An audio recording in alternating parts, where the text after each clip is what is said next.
respondent? Yeah, we're still here. All right, good. Yeah, so in the circumstances, what's going to happen is that we're not able to proceed with the applicant. So we will proceed with only the respondent. It'll be an ex parte round. An ex parte round is a round where we have one team arguing. We will give you scores like any other round. The same rules will apply. And after that, we will give you feedback and take it from there. If you guys are happy with it.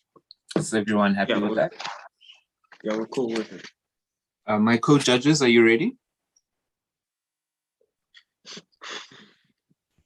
Yes, ready on this side. Pule and Michael? Oh, thank you. Okay. Michael, can I ask you to keep time on this one? Yeah, that's fine. All right. Thank you very much. Without any further ado, I would like to welcome you to the 2021 National Schools Moot Court Competition. I will be the Chief Justice in this round. My name is Keketso Khomosoto, and I'm presiding with Mr. Pule and Michael. And the respondent will have 20 minutes to make their submissions. And when the respondent is ready, could they please proceed? Okay, am I audible? Yes.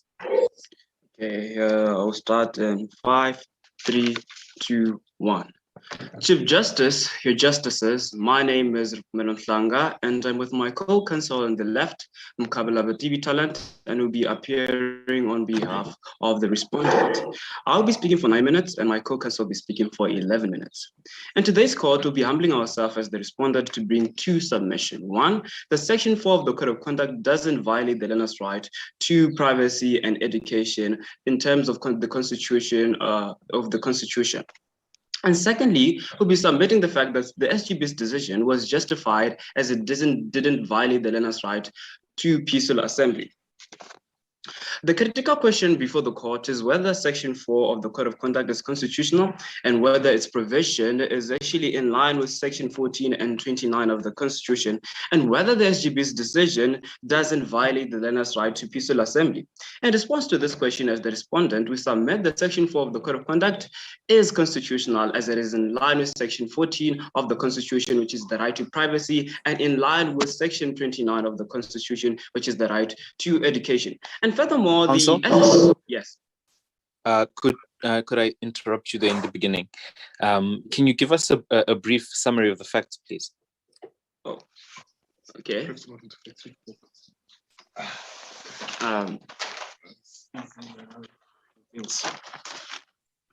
Sorry for wasting your time as the court. Okay, the applicant are the 6 pupils and the I just need a summary, not you to read the whole thing. Oh, yeah, it's a summary. Yeah, it's a summary. Ah, okay. Okay. The applicant in this instance is the 6 pupils, and the respondent is the Mjondolo Combined School. And the respondent saw a trend of no improvement on the schoolwork area, and then decided to change the rules to improve the school performance. That's why they introduced Section 4 of the Code of Conduct. The applicant then broke Section 4 of the Code of Conduct, which resulted into unfair suspension. And applicant wishes for this honorable court to declare the suspension and the limitation of their right was unconstitutional. The respondent is opposing the applicant's application to declare the School of Conduct to be unconstitutional. Right. Thanks, counsel. Okay, so in response to this question, furthermore, the SGB's decision was actually justified as it didn't violate the learner's right to peaceful assembly. Counsel for the respondent therefore argues in line with Section 14 and 29 of the Constitution, on the basis of the fact that Section 4 of the Code of Conduct has not violated the learner's right to privacy and basic education. Turning to the first issue on whether the right to privacy has been violated by Section 4 of the Code of Conduct. The right to privacy has not been violated by Section 4 of the Code of Conduct. We submit that as the respondent. Section 4 of the Code of Conduct states that any learner that is found in possession of a cell phone shall have their cell phone to be confiscated, and it may lead to a suspension. And we submit this is true. And we say that the confiscation is actually justified as per the according to SA Schools Act. Let's turn to Could you paragraph. say a little bit more on that, on the Schools Act? The Schools Act. Oh, I'll be going there. Yeah, okay.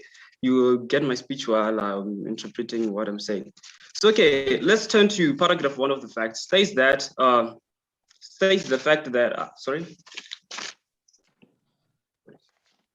Okay, paragraph 1 of the fact states that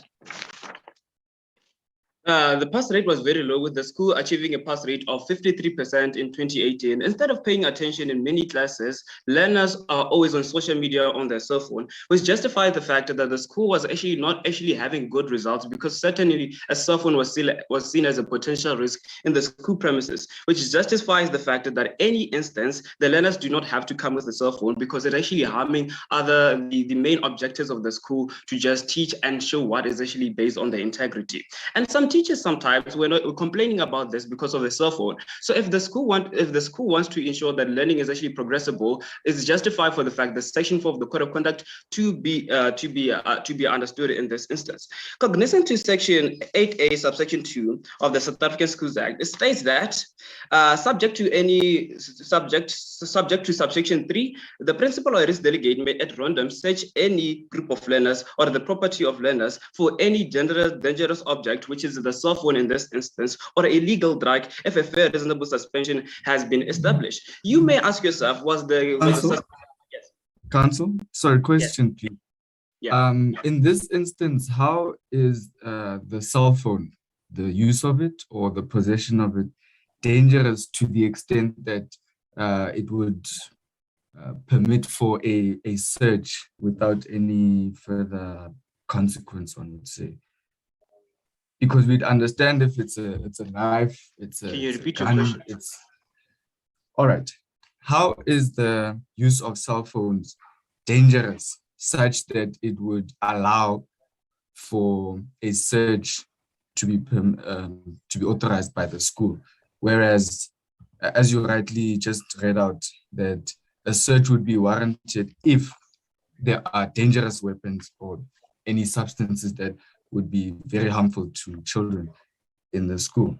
May you kindly address the court on that? Okay, as I've highlighted on the fact, saying that, okay, the pass rate was very low, with the achieving pass rate of 53% in 2018, where social media is actually based on cell phone, which means the fact that, okay, social media is seen as a dangerous object, certainly because it doesn't actually permit or limit the right to education of other learners. Because certainly when you come with a phone, we never know what you can use it. And social media is a place where you can do anything. Maybe you can take a picture of a teacher while teaching, which is not justified at that instance, which can harm that person's privacy or certainly harm others. So certainly we see this as a dangerous object, and it doesn't align with the integrity and the correspondence of what the school wants to just have. I hope I've answered your question, Your Honor. Did I answer your question? Just to follow up on that question. Yeah.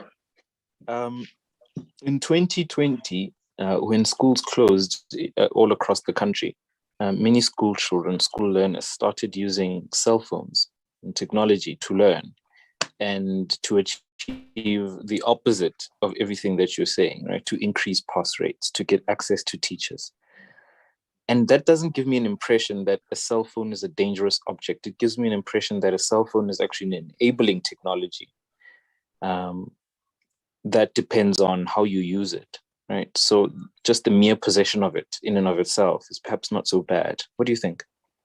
Okay, certainly we're in COVID-19, I accept that, and we're in a crisis where we're obligated to use technology. But let's understand this firstly, that when you're using a phone, you're using it at home, you're not using it anywhere or in the school class or school premises. You cannot just in any way or anyhow, you can take a person's picture, but you're using it for learning. But at the school premises, you can use it for anything, but also take a picture of a person without any without any justified means of actually trying to just protect someone's right to privacy. So at home, you're just using it for checking out schoolwork, and that's justified because you're using it at home and you're not harming anyone. You're using it for just bad things. We submit that. I hope I've answered your question, Your Honor. Okay, I can proceed. So let's turn to paragraph 4 of the facts, stating the fact that, okay, after a consultative process, the school governing body decided to introduce a code of conduct regulating the use of cell phones on the school. Certainly, this means the fact that, okay, the fact that they accept the fact that the learners and also the parents and also the school governing body does accept the fact that the school of conduct to be accepted according to paragraph 4 of the facts, because it states the fact that after a consultative process, which means that the process was actually justified and everyone accepted to it, meaning the fact that it was justified for them to infringe on the learner's right to privacy because they said yes to what is actually being brought by section 4 of the code of conduct. And certainly basing on that, we have to understand the fact that this can be able to enable any right or any section for the code of conduct to infringe on the learner's right to privacy and ensure that integrity is actually achieved at the end of the day, because after a consultative process, they were given the right to actually harm this right at the first place. Because let's turn to let's turn to the code of conduct. Sorry, Yes. Sorry, Council. Yes. Would you say that the infringement of the learner's rights was reasonable and justifiable? And could there perhaps not have been less restrictive means to achieve the aims of the school? Because ultimately that was what section 4 of the Code of Conduct was meant to do, to achieve good aims, good objectives. But would you not say that it was too extreme and perhaps not justified and reasonable in light of section 14 is clear that everyone has the right to privacy, and it's a constitutional right that is guaranteed by the Constitution. So you kindly address. Okay, thank you for your question, Your Honor. No, because of the fact that they accepted to say yes to this harsh punishment as they believe, because in subsection in Code of Conduct subsection 8 subsection 8 subsection 1, subject to any applicable provincial law, a governing body or must adopt a code of conduct for learners after consultation with the learners, parents, and education. Meaning the fact if the school or the learners saw this as this section 4 of the Code of Conduct to be harmful, they will certainly say no, they want another code of conduct to justify their acts. So yeah, I hope I've answered your question, Your Honor. Counsel, you have, but the difficulty is that you and I, together with your co-counsel, can agree on something. But in agreeing to that, it might not be in line with the Constitution. And when I say that, I mean, perhaps we might agree that in our organization, anyone who doesn't hand in their homework timelessly will be punished by cutting one's hand off. So would you not say that our rules would be so extreme that they'd be unjustifiable and unreasonable, and perhaps they could be less restrictive means to achieve the same aim? So albeit that the students agreed to the code of conduct, that in and of itself doesn't make it constitutional. Okay, let's go to the right of choice. You have the choice to say yes or no. Meaning the fact that if I give you the right to consent, you're actually willing to say do whatever I want. The very same thing as euthanasia. When you're actually given the right to be killed by the doctor, or actually have a suicide medical assistance, that can be able to be your choice. It's your choice, certainly, and if you agree on it, it's on your basis to accept that choice. So if you're given the choice, you have the right to say yes or no. And you find it is harsh, you can say no, I don't want that harsh punishment. I want to just feel much more, to be much more treated equally or treated in the best way rather than just treated harshly. So the school or the learners had the right to say yes or no to whatever they want to just do or whatever they want to see in the school premises to be conducted at the first place. I hope I've answered your question, Your Honor. Counsel, you have, but what I'm trying to get at is that, yes, they may have agreed and consented to the limitation of their rights, but does that in and of itself justify the limitation of the right? Because as I say, it's section 14 is in the Bill of Rights, and in order to limit the Bill of Rights, you'd have to look at the limitations section in section 36. And now I'd like you to address the court on that. So do you perhaps feel that it is reasonable and justifiable to limit the learner's rights? Yes, albeit that they've consented, but what can you show to the court that this is the actual reason why it's reasonable and justifiable in a constitutional setup where human dignity is paramount and privacy in this has been limited? Let's look at section 36 of the Bill of Rights. It states that the right to Bill of Rights may be limited in only terms of the law general application to an extent of the limitation is reasonable and justifiable in an open democratic society based on human dignity, equality, and freedom, taking into account relevant factors, which is one, the nature of the right. The nature of the right was actually justified to just ensure that the purpose of the school integrity is actually protected at all times. And secondly, the importance of the purpose of the limitation. It was to ensure that learners are actually disciplined at all times and ensure that everything is actually okay, to ensure that they do pass and they achieve whatever they want at the end of the day. And the nature of the extent of the right. The nature of it is just to ensure that purpose and legitimation of the right is actually protected at all times, and the relation between the limitation and its purpose is to ensure that the integrity of the school is actually achieved at all times, which means the section 4 of the Code of Conduct was actually justified to just limit the learner's right to privacy, because what its aims was actually in accordance to the limitation of rights on per section 36 subsection 1. I hope I've answered your question, Your Honor. So staying on this point, if the school's aim is to get the learners to follow the rules and to pass better, there are other ways of getting learners to follow the rules and pass better that are perhaps not as intrusive as violating their right to privacy. For example, extra tutoring, extra resources might help the school achieve its aim of helping learners pass. Right? Those would be less restrictive means. There might be, extra classes. There might be, weekend classes. All of these things are each mechanisms or options that the school governing body had to achieve this aim. And the violating of the right to privacy was not the only way of achieving this aim, right? Which is a good aim. I agree with you. It's a good aim. I think all school children should pass. But I just don't think this is the only way to get them to pass. Okay, the school main aim also is to ensure that integrity and the purpose of school is actually justified.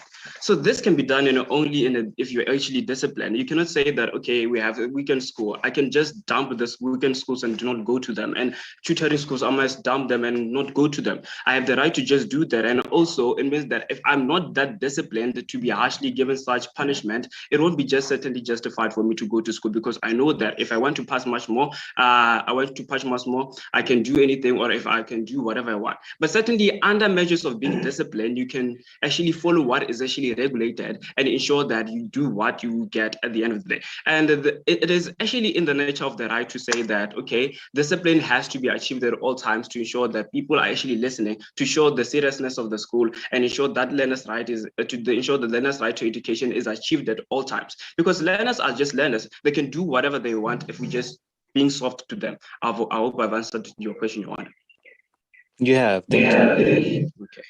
So let's turn to paragraph 4 of the fact. It states that paragraph 5 of the fact states that Ms. Kosa wants that from the next day, all cell phones on or off will be confiscated, and those who are defying the ban will be suspended with the immediate effect. This was the day before the learners, after the 5 learners were actually confiscated of the cell phone, which means the fact that they were not given the right to hearing. What the right to hearing was actually limited because of this. Because of the fact that they were told to not come with cell phones and they just did not follow them. So section 4 of the Code of Conduct came into clear notification that if we found your cell phone in the school premises, we are going to confiscate it, whether or on or off on the school premises. And this is actually justified to search them because they wanted to ensure that learning is actually achieved at the end of the day, as is the main aims of the school. So the reason we asked for this court, the reason with the court to sustain the High Court ruling is that there's a clear justification on why the right to privacy was actually limited. The fact is Section 8A subsection 2's of the premise of the school permits the School of Conduct to give the school the right to search the learners, and also Section 8A subsection 1 also permits the learners permits the school to just do this at the first place, to search them to ensure that the integrity is achieved. And it is therefore clear that there was no violation of the right to privacy, meaning that Section 4 of the Code of Conduct was constitutional. I would like to hand over to my co-counsel. Thank you. Can I start? Yes, whenever you're ready. Judges, would you like a minute just to make some notes?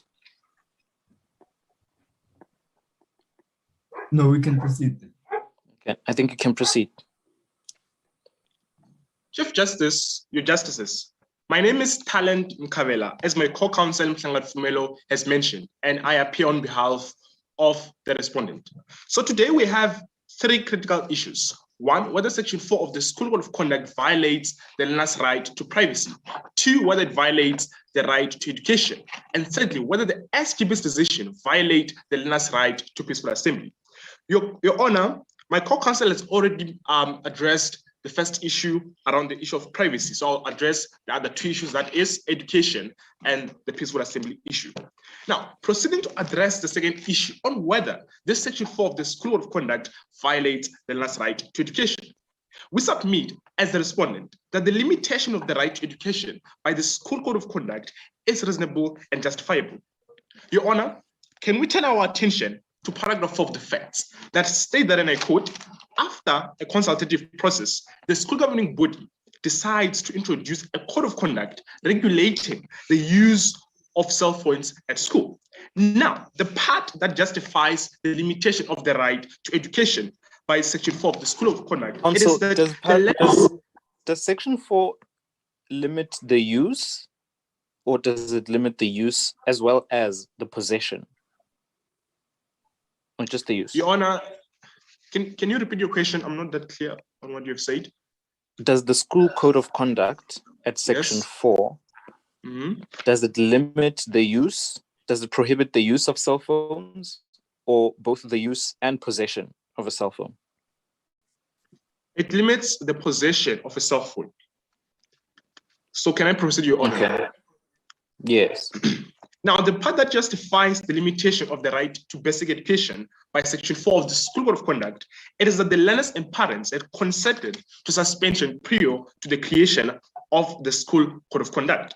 Now, this tells us that because they agreed to the adoption of Section 4 of the School Code of Conduct, they considered that if the learner is found with a mobile cell phone, then it will be allowed for him to be suspended. Now, alternatively, even if the applicant's parents they are not consented to the suspension, the respondent admits that the applicant's right to basic education can still be limited in terms of the built-in limitation in Section 36 of the Constitution, as it has been established that Section 4 of the School Code of Conduct is in conflict with other rights in the Bill of Rights.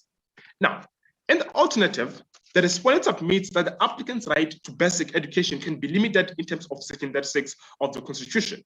Now, Section 36 sets out the factors that need to be considered to limit a right that is entrenched in the Bill of Rights. Now, I will list the factors and then we will deal with them. We will deal with each and every factor. Now, the factors are: 1, the nature of the right; 2, the importance of the purpose of the limitation; 3, the nature and the extent of the limitation; 4, the relation between the limitation and its purpose; and 5, less restrictive means to achieve the purpose. Firstly, the nature of the applicant's right to basic education. It is that this right to basic education is not a non-derogable right, which simply means to an extent it can be limited, and in this instance, we are doing that. Secondly, the importance of the purpose of the limitation. It is to establish a purposeful and disciplined school environment that is dedicated to the improvement and maintenance of the quality of the learning process. Now, cell phones in the school premises have proven to be the main source that causes ill discipline and even destroy the learner's future as they don't pay attention in class due to being on social media, as stated in paragraph 1 of the facts. Now, to create a disciplined school environment, the right to basic education needs to be limited to teach the suspended learners and others that actions have consequences. The limitation further achieves to protect the learners from themselves, as they are still minors and do not know what is best for them. The relation between the limitation and its purpose is to protect the best interest of all the learners in the school and prohibit bad behavior. The limitation of the right to basic education will result in many learners not having cell phones in school, which will result in a disturbance of the learners while learning. It is also important, Your Honor, to note that the new measures have made the school to be more successful, as the school has achieved 72% pass rate, and they have to continue aiming for the stars. Lastly, to the extent that the limitation is the less restrictive means working to cap the use of cell phones and bring back discipline in the school environment. Your Honor, in this issue, we have to understand that Ms. Koza, at first place, she went on and warned the learners. They didn't listen. So it tells you that this measure that was taken now was the last resort, simply meaning that this was the less restrictive means to achieve the purpose. The respondent further submits that the limitation of the right to basic education is reasonable and justifiable because the applicant's interest to learning in a better school environment are protected. Now, if the court pleases, and if there are no further questions on the second issue of education, I would like to proceed to address the third issue, in which will be addressing to the court. Counsel, before you proceed, let's assume that we agree with you that the limitations they served a legitimate purpose, because yes, that it increased the performance of the learners over the period it's been in place. How can you justify the excessive nature of the punishment that were meted out to the learners? Suspension for the rest of the academic year. Is that not against the best interest of the child? I mean, even if the children were misbehaving, you're essentially depriving them of a whole school year, because if they are suspended for that school year, they would have to repeat that class. Is this something that is justified? Your Honor, we have to understand from the facts that at first, the school governing, the school decided to suspend the learners for the whole year. But the second time, the SGB then took a decision and suspended the learners for the maximum period, the learners who were arrested. In this instance, the learners were no longer being suspended for the whole year. They were suspended for 7 days, as it has been stated, that the learners were now suspended for what? For the maximum period. And this is in line with the South African Schools Act. So we have to understand that in this instance, the learners were no longer being suspended for the whole year, but only for 7 days, which is a justified issue because it is allowed by the South African Schools Act. Can I proceed now? Now, I'm proceeding. Just also that your time is almost up, so if you would be kind enough to wrap it up. Okay, Council. Now, we submit that this is incorrect, that the learners' right to peaceful assembly has not been violated, because the learners who were protesting were not exercising their right to peaceful assembly, because the protests were not peaceful. Now, in paragraph 7 of the facts, the learners threw dustbins into the road, which led to a confrontation with the road users. Now, this closing of the road violates the freedom of movement of the road users. Now, cognizant of section 17 of the Constitution, it is our submission that the protest was illegal. The reason for this court to sustain its ruling of not finding the SGB's decision as a violator of the right to peaceful assembly is that there's no link between the suspension and the right to assembly being violated. And the court further needs to note that the applicant is not justified to claim the right to peaceful assembly because the demonstrations they conveyed was not peaceful. This court, in its 2013 Satao and another versus Harfas and others, held at paragraph 53 that one loses the constitutional protection when the holders of the right to peaceful assembly have no intention of acting peacefully. Now, in this case, the applicant was not exercising this right peacefully, and therefore they lose the protection of that right. So, Your Honor, we should also note that when the learners were... Yes, can you explain to the court how they were not exercising the right peacefully? Your Honor, they were not exercising their right to peaceful assembly, because we should note from the facts that the learners they threw dustbins in the first protest, which created a problem because they were now in confrontation with the road users, meaning that they then came to a point where they limited the other road users freedom to movement, Your Honor. And apart from that, on the second protest, they closed the school gate, meaning that the other learners were not allowed to get inside the school, which simply means that the other learners' right to basic education was limited by the applicant in that case. I hope I've answered your question, Your Honor. So in conclusion to the third issue, we as a council have proven to the court that the SPB's decision is not unconstitutional and does not in any way violate the learner's right to peaceful assembly in terms of Section 17 of the Constitution. In summation for arguments, counsel for the respondent has established that Section 4 of the School Code of Conduct is constitutional because the limitation of the right to privacy and basic education have been justified. Furthermore, that the SPB's decision is constitutional as it does not violate the right to peaceful assembly. The counsel for the respondent will respectfully request this honorable court, just like the High Court, to declare the school's code of conduct to be constitutional, since the applicant failed to bring forth solid evidence against the code of conduct. Two, just like the High Court, to declare the SCB's decision to be constitutional, because it not in any way violate the learner's right to peaceful assembly. Your Honor, thank you.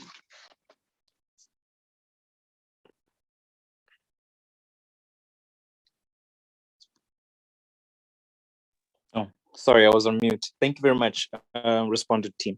Ordinarily, at this point, we would have a rebuttal from the applicant, but in the applicant's absence, I think this, brings the round to a close, unless the judges have any further questions for the team. No further questions, thank you. All right, thank you very much, respondent. Thank you for your submissions. Judgment will be reserved, and we can proceed now as the judges to give some broad feedback that is not related to the facts or the substance of the case, but rather limited to presentation styles and etc. Michael, can I ask you to go first? Yes, no, thanks, Gift. I enjoyed the presentation. I think they already did a great act weaving the facts and the law. Perhaps the one challenge that I found was that there was a lot of reading, and I understand, that you are allowed to refer to your material, but when you read a lot, it sort of distracts the flow of the arguments, and it prevents you from keeping eye contact with the bench. But otherwise, I think you did great, and congratulations to you. Thanks for that, Michael. Pule? Morning all. Thank you to both counsel. It was a great presentation. Just a note that you need to compose yourselves. I know we may be pressed for time, but try not to rush through your argument, because then you get flustered, and when you get asked questions, it becomes a bit difficult for you to then go back to your argument and just gather your thoughts. So just compose yourself, pace yourself correctly, so that you're also clear, and judges can follow you accordingly. We could follow, it's just, it seems you in such a rush to finish that it also hampers how we then are able to ask you questions, and it seems as though you're not quite clear. So that is all, but well done to you guys. You were confident, and all the best with proceeding the competition. Thanks very much, Pule. I completely, echo all of your sentiments. I think I was really impressed with the level of performance, and of course, congratulations for making it to the quarterfinals. And I'm fingers crossed for the semifinals for you guys. Just a couple of things from my side. Respondent's first speaker. So when a judge asks you a question, about something you're going to talk about later, it means they're interested in it now, reach a decision on the matter. So I would advise you to consider going to the part of your argument that the judge wants to hear about at the time that the judge is asking for it, right? That also shows that you're able to navigate your submissions with ease. And it shows good management of your structure, that you can go from point A to point Z, back to point D, and back to point C, etc. So that's the first thing. I thought you had good knowledge of the facts, very good introduction. I found both members of the team to be, very assertive. I would have liked to see more case law, to show us other examples where this sort of situation has arisen and what the court has decided in that case. I think that would have gone a long way to convince the bench. And secondly, I think listen to the questions. In this competition, generally judges ask questions, not to catch you out or to trick you, but really it's to help you, it's to guide you. One, on what the judges are interested in, which also speaks to what is important in this case. And two, what the judges are having difficulty with. So if we're asking a question, it means we're not really believing your arguments or your case in that, or when it comes to that. And we're asking for clarity. And that's an opportunity for you to, to give the judge clarity. But that requires you to first listen to the question, as opposed to already being ready to respond. So listen carefully to the judge's questions. They're actually trying to guide you if you listen. And then finally, from my side, just a quick note on the general approach, I guess, if you're a respondent team, if you're arguing for the respondent.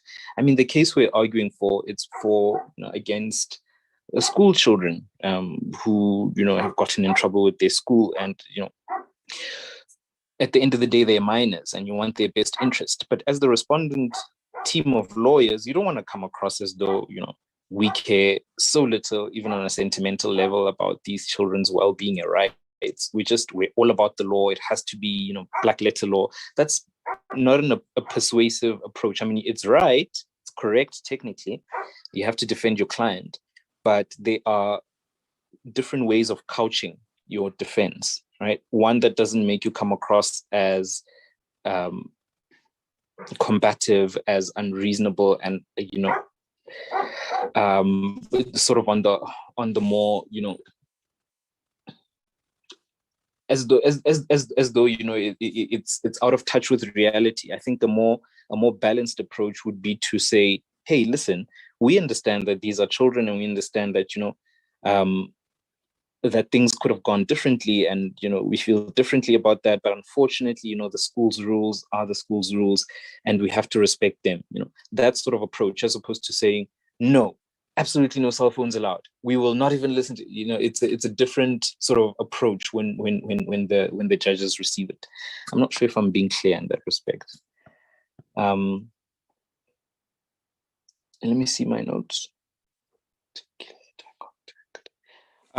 Just on the eye contact, I do think that there was a fair bit of reading, especially from the second speaker. So eye contact is difficult with Zoom, but it's even more difficult if the other people on the Zoom call are don't have their cameras on. So I might be in a position to forgive you a little bit for that, but I think try and focus on reading less. I think that would help you. And the second speaker, I think this goes to both. I thought you had good pace, good inflection. I found you to be clear in your arguments and quite well prepared. So I'm really impressed with the level of competition, and I want to congratulate you guys for making it this far.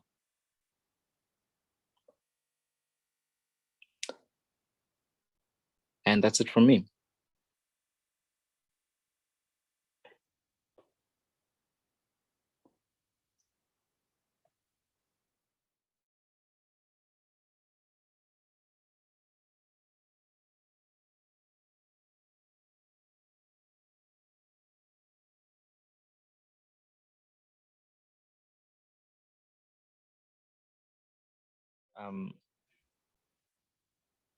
If there's anything else, I think we can close the round.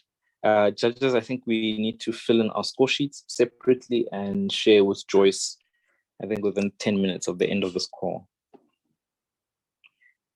All right, if there's anything.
Yes, the applicant is ready.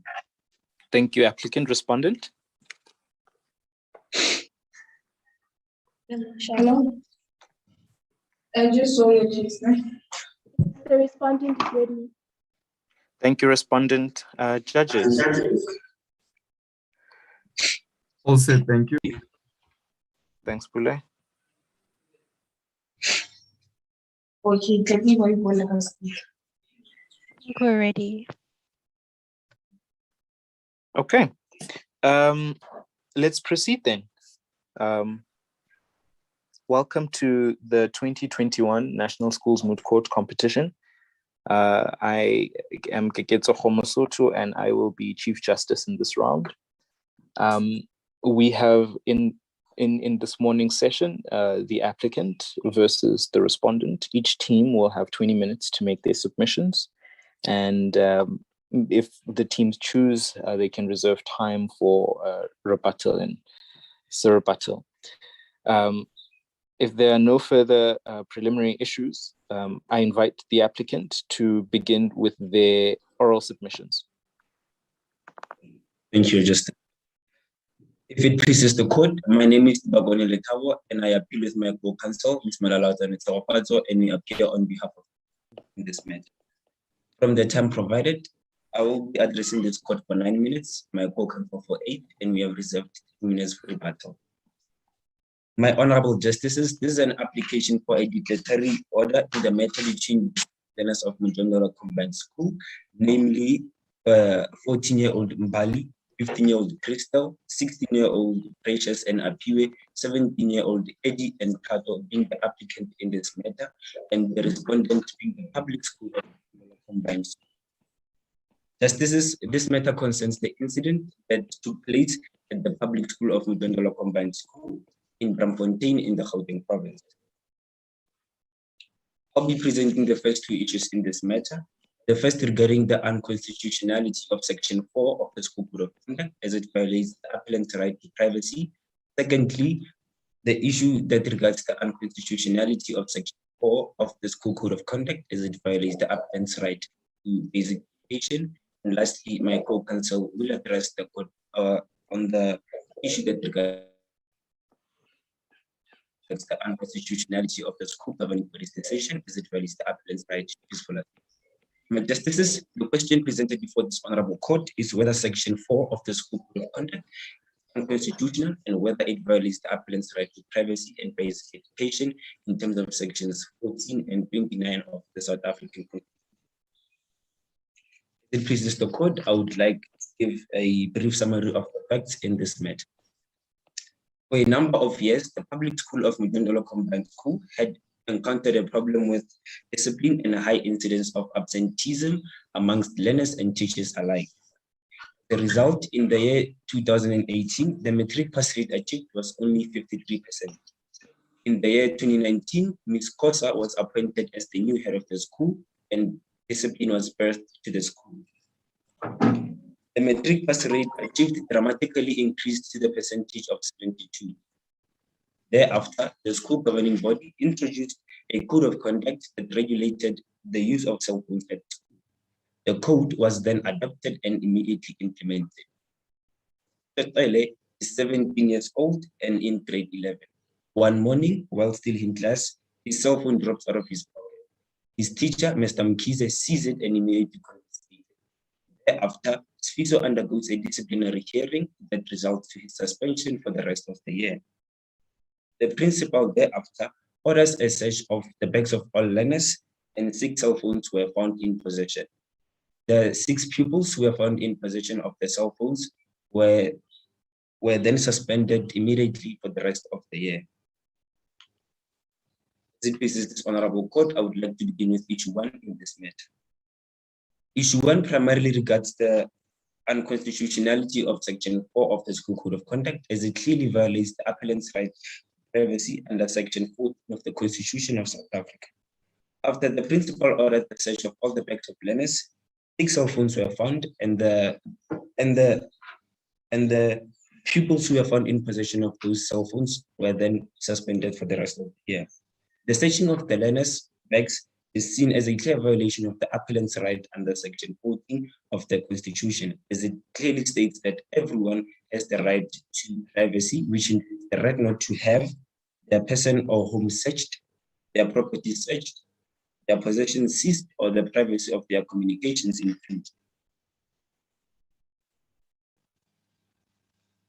The bags of the learners in this matter are regarded as their personal properties, of which the principal ordered to Counsel? search them. My Justice? Just a quick question from me. Doesn't the Schools Act allow teachers to search learners if they have reasonable grounds to believe that they are breaking school rules?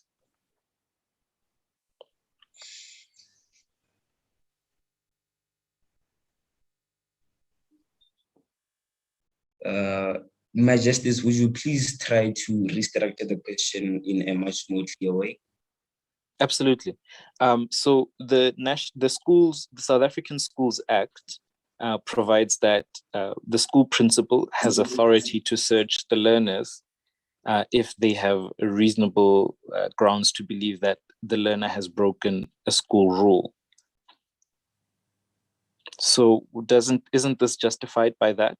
I mean, versus the right to privacy, not to have your person searched and your property searched. There's another law now that says in a school environment, the teacher can search you. My Justice, we can say that the learners may be searched only if the reason or if the suspicions are highly justifiable, and not only if the school or the principal suspects that they might be breaking the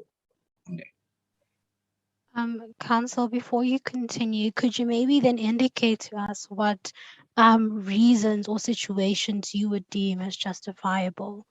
And then I think you can continue. My Justice? So could you indicate to us which reasons you think or you would deem as justifiable for such a search to be conducted? So under which circumstances do you think it would be legitimate for the school to check or to search the learners' bags and belongings?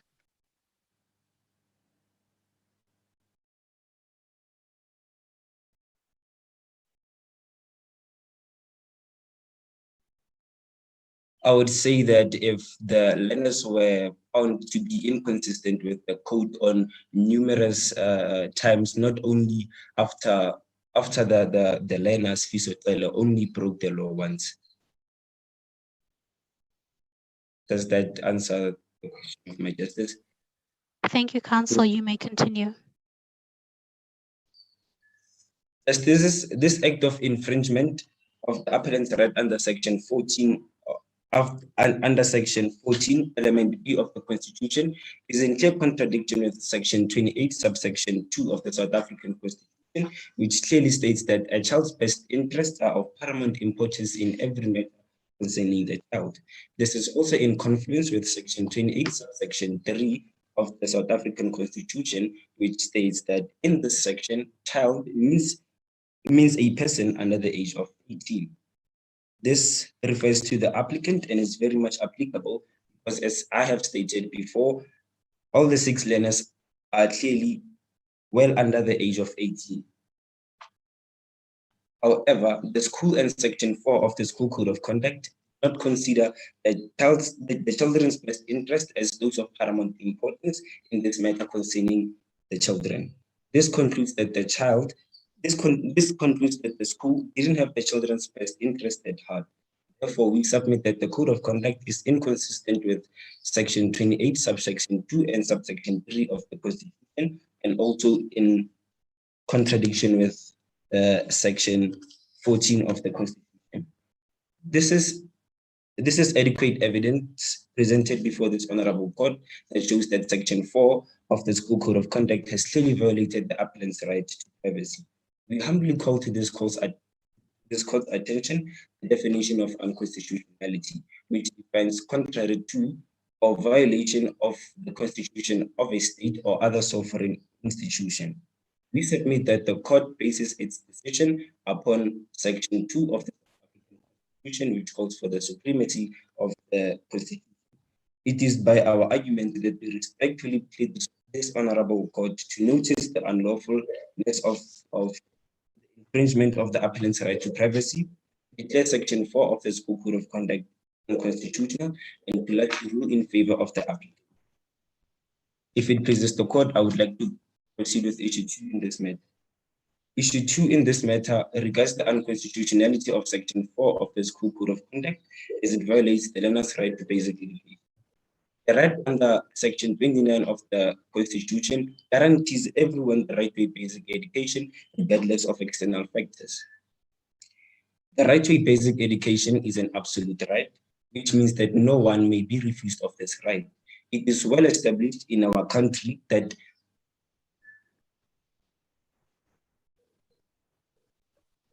Council, your time has elapsed. You did request 9 minutes and the time has run up.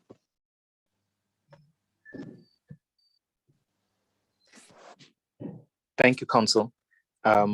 We will hear from the applicant's second counsel, please.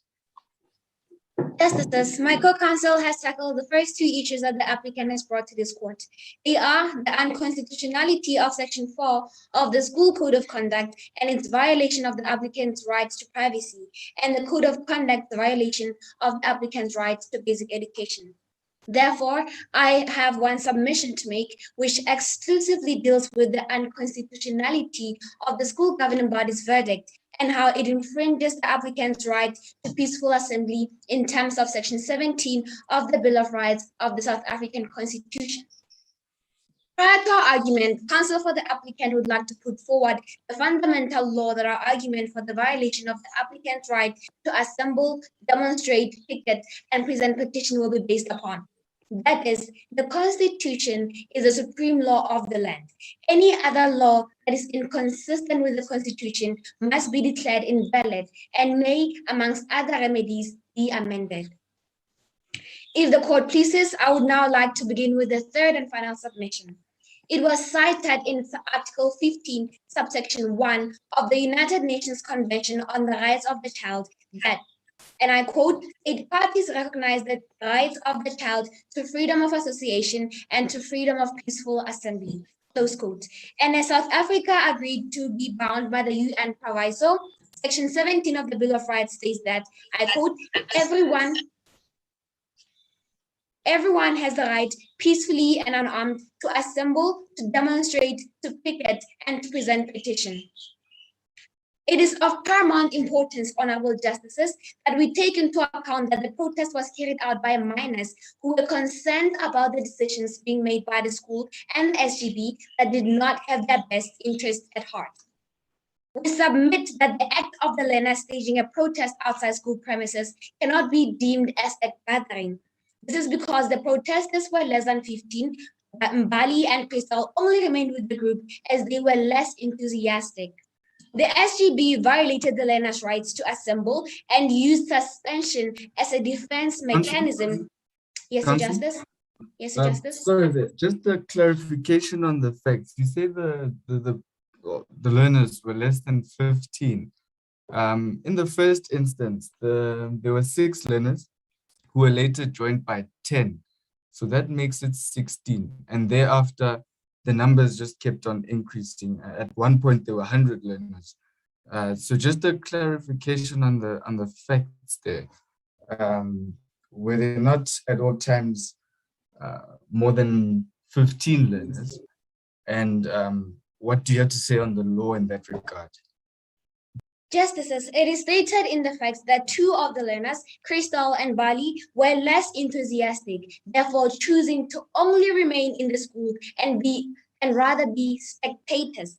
Therefore, it is also stated that a cluster of approximately 10 learners, which may mean they might have been less or more than 10 learners. Still, if we were to add the learners, the 4 Pundinas, because we do not include Crystal and Bali, and the approximately 10 learners, it would sum up to only 14, which under the Gatherings Act that does not justify that this was a gathering.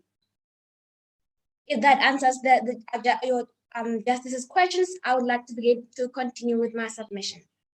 The SGB violated the learners' rights to assemble and used suspension as a defense mechanism because most of the learners were starting to realize that the methods being used in the school to instill discipline were illegal. After the 6 students had their phone confiscated by the school, they had their frustrations building up. But because they are not of adequate power and voice as the school and the SGB, the only outlet they had available to present petition in a peaceful and unarmed assembly for a very lawful purpose. This is in accordance with paragraph 61 of the Barvis case, which states that the right to assembly is central in our constitutional democracy. It exists primarily to give a voice to the powerless. This includes groups that do not have political or economic power and other vulnerable persons.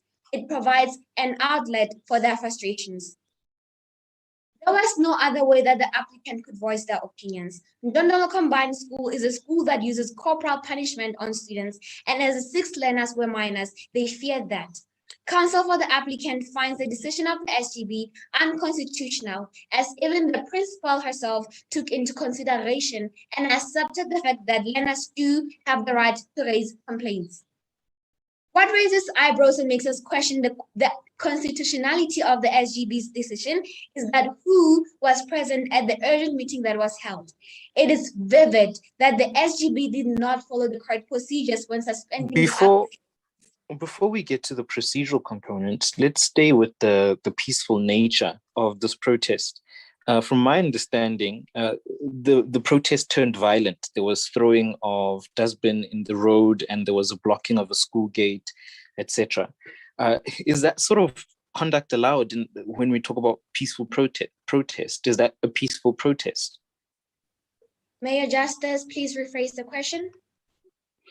So given the fact that the learners blocked the school gates, interfered with the proper functioning of the school, including also throwing things into the streets, would you say that their protest was still peaceful and therefore still within the confines of the law?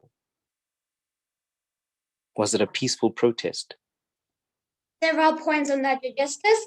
We would like to confirm first that the learners did not throw bins into the street. They only used them to barricade and block the road. And furthermore, we would like to refer to this court the definition of peaceful, which means freedom from disturbance. The protest only led to a confrontation with the road users and did not in any way disturb the school from proceeding. Therefore, the protest was not violent, it was peaceful. What raises eyebrows and makes us question the constitutionality of the SGB's decision is that who was present at the urgent meeting that was held. Justices, I see that my time is short. I now wish to take my leave. If it pleases the court, thank you.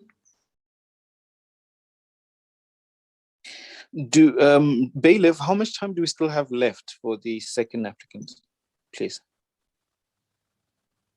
If any. We do not have a bailiff, but I've been keeping time for them. They do have about over 30 seconds still to speak. Okay, in that 30 seconds, counsel for the second applicant, could you explain to us why the procedural elements, why they didn't follow the right procedure in suspending the learners and the people who attended the meeting? Justice, would you please rephrase the question? You said you had an objection as to the procedure that led to the suspension, that there were certain people who attended the meeting. You had an objection about that. I was wondering if you could finish that in 30 seconds. So, Justices, I provide the court with what raises eyebrows and makes us question the constitutionality of the SGB is that who was present at the urgent meeting that was held. It is vivid that the SGB did not follow the correct procedures when suspending the applicant. There is no mention of the parents being called or the students being given a fair opportunity for their side of the story to be heard, as the South African Schools Act provides how a suspension must be carried out. Therefore, it is vivid that the SGB made the verdict on their own. If that answers your justice's question. It does. Thank you very much. Is the respondent ready?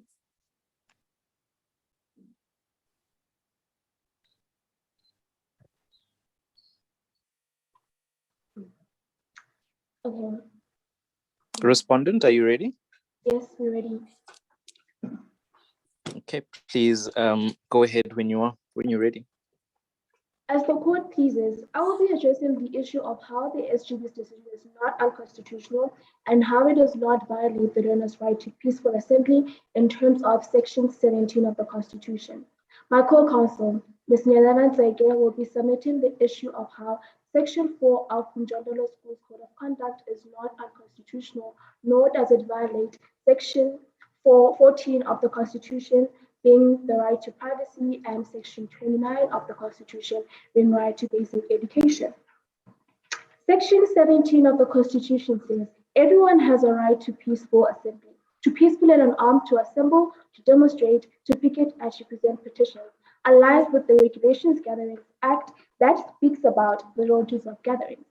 This means that the convener of a gathering or demonstration must give notice in writing signed by him of the intended gathering and provisions of this section. The applicants did not give notice on any of the 3 protests that they had, and in addition to that, they then violated the Regulations Gatherings Act, Chapter 1, Section 3, that says, this says, a notice of gathering must be given before and no less than 7 days prior to the gathering to the responsible officers being as the respondents and the law. Your Justices, during the first protest, the police arrived and told the applicants that their protesting was illegal as they did not give notice of the gathering that they were having and were told to leave. The applicants left and came back 2 more times and did exactly what they were told not to do. The applicants or justices had their protest for 3 consecutive days, and not on any one of those protests did they think of letting us or informing us, the school, know about the 3 protests that they be having. Yes, your justices, we agree that the first protest happened spontaneously. However, we argue that the second and the third protest were not as spontaneous or as unique as the first one, and which is why we argue that we were to give notice. We were to have to be given notice of the 2 gatherings that were to happen, as they did not happen spontaneously, and text messages proved that they had planned this. And that in the time that they were planning this, they could have given notice to the principal or to the law telling us that they'll be having these 2 protests. Again, your justices, we argue that no rights have been violated. Article 21 of the United Nations International Covenant on Civil and Political Rights says, the right of peaceful assembly shall be recognized. No restrictions may be placed on this exercise other than those imposed in conformity with the law and which are necessary in a democratic society, in the interest of national security or public safety, public health, or the protection of public order. The applicants did not follow a number of the rules. One being them not giving notice of the 2 protests that they had. 2 was them dragging the bins in front of the school, blocking the premises for people to move, and three taking away, making it difficult for the other learners to enter the school premises during the third protest. The applicants, your justices, failed to attend to the responsibilities of the rights that they had. This, your justices, should show how inconsiderate the applicants. Sorry to stop you there, but do you have any legislation that you could direct us to that indicates that barricading public areas of public property, such as the school or the roads, that would lead to a protest becoming violent? Do you have any such examples through legislation?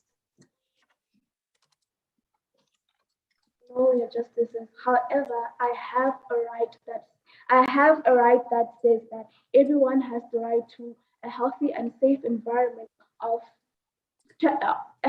from the Constitution.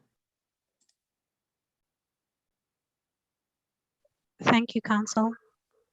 These two justices should show how inconsiderate the applicants were of the other learners' right to a healthy and safe environment in Section 24 of the Constitution and Section 29 of the Constitution being the right to basic education. Not only did they violate the other learners' rights, they also violated the rights of the people that move around the neighborhood of the school. When as they got the large things into the road, making it hard for road users to use that road, thus disrupting the peace and the safety of the neighborhood. The justices, before our clients reached their decision, they did try to reach a conclusion with the applicants or the parents of the applicants. Our clients sent a text to all parents of the school learners saying that if they felt that a mistake had been made, it should be discussed and a way forward should be had. A meeting was called and it was to be held. However, Eddie, one of the applicants did send a text to one of the other applicants telling them that they should come in and hold a protest and break posters and bring protests and have a protest in continuation of the protest that they had, and that they should come to the meeting and protest it. It found its way to another lot of the learners as they made it hard for the meeting to be held when they came and caused a confrontation with the meeting and the principal and the other people that were to have the meeting.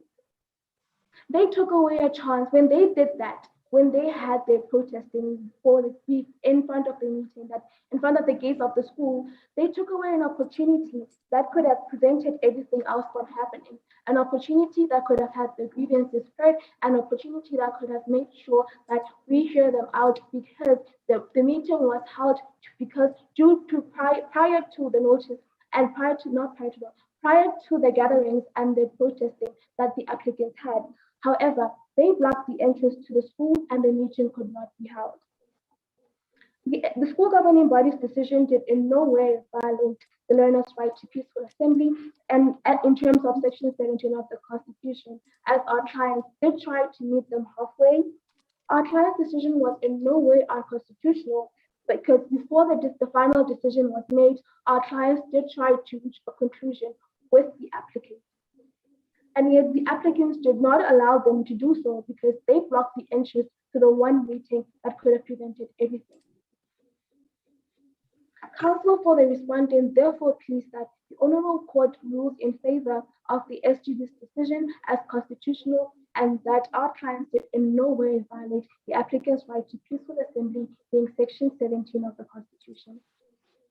With that said, I'd like to conclude. Thank you. Council, a question.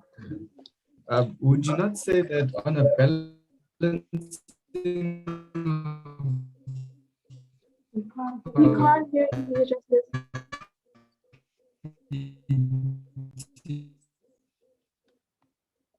Your Justice, I couldn't hear you. Could you please repeat your question?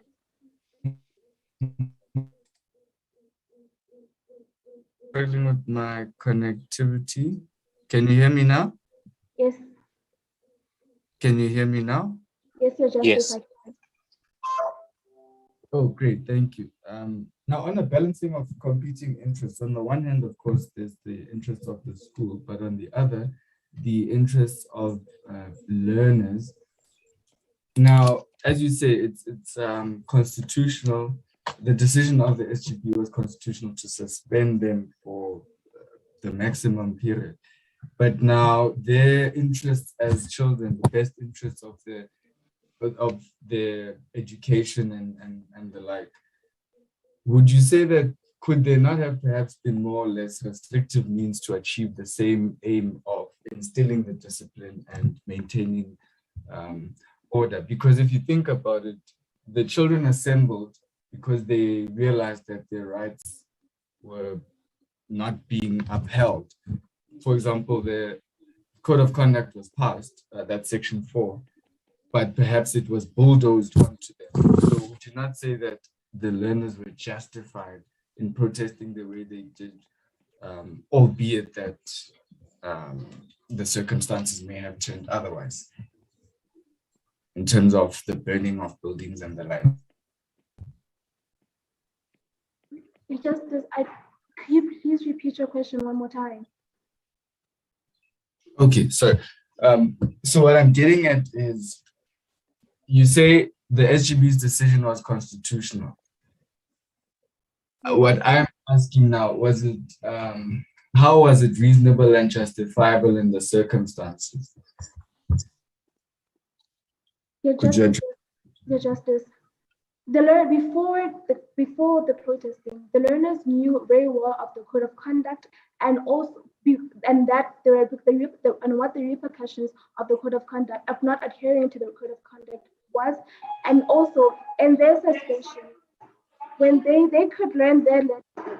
In the suspension, the learners learned their questions.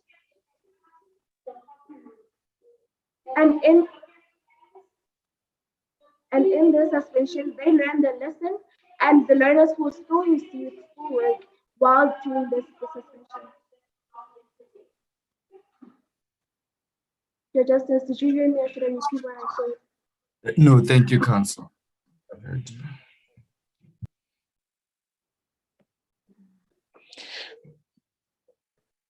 Okay, if there are no further questions from the bench, we will hear from the next speaker for the respondent team.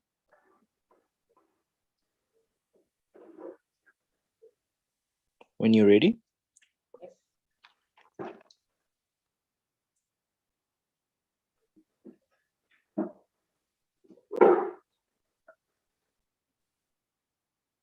May I start, Justice? Yes. We, counsel for the respondent, argue that Section 4 of the Mjondolo Combined Schools Code of Conduct is not unconstitutional. It does not violate the learner's rights to privacy in terms of Section 14 of the Constitution, nor does it violate the learner's rights to basic education in terms of Section 29 of the Constitution. Your Justices, in terms of Section 4 of the Mjondolo Combined Schools Code of Conduct, which states the use of cell phones, whether on or off, by learners in school premises shall at all times be prohibited. Any learner that is found with a cell phone in possession shall have that phone confiscated and may be suspended. With it being unconstitutional, we submit to the court that it isn't, as Section 8, subsection 2 of the South African Schools Act states that a code of conduct of a public school, as referred to in subsection 1 of this act, must be aimed at establishing a disciplined and purposeful school environment dedicated to the improvement and maintenance of the learning quality of the learners. The Mjondolo Combined School was a school which faced a lot of discipline problems, one of which being the learners' use of cell phones during teaching time. This is exactly why the school agreed on implementing this section of the Code of Conduct to Justice. It was implemented to stop the learners from being on social media during classes instead of focusing to the teacher that is teaching. This was a big problem in the school, and this problem needed intervention. The Section 4 of the Code of Conduct was only one of the implementations made by the principal and the SGB.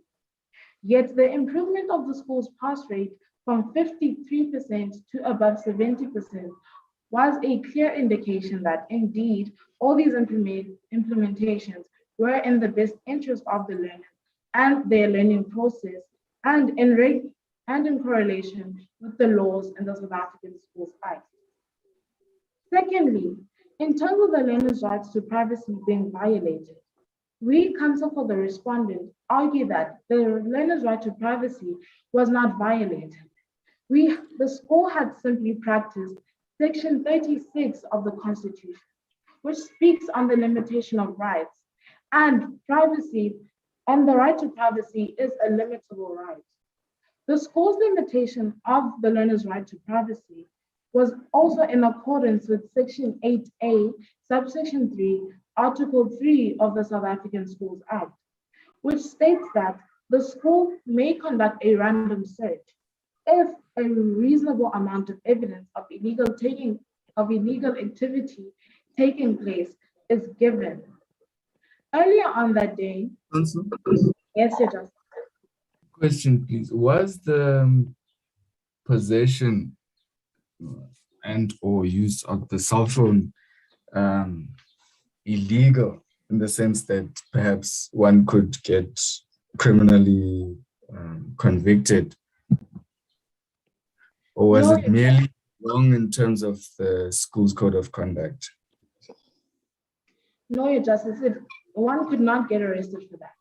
This And section, so, sorry, following on from that, on a balancing of interests, or rather on, if you have a scale, the scales of justice, would you not then say that Section 4 was a bit extreme in and of itself, in that it then allowed for a further extremity in allowing for the search to be conducted, thus making it unconstitutional?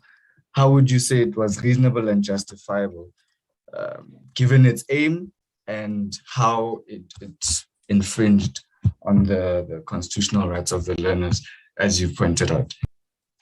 Your Justice, we say again, it does not infringe on their rights to privacy. It simply limits it. And in terms of it being justifiable, we tell Your Justices that the school's past shows extreme problems of cell phones in the class, which led to the low pass rate of the school. We Counsel for the Respondent argue that in order for the school to maintain the pass rate achieved so far, we need to make sure that the learners understand the depth of not using or bringing a cell phone to school. Thus explaining us saying that Section 4 is not extreme or unconstitutional and is in the best interest of the learners, Your Justice. Thank you, Counsel. Follow So, on. I'm sorry, go on. Okay, thank you. Would you say there could have been less restrictive means to achieve the same ultimate aim that the school had envisaged? Or what's your take on that? Your Justice, if it was not in Njondolo Combined Schools, if it was not in Njondolo Combined School, which had such extreme problems with cell phones, there could have been less restrictive. There could have been less restrictive means to this problem, but because we keep in consideration the history of the school, no, Your Justice, there weren't any less restrictive means. And in the suspension of the learners may still continue to get schoolwork. They will just not be allowed within school premises, Your Justice. If I may continue with my presentation. Please continue. The school earlier on that day had confiscated the phone of a learner, Sfiso Tsele, who had dropped it. We believe that this was evidence enough for the school to suspect that the other learners might not be following proper school protocol, thus making the search conducted by the school constitutional and lawful. Your Justices, it was very important that the school acted to this, as we needed the learners knowing that breaking the rules is wrong.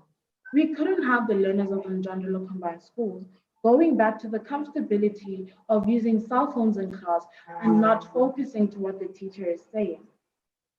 This then goes to prove that this section was not created to violate learners' rights. It had simply been created in wanting the best for the school and the learners, making sure that they achieve their utmost best whilst at school.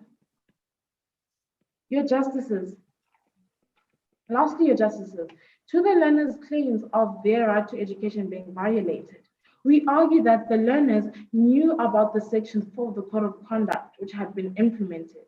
They knew about the repercussions of not following this section in the Code of Conduct. Your Justices, let us keep in mind that Section 4 was introduced to stop the teachers from having to endure the bad behavior of learners not focusing in class. And it was implemented to make sure that the learners continue to pass as well as they have, to try now and pass better than they were before this section was implemented. We recognize that the team applicants seem to know all their rights, but we tell the court that they seem to forget that to those rights, they have responsibilities. In this case, your justices, their responsibility. Thank you.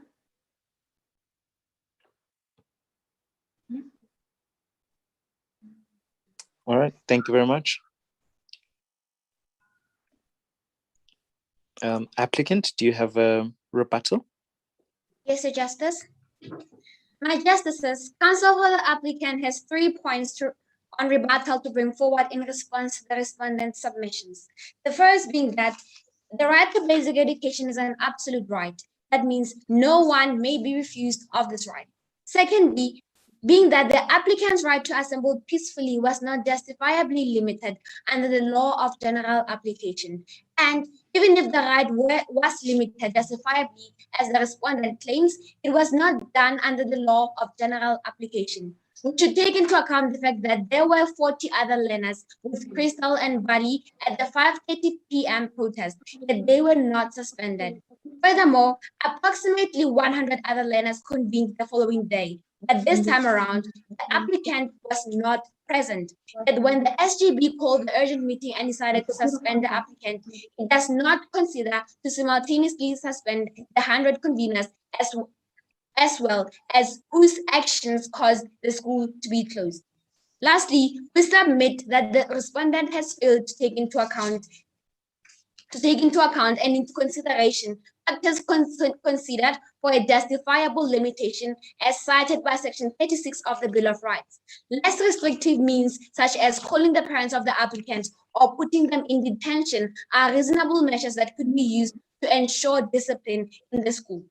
To conclude our rebuttal, we therefore submit that the SGB's decision to suspend the applicant is unconstitutional because there is no rule, no section that states that students can be suspended for exercising their right to peaceful assembly in neither the School Code of Conduct, the South African Schools Act, or the Constitution of the Republic of South Africa.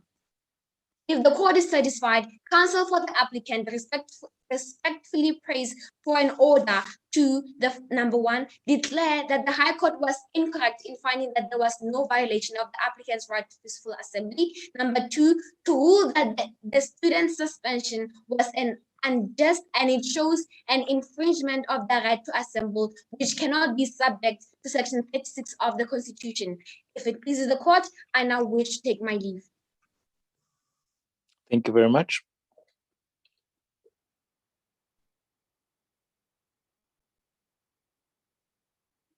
I'm not sure if the respondent is permitted to respond to that. Judges, fellow judges, could you help me on the rules? No, the respondent does not get a rebuttal. I see. Thank you very much. Okay, in that case, that brings us to the conclusion of this round. Thank you very much, both to the applicant and respondent team for having prepared so well and for an excellent, excellent round. I will now hand over to my co-judges who will take turns and give some feedback related to your presentation. As per the rules, we are not allowed to provide feedback related to the substance, the merit, or the facts of the case. So shall we begin? Pule, can we start with you? Thank you. Good morning again to all the contestants. Very well done. As Justice Sote has said, excellent preparation, excellent delivery. Yeah, nothing much to add. Safe to say, may you continue doing what you're doing.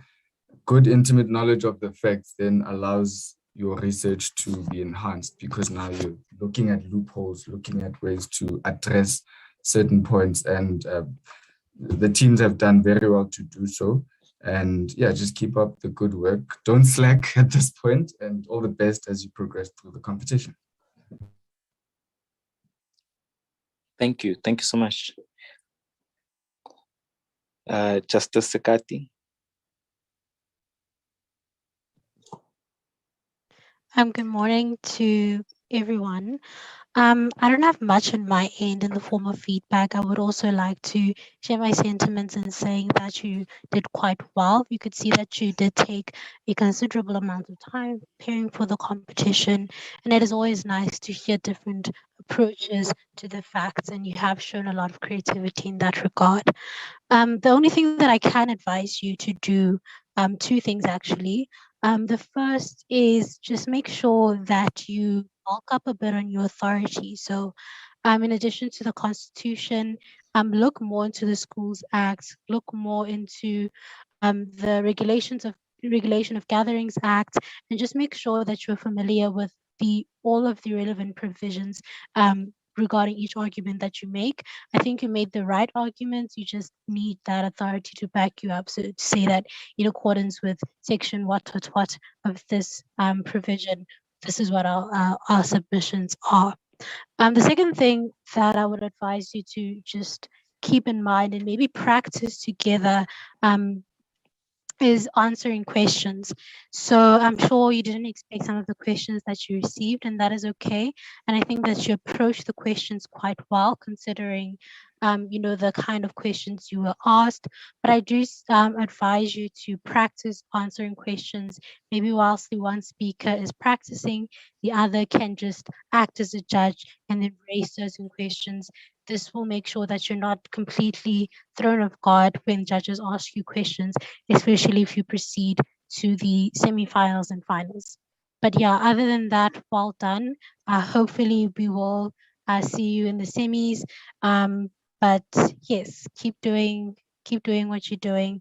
And know that there's always room for improvement, but well done nonetheless.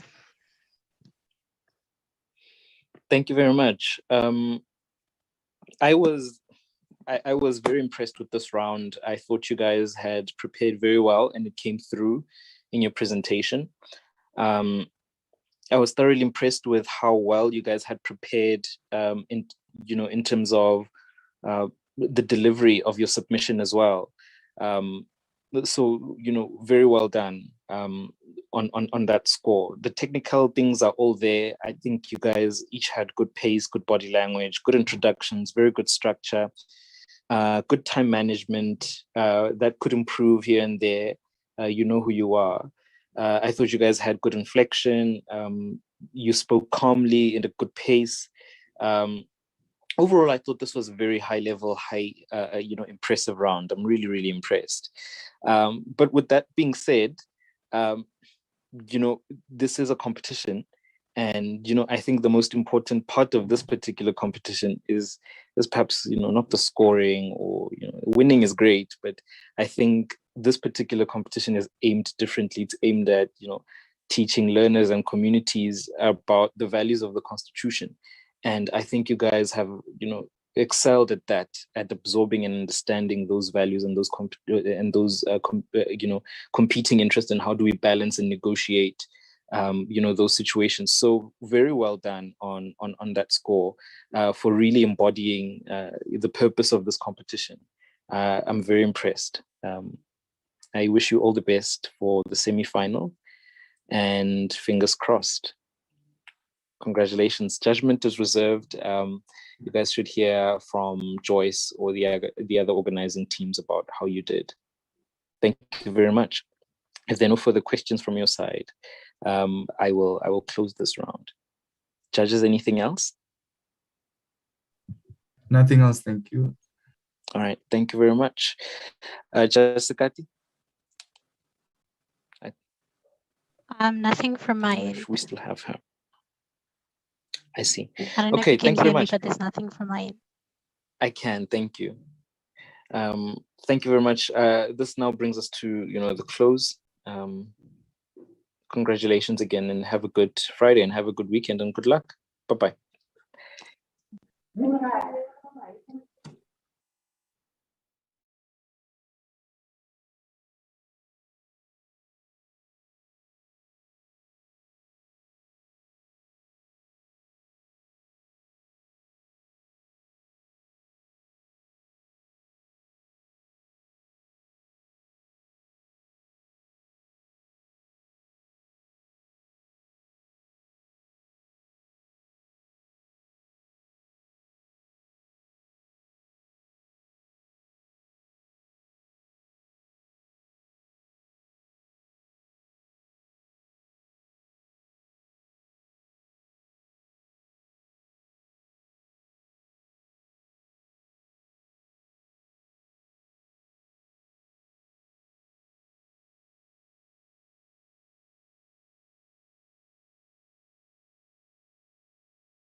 Can we see the respondents? We can only see the applicants on the screen.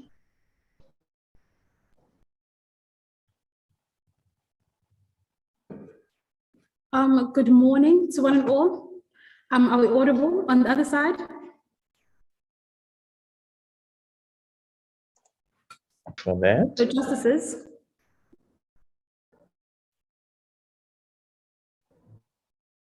I Hello? can see and hear you. Thank you so much, Okay. respondents.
Waiting for my bundle and I still have to go through the documentations. Can I ask you then to be the presiding judge, and I will serve as a justice and with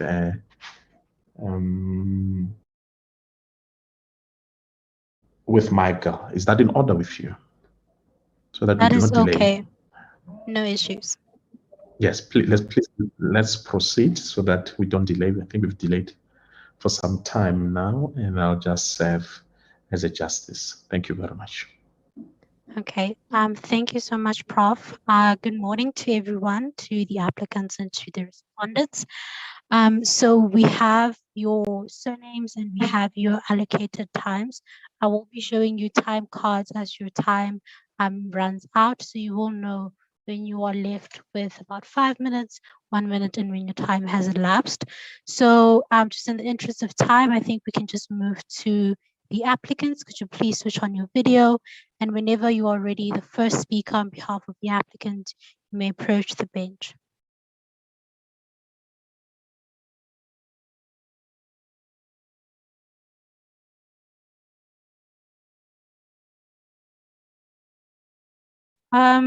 It seems as though the applicants aren't in the call anymore. Unless I'm mistaken, I cannot see team 103, I think. Your justices, do you mind turning on your cameras so that we can see you? The only issue with the cameras is that it interferes with the network. However, you will see us, or you will see me when I do show you your time cards. So no issue, you won't have any issues in that regard. Okay, thank you.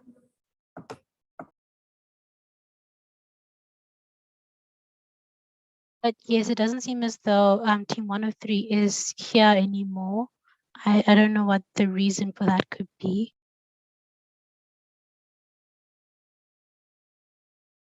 Yeah, they are not here and they are not in the waiting room either.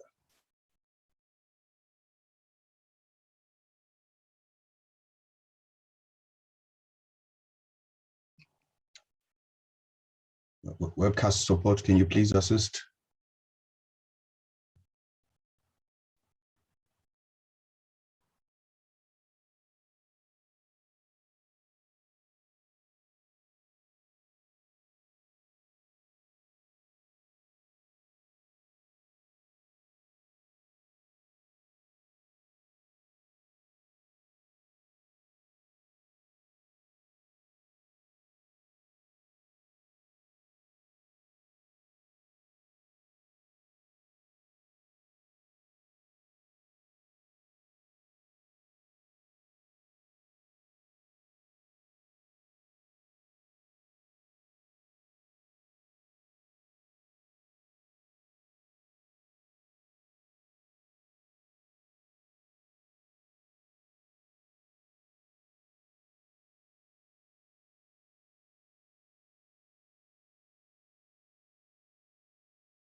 Team 103, could you please switch your video on, switch your audio on, and could the first speaker please approach the bench and begin?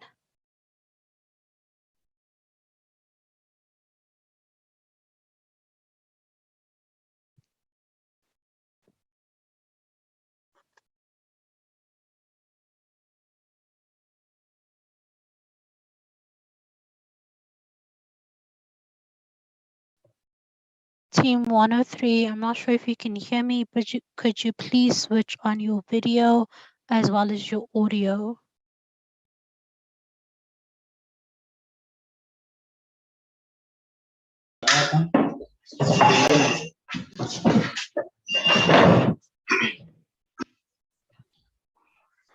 In the interest of time, we would like to begin.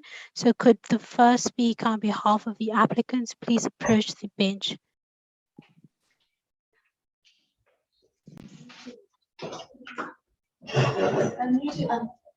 As it pleases the court, my name is Samkele Mpongisa, and together with my co-counsel, Mikaya Chetu, we appear on behalf of the applicants, the 6 learners.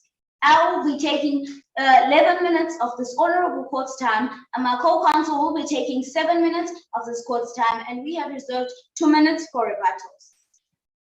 I will be addressing the first issue concerning the unconstitutionality of Section 4 of the School's Code of Conduct, as it violates the learner's right to privacy and basic education in terms of Section 14 and 29 of the Constitution of the Republic of South Africa. My co-counsel will be addressing the second issue concerning the unconstitutionality of the SGB's decision, as it violates the learner's right to peaceful assembly in terms of Section 17 of the Constitution. If it pleases the court, I would now like to begin with my submission. Just to frame our case for you, your justices, I wish to say that the violations I am going to reveal in my argument affect a group of powerless, voiceless, and vulnerable minors, and therefore require your justices to consider the best interest of the child as contemplated in Section 28, subsection 2 of the Constitution. There is no doubt in our view, your justices, that this matter also involves a matter of power relations, but not between equals, but between minors who cannot speak for themselves and who cannot consent for themselves, and parents who can. Given the position of our clients, your justices, they require utmost protection from this honorable court. The court must protect your justices.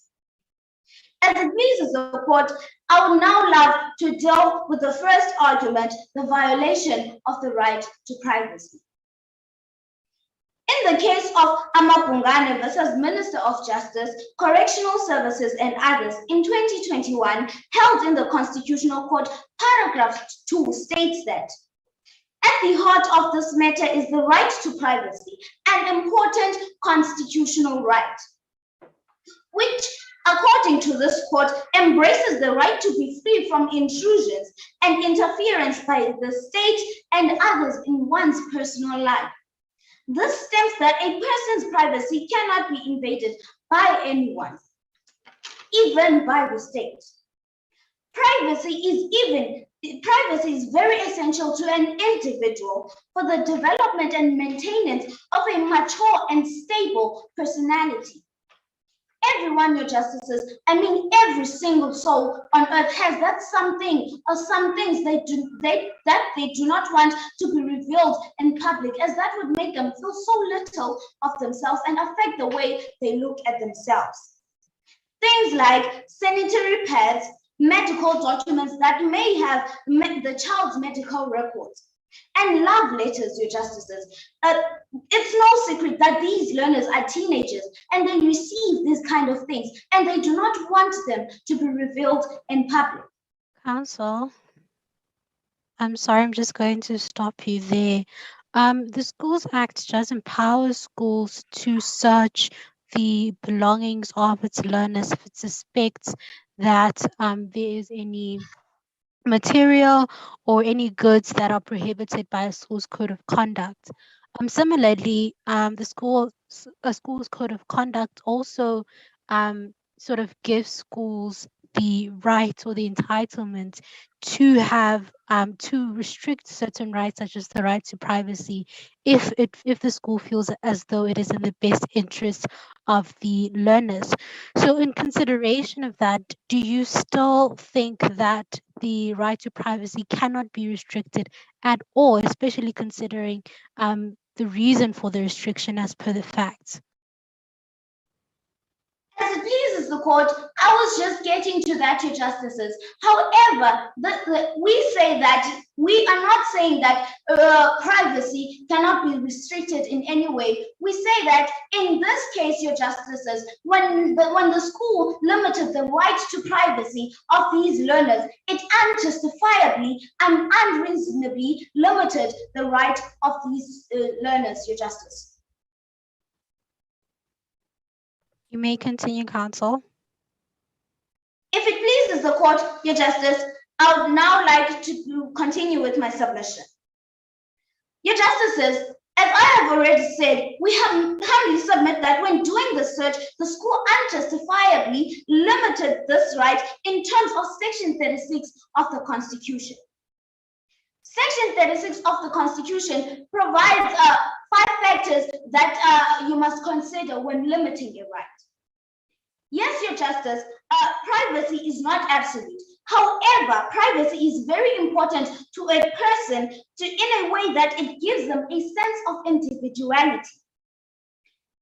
In the case of Khumalo versus Wolomisa in 2002, it was held that the right to privacy recognizes that human beings have a right to a sphere of intimacy and autonomy that should be protected from invasions. On the importance of the limitation was said it was to instill discipline.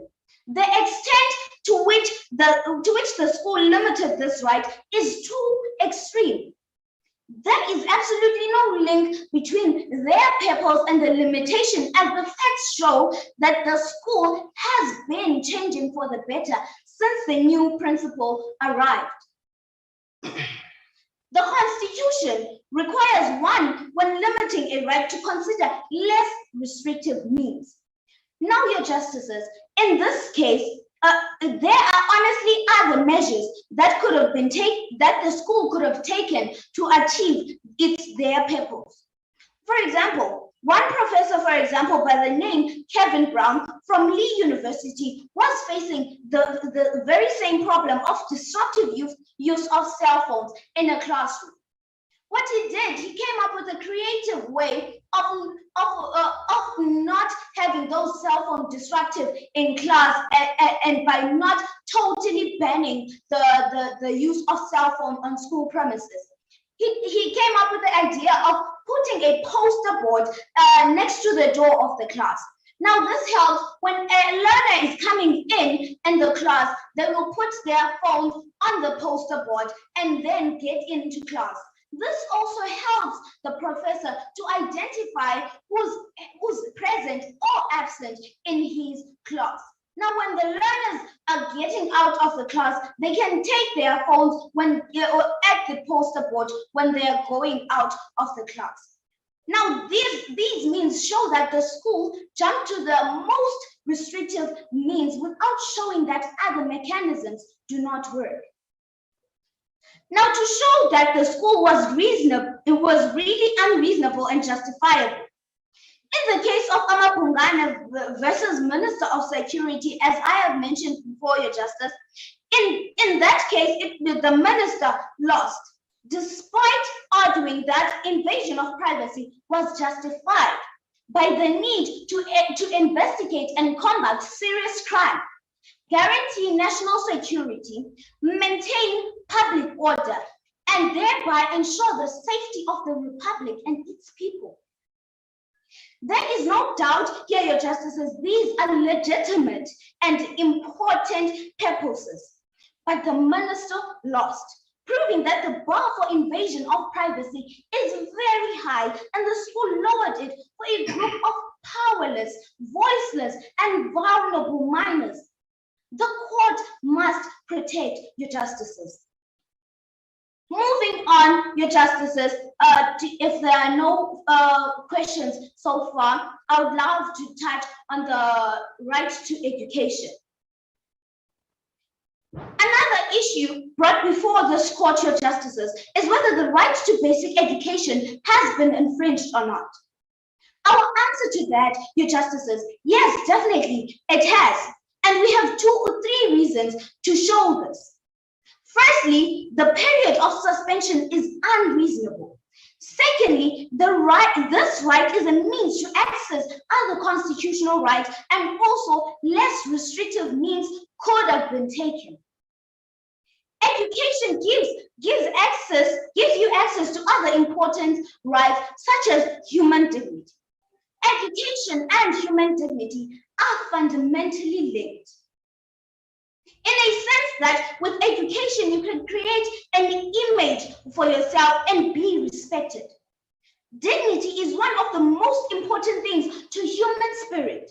It means being valued and respected for what you are, what you believe in, and how you live your life. The school has violated Section 36, subsection 1E of the Constitution. This section requires you to have less restrictive means to achieve whatever purpose you may have to limit a right. In the case of Pillay, known as Pillay, but it's KwaZulu-Natal and others versus Pillay in 2008, held in the Constitutional Court. Paragraph 98 states that both discipline and education are legitimate goals. However, care must be taken not to state the school's interest too broadly. This shows that the school considered its interest more than the interest of the your time has elapsed. I have one question for you, and then you can hand over to your co-counsel. In addition to the examples that you've provided as less restrictive means, what other sort of resolutions do you have where students still do not abide by those examples? So where students are found with phones still in class, or they found using their phones and they didn't put them in the box as per your your suggestion. What other restrictions would you suggest other than confiscating the phone and then imposing suspension? As it pleases the court, your justice, if that was the case, then they would ask the learners to not bring their cell phones in the classroom, your justice, which that helps there. But the school should have first considered the less restrictive means before actually jumping into the suspension, your justice. Okay, thank you, counsel. You can hand over to your co-counsel. If it pleases the court, your justice, I would now like to hand over to my co-counsel.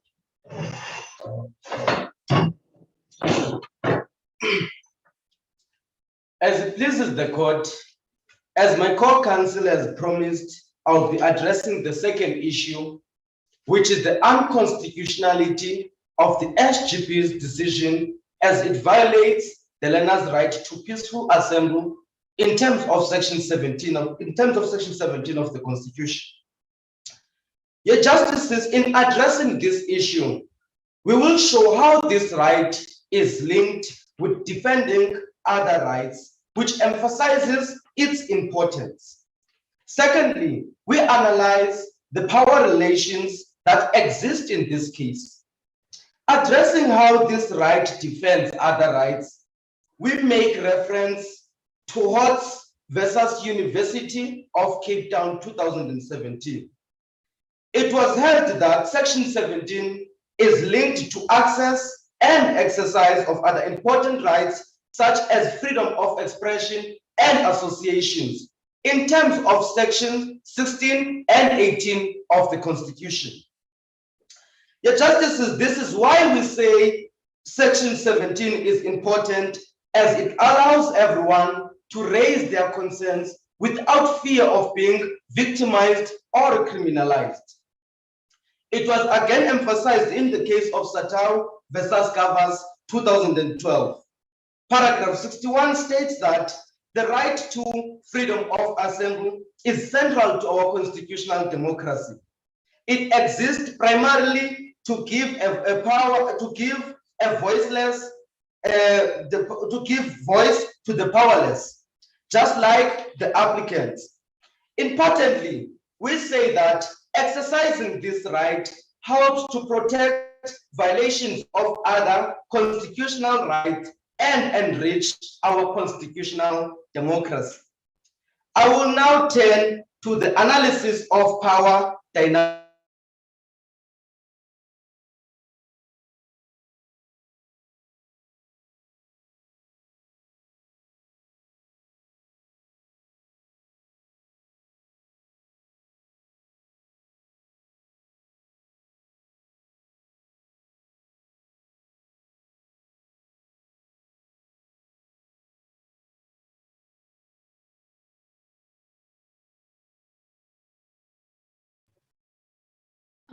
Applicants, I don't know if you can hear me, but it seems as though there is an issue with your network.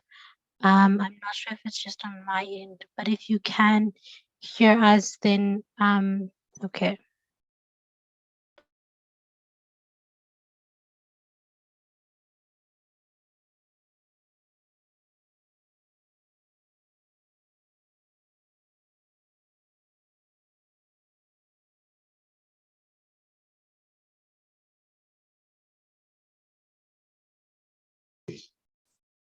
I apologize, the justices, there was a network problem.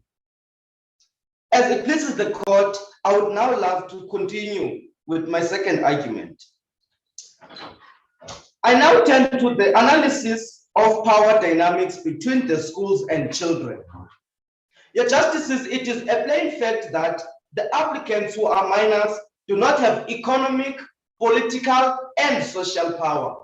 Because of this, they have no power.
We are now using a laptop or camera. Yes. I will write line. Perhaps some for a lint.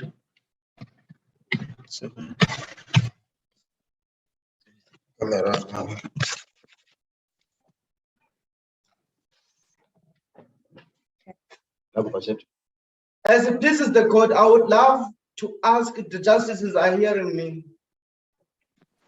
Yes, we can hear and see you. Yes. I apologize, your justices. There was a network problem. We had to change our connection. This makes their right likely to be violated and the law to be broken at their expense.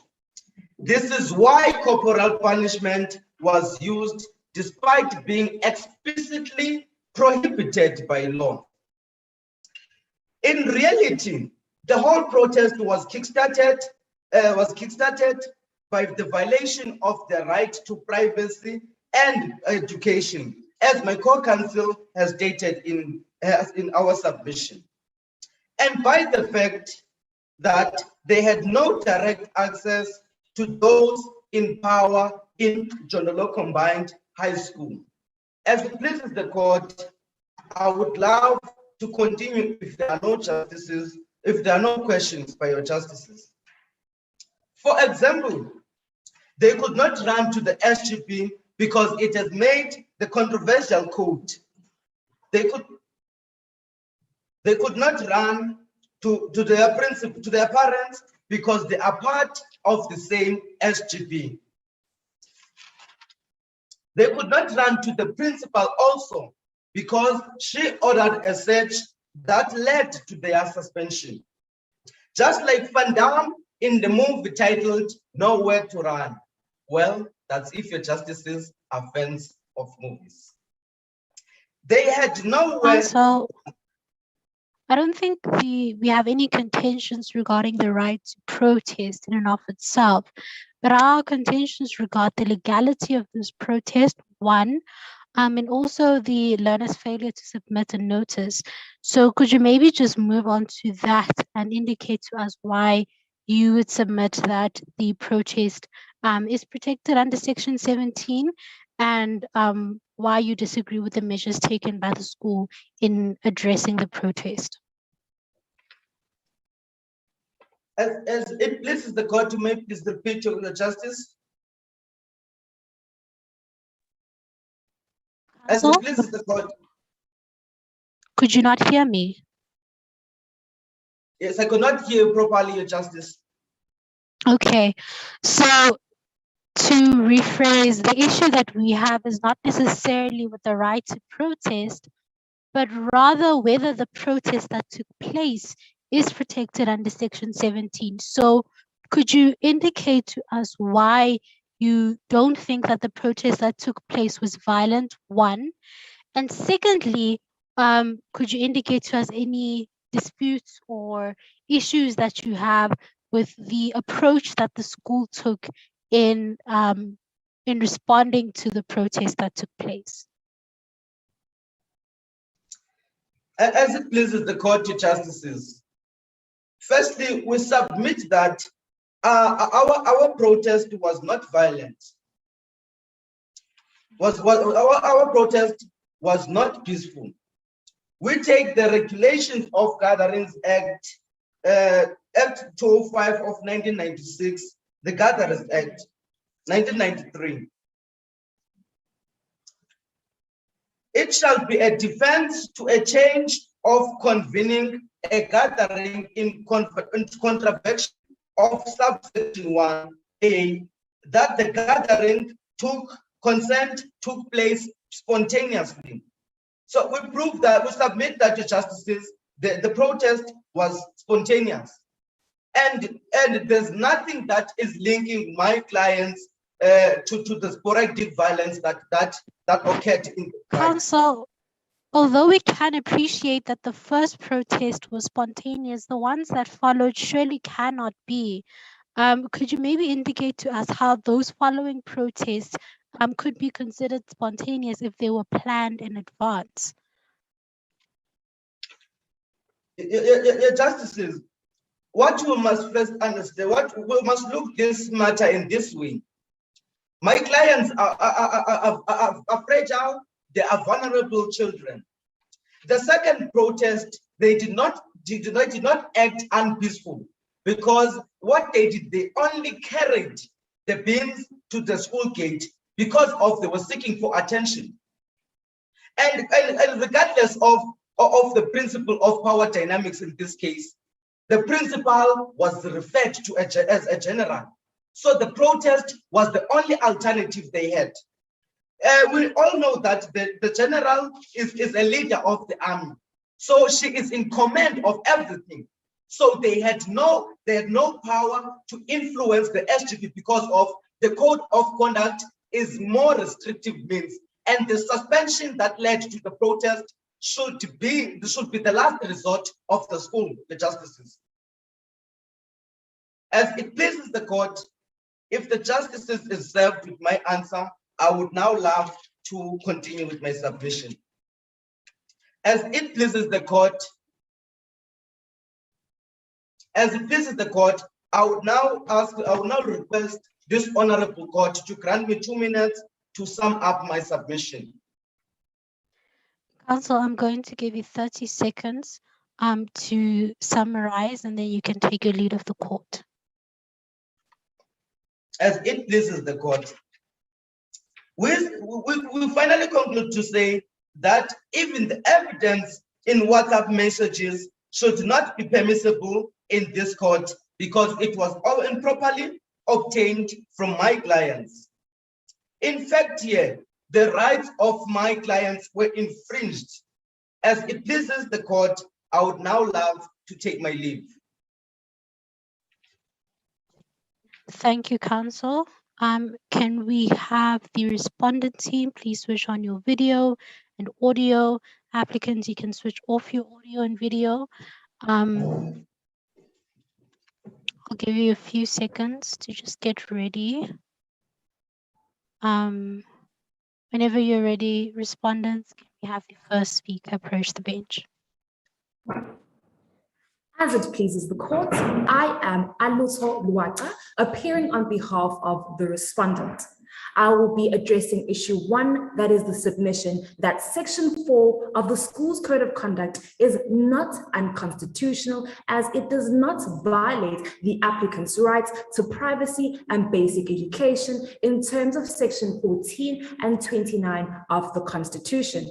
My co-counsel, Ms. Mutsekane, will be submitting the second issue, that is that the SGB's decision is also not unconstitutional as it does not violate the applicant's rights to peaceful assembly in terms of section 17 of the Constitution. The counsel for the respondent submits that the respondent stands by its firm decision of suspending the applicant for defying section 4 of the Schools Code of Conduct for the following 3 reasons. 1, paragraph 184 MEC for Education, KwaZulu-Natal and others versus Pillay, ordered by the same constitutional court in year 2008, states that encouraging the observance of rules is the first step to establishing civility in an institution. Second, your justices, we refer to the states given that we submit that Umjondolo Combined School was less of a purposeful and disciplined school environment, and thereby a code of conduct had to be implemented. As paragraph 58 of Head of Departments of Education, Free State Province versus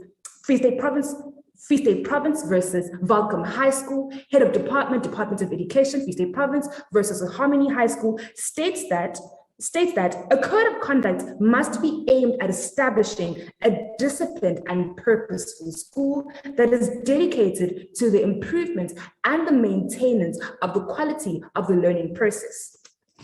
Lastly, your justices, we state that section 8, subsection 4 of the Schools Act states that nothing contained in this act exempts a learner from the obligations to comply with the Schools Code of Conduct that is attended by such a learner.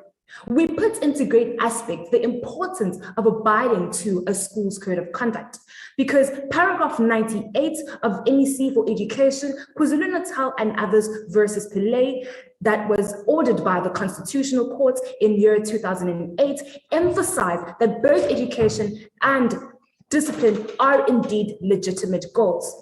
The counsel for the respondent brings it to the court's attention that many of the learners and educators of Umjondolo Combined School agreed with the need for greater discipline according to the states that were given. That was even before the implementation of the section 4 of the Code of Conduct. This goes to show, my justice, that it wasn't the school alone that made a decision for improvement, but rather we submit that many members of the school came together democratically and pleaded for change. Your justices, it states that we submit that, your justices, this greater discipline that was called upon by many of the members had to be adhered to by the SGB for the following reasons. The functions of the SGB, according to Section 20, subsection 1, are to promote the best interest of the school and the learners alike, and strive to ensure its development through the provision of quality education. Your Justices, it also states that a governing body is responsible for adapting a code of conduct.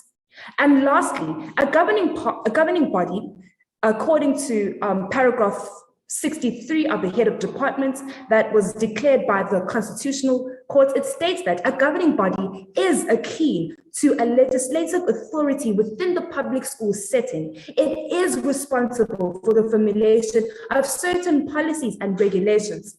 Your Justices, this is mainly the most important part of this paragraph. This regulation of the policies and regulations is in order to guide the daily management of the school and ensure an appropriate environment for the realization of the right to education. With this being submitted, Your Justices, we state that it would be more fair and just that if the court are to rule that the respondent was guilty of an offense, they would also have to rule that all the members of the school that pushed for change are all guilty of an offense. Counsel for the respondent denies its charges of infringing on the applicant's right to basic education. The reason why Section 4 of the school's code of conduct was implemented in the first place, Your Justices, is because learners of Umjondolo Combined School were using their cell phones in class, and teachers complained that they found it hard to teach under these circumstances, meaning that effective education was not maximized, and therefore, Yes, Your Justice. Counsel, I'm just going to stop you there. Would you really say that the purpose of Section 4 of the Code of Conduct is to sort of promote the right to education if one of the sort of repercussions of violating this provision is suspension? Does that not kind of contradict the aim that you are seeking, which is to promote the right to education? Your Justices, in accordance to that matter, to show that the principal or the principal of the school rather embraced education, if you refer to the states given, Your Justices, she took in the responsibility to organize a meeting in which mistakes of this code of conduct can be amended, Your Justices. And it clearly states that Ms. Khoza sends out a message saying that she does recognize that the learners have the right to complain, meaning that, Your Justices, she's willing to give them a chance to explain themselves so that further education can take place. Your Justices, it is in order to minimize the destruction of school in classes, which was the infringement of basic education for the rest of the learners that did not bring their cell phones to school. Your Justices, we also state that privacy was also not infringed upon. Your Justices, a random search does not need to be notifying anyone as it is written as a random search according to the South Africans Act. Random search meaning unarranged. But this respondent put out a notice as a measure of mitigating such repercussions. We submit, Your Justices, that the respondent handled the search rather very leniently as the search was not aimed at infringing on anyone's rights, but rather to maintain order and discipline. Your Justices, as a notice was sent the day before the search, you would expect that the applicants would at least leave their cell phones at home on the day of the search, to say the least. This rebellion. Yes, Justice. I'd just like to take you back to a statement that you'd made in response to the question that I asked. So you noted that the principal did recognize that the suspension is sort of an issue and that would be addressed during the SGB meeting. The facts indicate that what was to be addressed or what was found to be in serious contention in the meeting is the corporal punishment, not necessarily the cell phone issue in Section 4. Could you then again, I take you back to my question to say that do you not think that suspension as a repercussion, you can understand confiscation and such, but suspension, do you not think that that violates the right to education that you, supposedly want to Your Justices, not only was Section 4 of the school's code of conduct to stop disruptions, Your Justices, but it was also in order for the applicants to learn from their errors, Your Justices. That's why the suspension was fixed in a way, Your Justices, and it was minimized to the maximum period so that the learners would come back to school and would continue with their education. If that answers your question, Your Justice. May proceed, thank you. Your Justices, bringing a cell phone to school after being warned of a suspension and a confiscation is seen as willingness to have that cell phone confiscated. Therefore, we state, Your Justices, that even the applicant can state that even the actions of the applicants show that indeed cell phones are of no good use in the school premises, as the applicant is also willing to have that cell phone confiscated. In conclusion, we would like to direct the court to paragraph 108 of the MEC for Education that was declared by the Constitutional Court that states that by and large, school rules and codes of conduct shall be observed until an exemption has been granted. Your Justices, we do state that indeed, if the learners did have a right to complain, they still had to abide by the school's code of conduct, as no exemption was provided to these learners. Your Justices, I would also like to state that this action is so that it plays an important role for realizing the vision of the preamble of the Constitution. And if it pleases the court, I would like to take my leave, leaving my co-counsel on the stand. Thank you, Justice. Thank you, counsel. Second speak on behalf of the respondent. Whenever you're ready, you may begin. As it pleases the court, with my 10 minutes, I will be arguing that the SGB's decision is not unconstitutional and does not violate the learner's right to peaceful assembly in terms of section 17 of the Constitution. The counsel for the respondents making use of the Constitution, South African Schools Act, and articles will prove that the applicant's allegations of the SGB's decision being unconstitutional are however false, and that the courts of call were not inaccurate for ruling in favor of the SGB.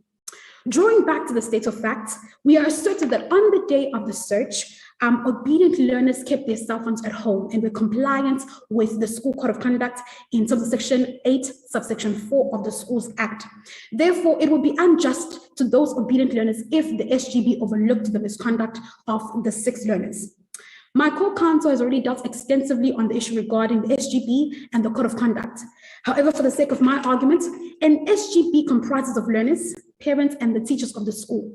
This inevitably proves that the learners were, however, on board with everything stipulated in the code of conduct. Your Justices, we are aware that not every learner was thrilled or excited by the implementation of this code of conduct. However, if the applicant was displeased with anything in this code of conduct, we submit that they should have made use of the RCL body by sending in or petitioning their grievances to them. The principal calls for a meeting, which was to be held at 6 o'clock. Unfortunately, that meeting does not take place as the learners barricade the entrance. Your Justices, we make use of section 4.5.2 of the Schools Act of 1996, number 84, which states that problems or issues must, as far as possible, be resolved at school. We boldly allege that the applicant violated this ruling as they took a more publicized approach. Paragraph 63 of the Satao and another versus the Garvis and others of 2013 states that the inherent power and value of freedom of assembly and demonstration as a tool of democracy often used by people who do not have any other necessary measures to make their democratic right count, of which Your Justices, they did, as this meeting was intended to reach a consensus with the learners as to what can be a way forward. The principal did recognize that there was a problem or that this code of conduct is extensive, and this was the reason for this meeting. However, the applicants chose not to attend the meeting. Rather, they chose to not let the meeting take place at all. Section 16 of Section 2A of the Constitution attests to sharing information that is false for war. The applicant was very assertive that its cause of causa, to which that is false, as its cause of the learners' rebelliousness and resistance against a simple ruling for their betterment. The applicants infringed upon their fellow schoolmates' rights to basic education, as teaching and learning could not take place, as learners had to take a U-turn by the gate. To further substantiate, the applicants also violated road users and the SGB's right to freedom of movement in terms of Section 21 of the Constitution. Your justices will submit the Schools Act stating that when the expression leads to material and substantial disruption of school activities, operations, and the rights of others, this right can be limited. And we link this to Section 36 of the Gatherings Act. Paragraph 43 of the Mlungwane case of 2019 states that everyone has the right to assemble, demonstrate, picket, and petition and present petitions. The only internal qualifier is that they exercise this right peacefully and be unarmed. To which, however, dragging the bins into the streets and having potential damage or harm to infringement of property, that is not peaceful in any way. In fact, there is harm or potential harm or damage that could have taken place. The fact that a fire brigade had to be called upon shows that it was not safe. Your justices, the counsel for the respondent submits that the accusations made by the applicant regarding the infringement of the rights to peaceful assembly are however false. As Section 3 of the Gatherings Act states that the convener of a gathering shall give a written notice signed by him of the intended gathering, to which there was no notice to the two independent strikes. We, as the counsel for the respondent, we do acknowledge that the first protest was ever spontaneous, therefore a notice was not required. But for the other two, they were said to be planned, therefore a notice should have been given. Your justices will submit paragraph 16 of the Mlungwane case of 2019, which however states that if a gathering proceeds without a formal notice, then Section 12 of Section 1A provides that it is a criminal offense to convene a gathering without giving the requisite notice prescribed in this act. Paragraph 21 also of Mlungwane case of 2019 states that disobeying any lawful instruction by a police officer or police person, including instruction to disperse, is seen as an offense. Your justices, the applicant was warned that they need a notice, to which it was said that in the set of facts, they went home and planned for the next protest, to which they did not plan for a notice. Your justices, we deny all the allegations of infringing upon their rights to peaceful assembly, as in every instance of the protest, it was the police immobilizing their strikes and not the respondent. Therefore, we are not eligible or accountable to how those strikes were immobilized. Your justices, the respondent's decision is further justified by Section 7.6 of the Schools Act of 1996, number 84, stating that any corrective measure or disciplinary action must be commensurate with the offense and infraction.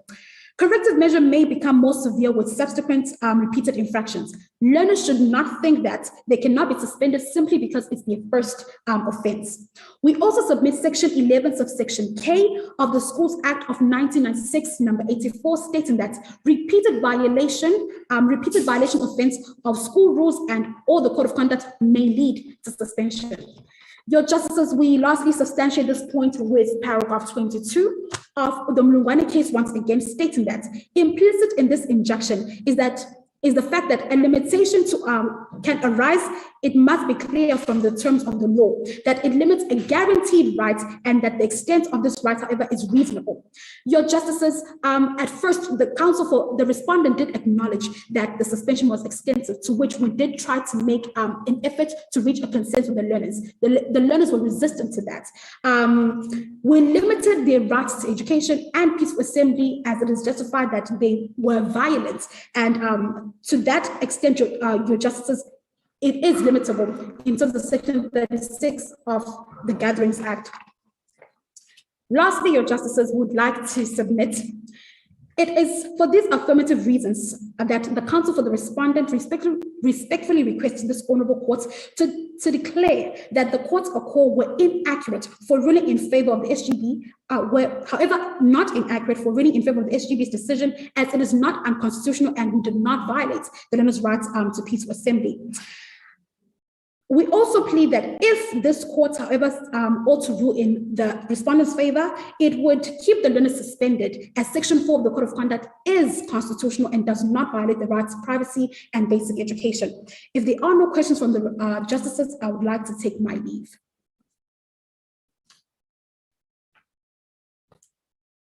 Thank you, counsel. Thank you to the applicants and to the respondents. Can we have the applicant team please give their rebuttals? So any of you already applicants, please switch on your video and audio.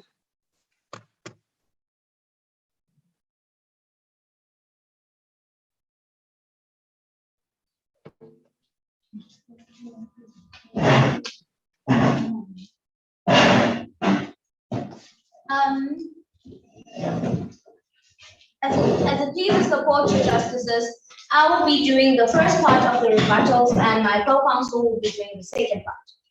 I would love to point out that my learned friend here said something about the principals sending out a text, which they quoted from the facts, which says here, Ms. Koza sends a text to the parents of all the learners in the school saying if mistakes have been made, this must be discussed, and a way forward must be found. This proves that this school actually admits that there were mistakes made and that they admit that they were wrong in this whole situation. Now they want to come back and tell the applicants that they will reduce the suspension or in a way, and that the learners, now the school reacted, now that the learners were acting on what they saw, that it was unjust,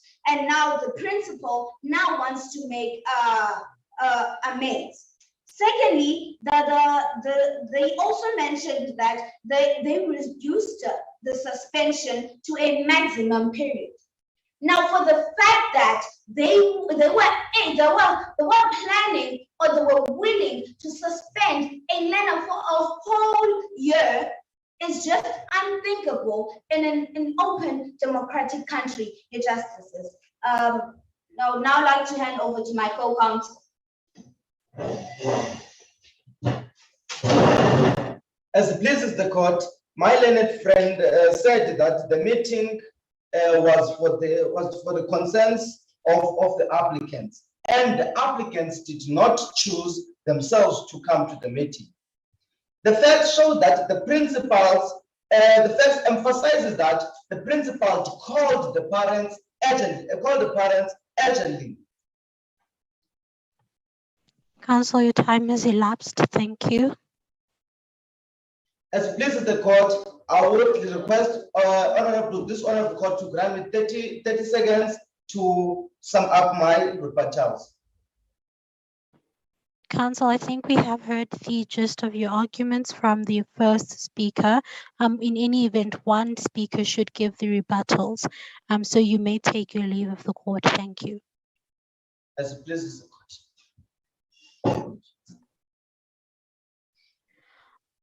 Thank you so much to both teams, to the applicants and respondents. It doesn't seem as though we have any time to give general feedback, but all I can say is that both teams did really well. You can see that a lot of preparation was done, and we can see that you really are on the right path. Please do consider taking a degree in law. I think you would make an excellent contribution to the faculty. And if there are no questions or concerns from your end, then you're invited to please leave the courtroom so that the judges can deliberate and head off to the next round. Thank you. Thank you, Your Justice.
Morning to everyone, or good afternoon to everyone. In the interest of time, we're just going to get into it. I do have your times noted, and so I will be showing you your time cards as you proceed. Can we have the first speaker on behalf of the applicant? Whenever you're ready, you may approach the bench.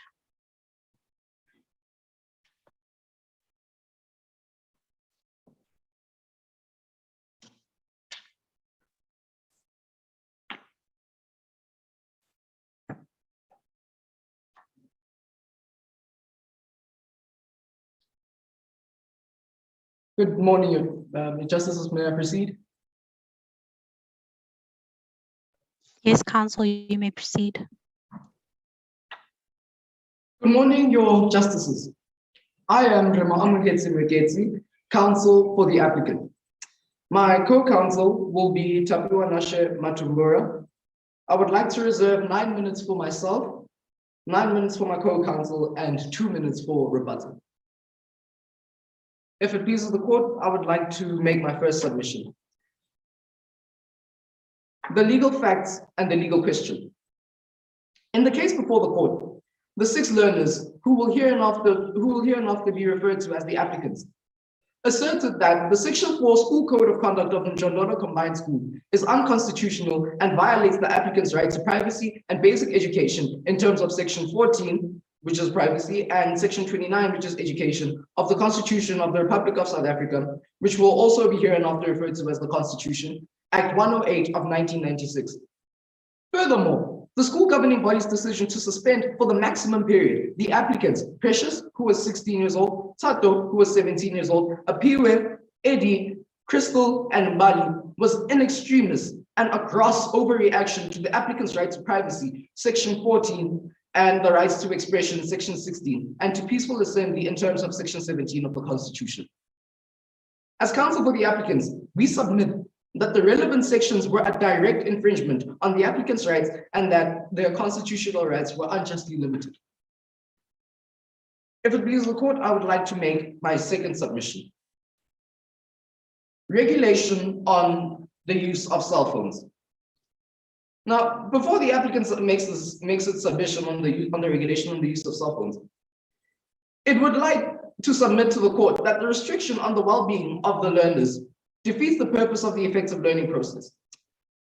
The applicants would describe to the court the effective learning process in accordance with the respondents' needs, with being disciplined within the school, which was needed at the time, and improvement in the capability or ability of the learners, which was also shared by the respondent in the goal to improve the matric pass rate. Now, the first submission that the applicant would like to make to the court regarding the well-being of the learners defeating the purpose of the effective learning process is on the regulation on the use of cell phones.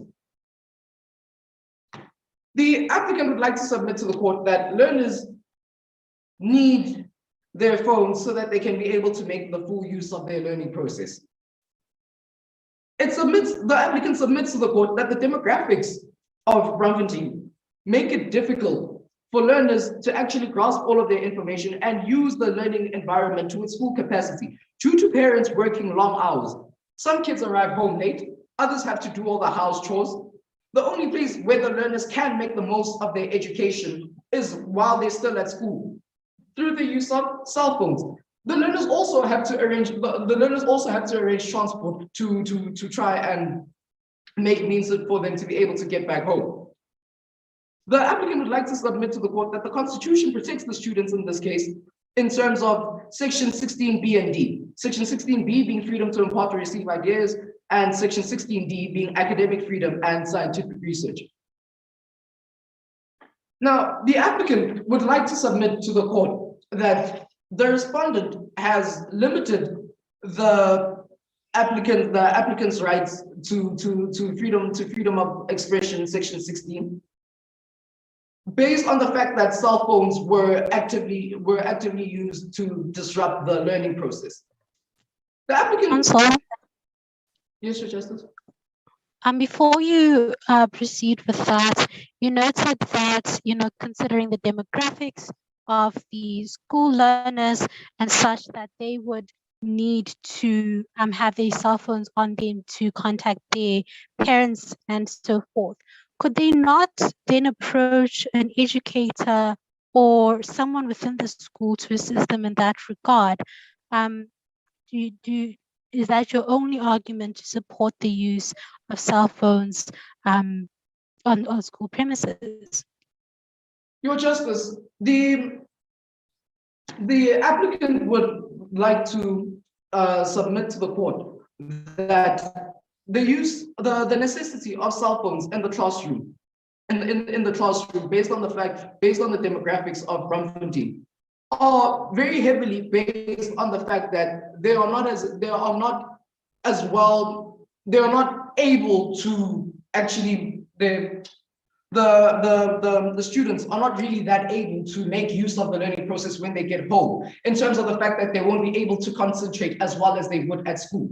The applicant therefore submits that the best place for the learners, where the learners' concentration is at its peak, where they can get their homework done, where they can get their studying done, is at school. And in order for them to be able to get the extra, in order for them to be able to get the extra resources that they would have used at home through their cell phones, if the best place they can do this, they can study, is at school, where they would have used their cell phones at home, the applicant therefore also submits that they need their cell phones in the classroom. And furthermore, with regards to asking the educators for their phones, in terms of for their cell phone use, the applicant would like to submit to the court is that some learners use Taxify in order to arrange their transport to go back home. Should the students have to ask the teachers for their phones to use Taxify, they also have to now start digging into the educators' finances, which is going to create completely unnecessary problems. And therefore, what the applicant submits to the court is that the best possible way to work around this would be to provide some leniency towards cell phone use within the classroom. If that pleases the court, I'd like to make my next submission. Okay. The applicant questions how significant were cell phones in the period of disorder within the school before the respondent came into power, when there was high absenteeism between the teachers and the learners. The applicant submits that there are schools in rural areas where learners aren't as well resourced, where learners do not have phones, where learners do not have tablets, but they can still be just as disruptive and anarchistic. The applicant therefore questions the necessity of the heavy-handed approach on cell phone use due to the fact that clearly cell phone use, when taking into account all of the other schools where learners aren't as well resourced, cell phone use is not the only dynamic that influences disruptive behavior. And therefore, the applicant questions the necessity of the heavy-handed approach on cell phone use through Section 4 Code of Conduct in Njondolo Combined School. The next submission that the applicant would like to make to the court is that the heavy-handed approach didn't instill the discipline which was intended for. Instead, it instilled fear. And in the heavy-handed approach, in the Code of Conduct instilling that fear, what the applicant would like to submit to the court is that should that fear break, chaos is bound Counsel. to. Yes, Your Justice. Counsel, because based on your submissions that Section 4 is not a proportionate or a justifiable restriction, do you have any other suggestions on how we could address the issue that the school is facing regarding its performance, regarding its discipline, etc.? Please answer that, conclude your argument, and then you can hand over to your co-counsel. Great, thank you, Your Justice. The following submission, Your Justice, was about to address that. The applicant acknowledges the discipline that was necessary to be implemented in the school. However, the applicant feels that the less restrictive means to achieve the purpose was to have a structured code of conduct which provided provision for the varying degrees of severity with which the code of conduct could be breached. The applicant would like to submit, and as will be further discussed by my co-counsel, that a point system could have been made that has different levels of transgressions.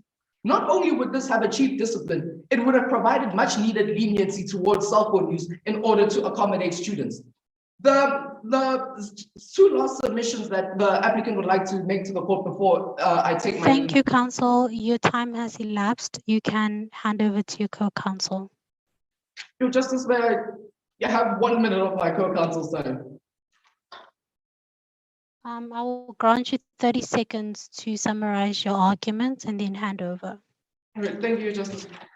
The applicant would like to submit to the court that on the issue of the gatherings on the issue of gatherings that happened within the school. Okay, that will be discussed by our co-counsel. The issue of gatherings will be discussed by our co-counsel. On the issue of privacy, what the applicant would like to submit, the applicant would like to refer the court to the case, to a case of Bernstein versus Bester, wherein Justice Ackerman extensively discussed that unless there are certain actions within the personal sphere or certain possessions within the personal sphere which extend negatively to communal relations and activities such as business and social interaction. In this case, oh, thank you, Justice.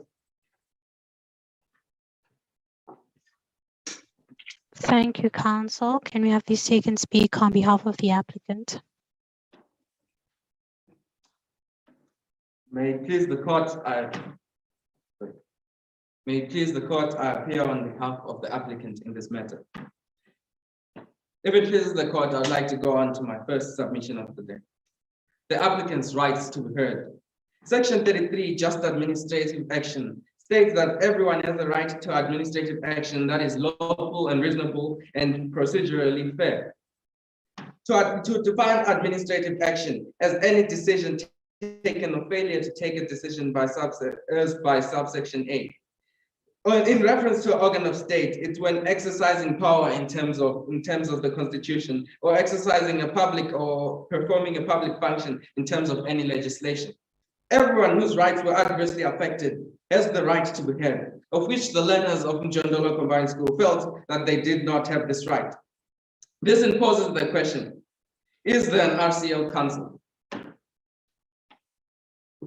Due to the lack of facts in the state, due to the lack of information in the state of facts given, you can deduce one of two possible outcomes. That either there was no presence of the RCL council, which would be in direct infringement of section 11 of chapter 2 of the SA Schools Act, which states that a representative council of learners at every school must be established at every public school enrolling learners 8th grade or higher. Working upon that definition, we then deduced that Njondolo Combined School, in the second scenario, would have had an RCL council, of which that RCL council would be non-functional and not representing or voicing the students' concerns. This can be deduced from the outbursts of the learners that their concerns were not heard.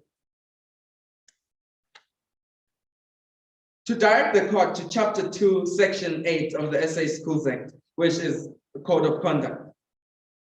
The subsection 1 states that subject to any applicable provincial law, a governing body of a public school must adopt a code of conduct consulting with the learners, the parents, and the educators. Of which we then, from the set of facts, it was not clear if the learners were consulted, as they form part of the triumvirate needed for passing the code of conduct. Then therefore section 4 of the Constitution of the Schools Code of Conduct was unconstitutional. And as such, the applicant submits that the respondent did not keep to section 33 of the Constitution and violated the applicant's rights to be heard, as well as that section 4 of the Constitution of the School Code of Conduct of Njondolo Combined High School is unconstitutional. If it pleases the court, I would like to move on to my second submission. Upon section 36 of the Constitution, the limitation of rights. Subsection 1A Subsection 1 states that the rights in the Bill of Rights may only be limited in terms of general law of application to the extent that the limitation is reasonable, justifiable, and open in a democratic society based on human dignity, equality, freedom, taking account the relevant factors. A, the nature of the right. In which case, we, the applicants, will submit that the nature of the right was restrictive, and the nature of the right in the case at hand is to ensure that the learners comply with the school code of conduct to create and preserve an adequate, safe, and improved education and in learning environment. B, the importance of the purpose of limitation. We submit that the purpose of the limitation is to ensure discipline in the school environment. C, the nature and the extent of the limitation. The nature of the limitation is extensive and harsh, and extends to the general possession of cell phones on school premises and not the use of cell phones on school premises.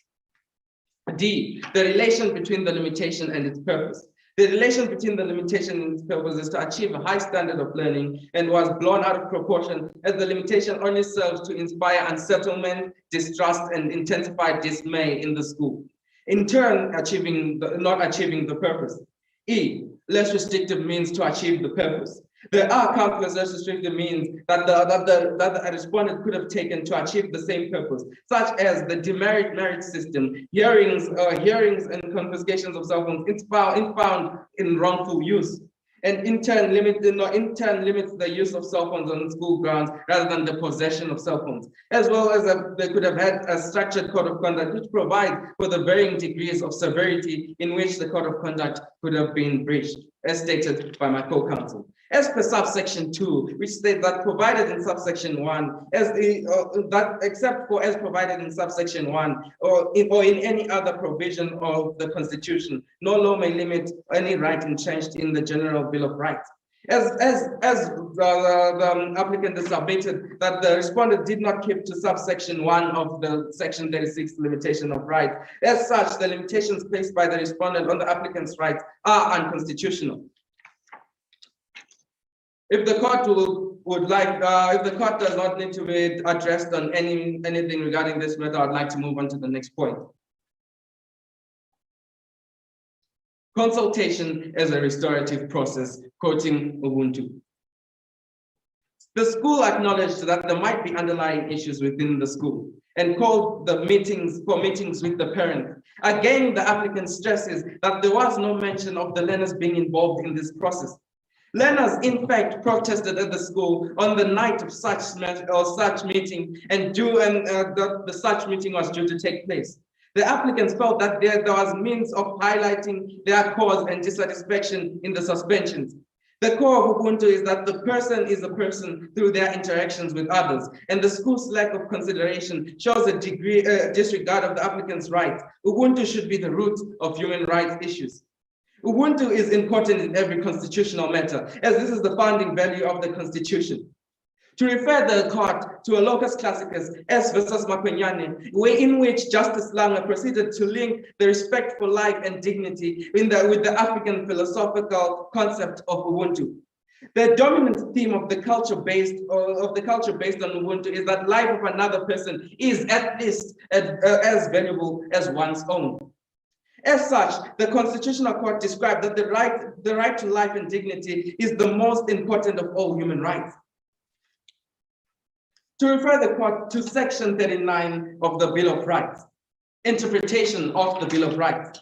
1A, subsection 1 states that interpreting the Bill of Rights, subsection 1 of section 39 states that when interpreting the rights of the Bill of Rights, a court, tribunal, or forum A must promote the values that underlie an open and democratic society based on human dignity, equality, and freedom. As such, the applicant submits that the respondent in their actions had complete disregard of the human dignity of the applicant, and complete disregard of the human dignity of the applicants. Counsel, Yes, could you perhaps clarify what in the facts you are referring to in light of that? Do you refer to the actions of the SGB following the protest or section 4? Could you maybe just clarify there? Oh, Your Justice, in this matter of human dignity, we refer to the partakings of the school in the suspensions that were taken by the school, and as well as per section 4 of the school code of conduct, which restricted the use of cell phones, which in the current society, cell phones have been countlessly defined as part of one's life. Therefore, by restricting cell phones, it is as if the stripping. Counsel, I think that your co-counsel has sufficiently dealt with that first issue. Could you maybe just indicate to us how the section 17 of the Constitution was still a right that is protected, or that a right that can still be enforced with the students, especially considering that there were blockages, that there were bins thrown around? Would you submit that the protest was still peaceful? Your Justice, when it comes to the gatherings, which was the next submission, we'll just move on to that submission if it pleases the court. We have an occurrence of 3 different gatherings in this whole scenario, in this whole case that occurred, of which the first scenario was spontaneous. And the applicants, 6 of them, was a spontaneous gathering, and of which in the South African Gatherings Act states that a spontaneous gathering is not unlawful, as well as the applicants were only 6. There were only 6 applicants who started the demonstration, and who partaked in the demonstration, which did not violate the law, as there were less than 15. When it comes to the second demonstration, the applicant cannot be held responsible for the 40 learners who joined as in quote unquote to show their solidarity. And on the last protest with the 100 students, the applicant was not part of it. If it pleases the court, may I take my leave after stating my prayers for relief? Counsel, I think that we are satisfied with your arguments. You may just take your leave of the court. Oh. If it pleases the court, I will take my leave. Thank you to the applicants. The respondent team, could you please switch on your audio and video, and can we have the first speaker?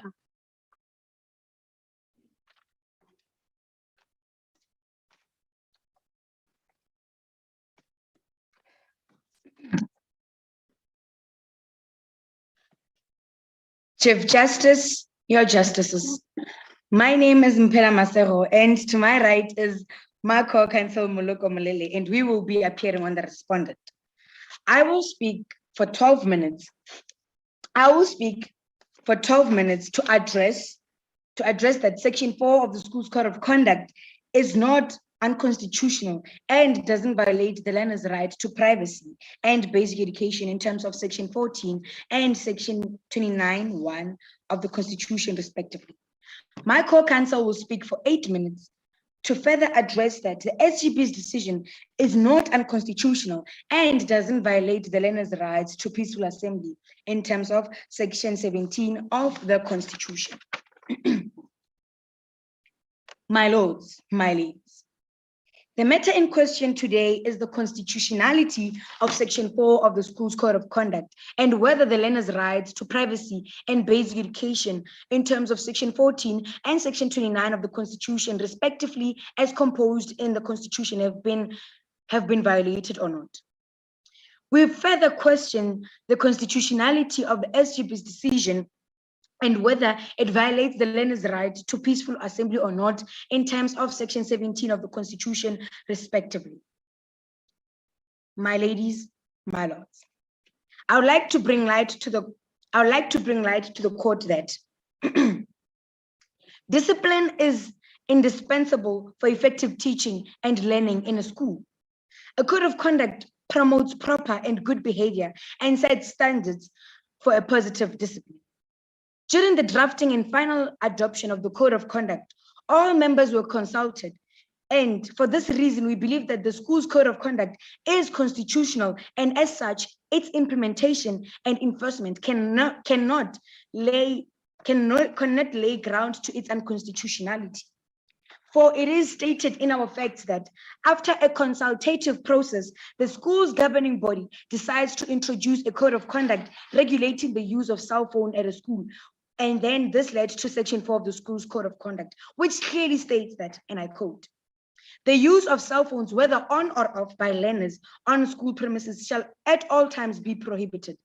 Any learner that is found in possession of their cell phone shall have that cell phone confiscated and may be suspended." My lords, my ladies, I would like to bring light to the court that the right to privacy will be at its greater use, for example, when you are at home in your own personal space. The right to privacy affords a greater intensity of protection to personal activities within the centrum of a whole. The moment you start engaging in public activities like some extramural activities or a gathering of some sort, then the intensity of that right reduces. My lords, my ladies, in the case of Mystery versus Interim National Medical and Dental Council of South Africa, the Concord stressed, and I quote, "The more public an undertaking is, the more tenured would any corresponding claim to privacy be. Thus, this means that when you are in a public space, your right to privacy can be limited. In our case, if the school wishes to search the learners periodically,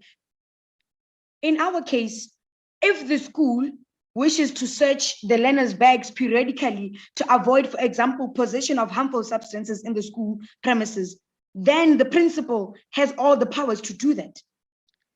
The claim that is brought by the applicant that the search and seizure of the property and possession of the learners is the claim that is brought by the applicant that the search and the seizure of the property and properties and possessions of the learners is not diminished. This means that their arguments cannot stand anymore. Turning to my second argument, Your Worship, I would like to bring light to the fact that bringing a cell phone to Counsel, before you continue, you made reference to the school being entitled to search belongings if they suspect that harmful substances are present. Could you then maybe indicate which rights or which interests that the school wishes to protect by searching and seizing cell phones that are off in the classroom? Could you maybe then indicate what the interest would there be, because it is not a harmful substance? My lady, as it pleases the court. Section 36 talks about limitations, right? So we submit that the right to privacy can be limited when you are at a gathering of more than 15 people. And when you're at school, you are around more than 15 people. And this means that your right to privacy is then now limited. That is why I said that the right to privacy affords a greater intensity of protection to personal activities within a centrum of a whole. Counsel, I still don't think you answered my question, because even in such a situation where you are in a public setting, there should be a reason as to why your right to privacy is restricted, not just because you're in public. No one has the right to search my phone because I'm in a mall. They must have just reason, either it being safety or another interest. Could you maybe indicate what that interest is here? Okay. I would like to submit to the court that we are not sure about the right that supports our case, but when we tend to our reality, when you go to the mall, maybe a shop, for example, Edgar's, and then the security suspects that you are in possession of something that you shouldn't be in, then they will search you. And there are no cases where you will you will deny the security to search you. And thus I am trying to connect the situation with the security at a shop with the schools, with the school searching the learners' bags.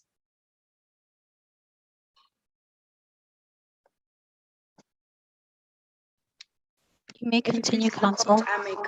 Okay, thank you.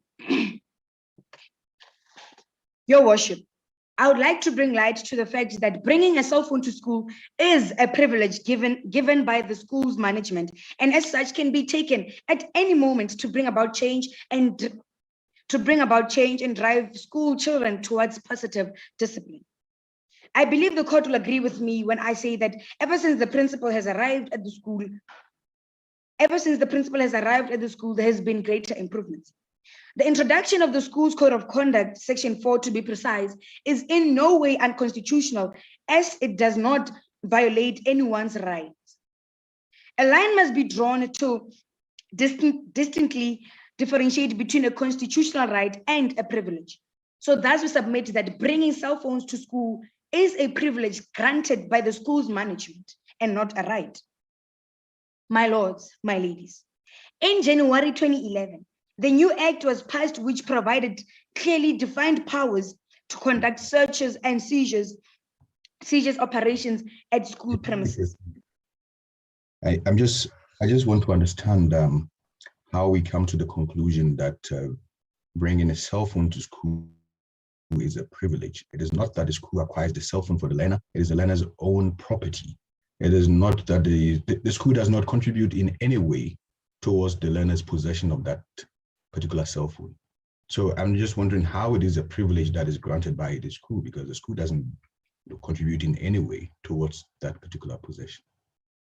I mean, my lords, every school has to have a code of conduct, and every learner in the school and everyone in the school premises have to adhere to the code of conduct. Thus, if the code of conduct doesn't allow learners to come with cell phones to school, means that the privilege is not granted to bring cell phones. Now, if the code of conduct does not talk about bringing cell phones to school or not, now you can bring a cell phone in, of course, with the permission of the principal and educators.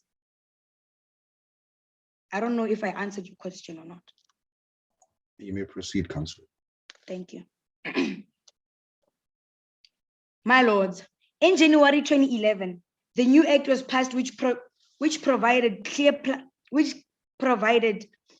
defined powers to conduct a search and seizure operations at schools. In our case, we believe the principal to be right to conduct a search, as she had reasonable cause to believe that the search was necessary to maintain school discipline or enforce a policy. If the court permits, the council would like to further add that the Learners Act brought about an imbalance in the school's environment, and as such, the rights of the majority must be protected. My lords, we would like to submit that some learners are not able to afford cell phones, and thus this will make them feel pressurized for them to buy cell phones.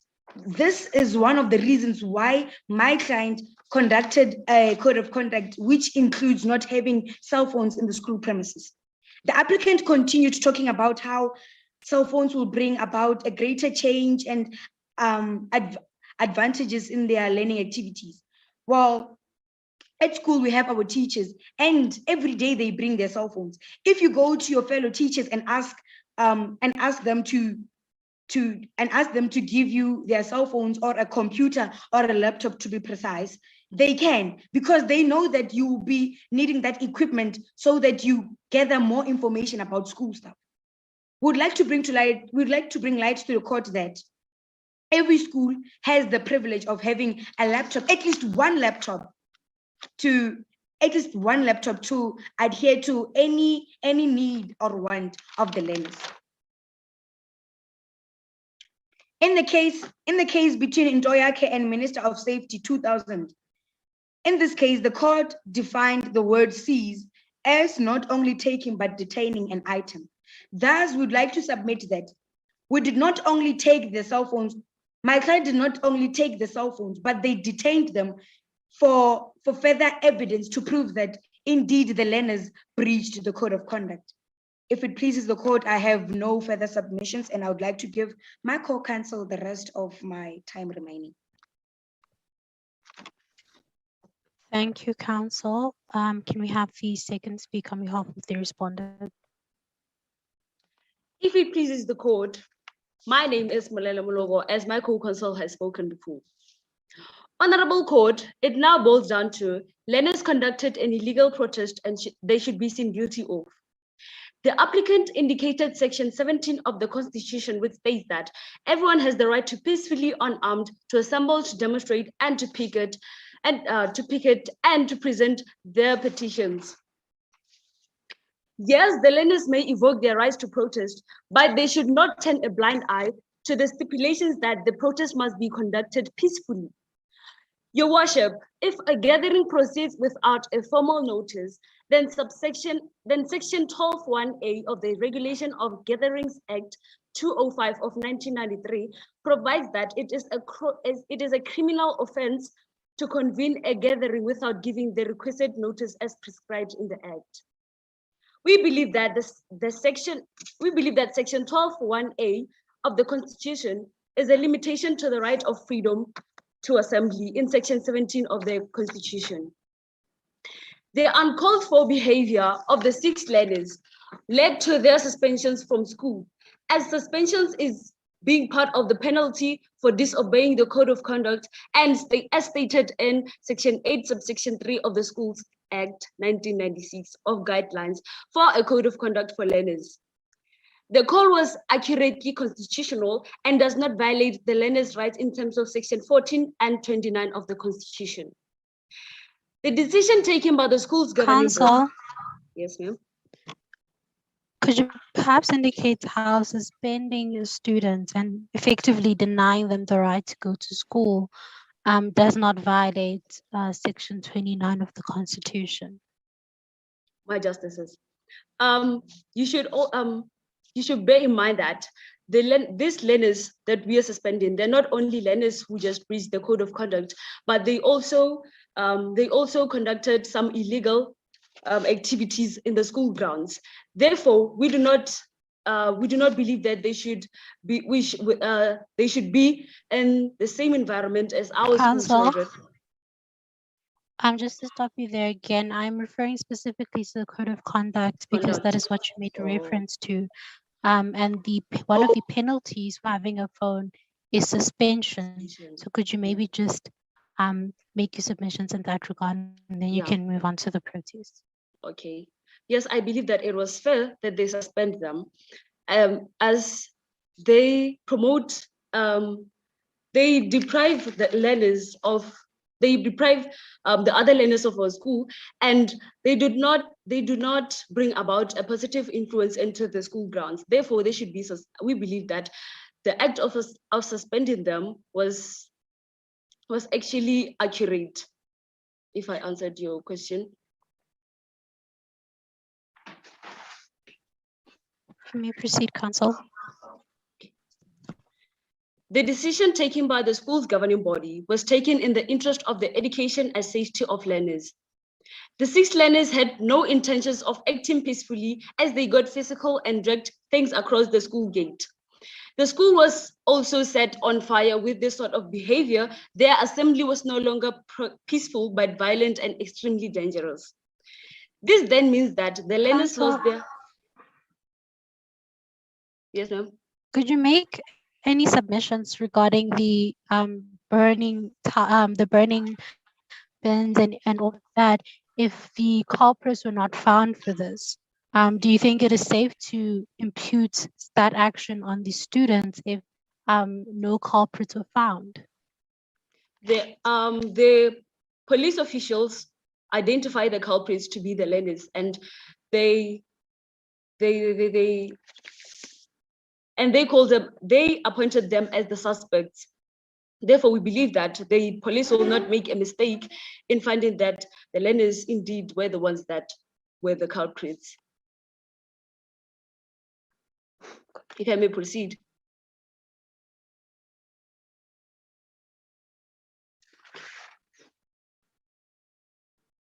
This then means that the learners lost their constitutional protection with regard to Section 17. This is because the assembly is now posing threat to the school. Even Section 12 shows that failure to give notice and to keep a peaceful assembly is a criminal offense, hence the arrest of all the 6 learners. I would like to bring to light the law established by Sir William Blackstone, the jurist judge of the 18th century in 1969. The law is the in loco parentis, which is the acting in place of a parent who has entrusted the custody and control of his or her child to an educator or a normal intramural. Therefore, with this being said, with this being established, we believe that everything that was carried out in the school grounds, because the parents entrusted the school with their child's custody, it was them acting in the place of their parents. Therefore, it wasn't acting unconstitutional at all. Instead, they were doing all that in the best interest of the learners. May it please the court to know that this matter has been taken to the Supreme Court and the court ruled in the favor of the SGB. We then ask my justices, that you consider thoroughly the point brought forward in finalizing the ruling of this case. All this just proves how constitutional the school code of the Code of Conduct is and how it does not violate any constitutional right of the learners. Counsel for the in summation would like the counsel for respondent. In summation, counsel for respondent has established that the Section 4 of the School's Code of Conduct is not unconstitutional and does not violate the learner's right to, and does not violate the learner's right to education. And to also conclude that the respondents are not guilty of any charges pressed against them, and they did not violate any applicant's right as per declaration. Counsel for the respondent respectfully requests us that may this honorable court to declare that the Supreme Court was correct in finding that there was no violation of the right to basic education and privacy, and to also rule out that the SGB's decision was fair and constitutional and can be subject to Section 36 of the Constitution, since the Learners Acts were illegal based on the law of general application. Respectfully submitted by the counsel for respondent. I would like to rest my case if there's no further questions. Thank you, counsel. Thank you to both the applicants and the respondents. Can we have the applicants please give their rebuttals?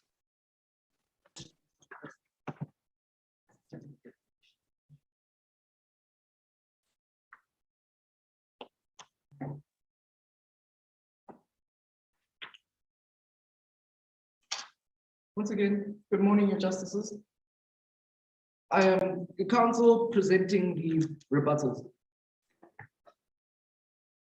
The first rebuttal the applicant would like to submit to the court is on the issue of gatherings.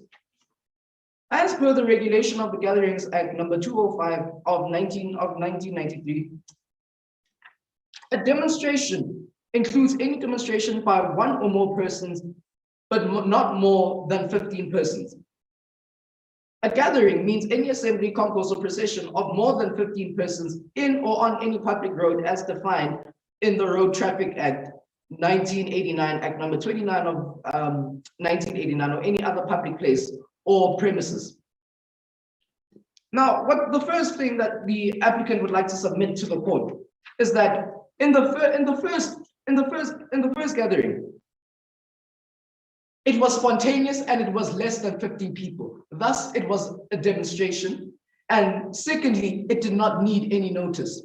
The 10 learners who went and joined in of their own accord. And therefore, what the applicant would like to submit is that it is not responsible for the actions of the other 10. As for the second gathering, once again, it was less than 15 people, and it was a demonstration and therefore did not require notice either. When the 40 learners went and joined in, they joined in of their own accord. Once again, the applicant is not responsible and cannot be held liable for the other 40 learners' actions. And as for the third gathering, where there were 100 learners that convened, the applicants weren't even part of those 100 learners. Therefore, they cannot be held liable for their actions. The applicant the second submission the applicant would like to make, the second rebuttal, is on the issue of privacy. The applicant would like to submit to the court that would like to refer the court to the case between Justice Ackerman, to the case Bernstein versus Bester, where Justice Ackerman discussed that unless there are actions. Thank you, counsel. Your time has elapsed. Thank you, counsel.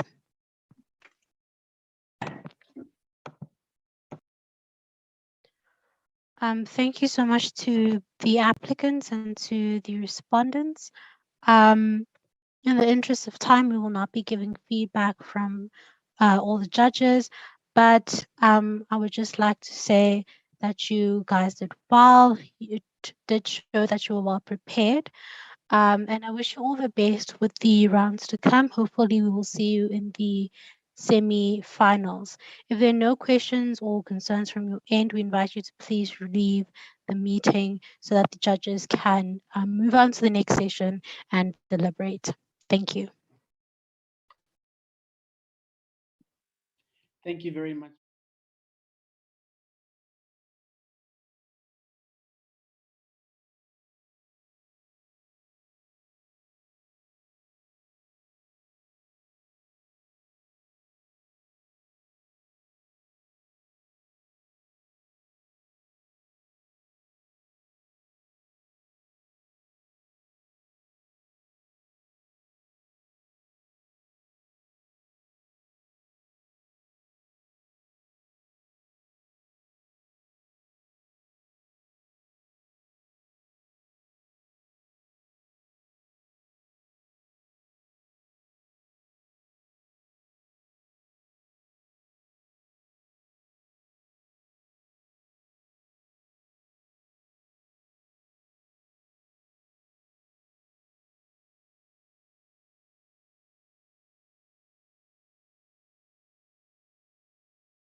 has informed us of how long they will each be taking. I will be timing you, so please be on the lookout for the time cut. You have, because the other team is not here, you might as well just exhaust your 10 minutes instead of saying 9, 9, and 2 for rebuttals, because the other team is not here, so there isn't a rebuttal in that sense, since it's an ex parte round. I am ready when the teams are, and I think my co-judges are also with me on that one. So first, speaker for the applicant, you may proceed.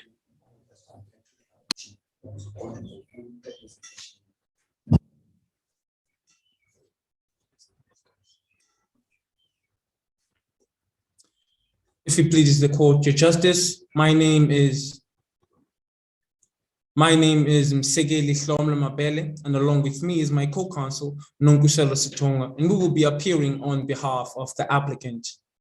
I shall consume 10 minutes of this court's time. My co-counsel shall take her 10 minutes of this court's time, and yes, Your Justice, and proceeding on, we will be arguing on, firstly, I will be addressing the court with the first issue, which is whether or not Section 4 of the Schools Code of Conduct is unconstitutional and whether or not it violates the applicant's rights to privacy and education in terms of Section 17, in terms of Section 14 and 29, respectively.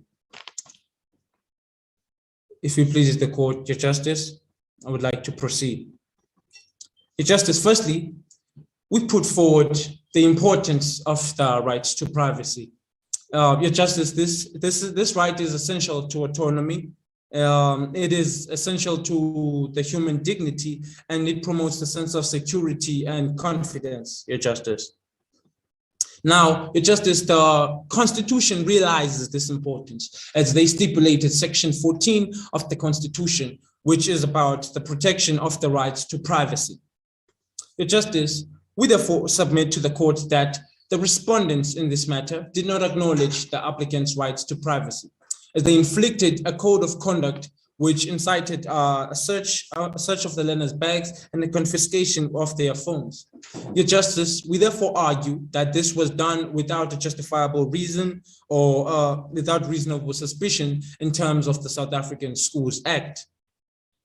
If you please the court, Your Justice, we therefore say that it is unjustifiable because, according to Section 8A, subsection 2 of the South African Schools Act, which states that the principal or his or her delegate may, at random, search any group of learners or property of a group of learners for dangerous objects or illegal drug if a fair and reasonable suspicion has been established. Now, Your Justice, in terms of Section 1 of the Schools Act, which is about the definition, a dangerous object can be defined as any firearm, gas weapon, any object or instrument that may be employed to cause bodily harm to a person or damage to property or render a person temporarily paralyzed or unconscious. Now, Your Justice, we therefore submit that the phone does not fit the description stated in issue 1, meaning the phone is not in any way a dangerous object, Your Justice, Sorry, as Counsel, stated in the Schools Act. Counsel, can I come in? I recognize that you only have 10 minutes to make your submission, so I already want to address this issue now. Are we dealing with an issue of security or are we dealing with an issue of discipline? It seems to me from reading the facts that we are dealing with discipline in the school and not security. Is that distinction fair? And if so, what is the relevance of the section you just quoted? Your Justice, we submit to the court that our argument is based on the violation placed on the right to privacy, which is security. Your Justice, the school has great intentions, which are to achieve discipline, but the manner in which they try to achieve their goal is unconstitutional, Your Justice. It's their intentions are an apple of a poisonous tree. If you please the court, Counsel, I would like to proceed. if I may quickly, I see the respondent team is actually now here. So that's great anyway. Council, if I may quickly just give you a quick question. In my view, the code of conduct is clear that if you are in contravention of section 4, this is what will follow. The students contravened the code of conduct, section 4, even after they were warned about what would happen the day before they actually contravened it. Why should this court take lightly the intentional disregard of rules by these students? Sorry. I'm so sorry to disturb you. This is Miss Jama from Moat Park. I'm not sure what is going on. Can I just get a 2-second briefing as to, is this the court case? Is it going on, or is it a workshop, or what? Hi, Ms. Jama. This is actually the session. So the court is currently in session. Speaker, don't worry, your time has been paused. It will start running again once you have to get back to your arguments. But Ms. Jama, I see Aluto is here, and I see there is also an individual that is named 214R. I assume that is the other speaker. And so I assume that the team is effectively here. Okay, I think so too. Thank you so much. Thank you. You can proceed. You may proceed. Please, the Court of Justice, may you please repeat your question? So my question to you was, given the fact that section 4 of the Schools Code of Conduct is clear on what it says, if the students are in contravention of section 4, these are the results that will follow. The principal warns them a day before they are found in contravention of the section. So why should this court find lightly their behavior? Why should we disregard the fact that they knew what the law was? The principal told them that if you contravene this particular law tomorrow, the results will be like this. They still did it. Why should we not consider all of that? Why should we take it lightly?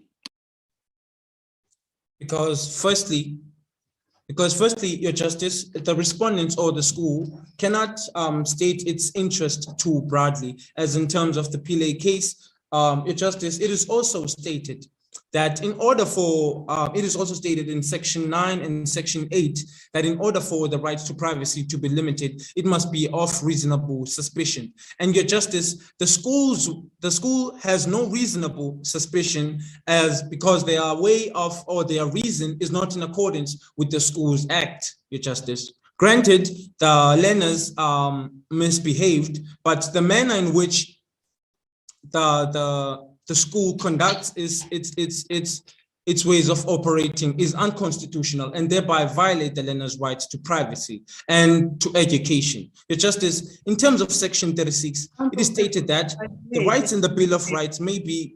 Counsel, if I may just intervene there a little bit.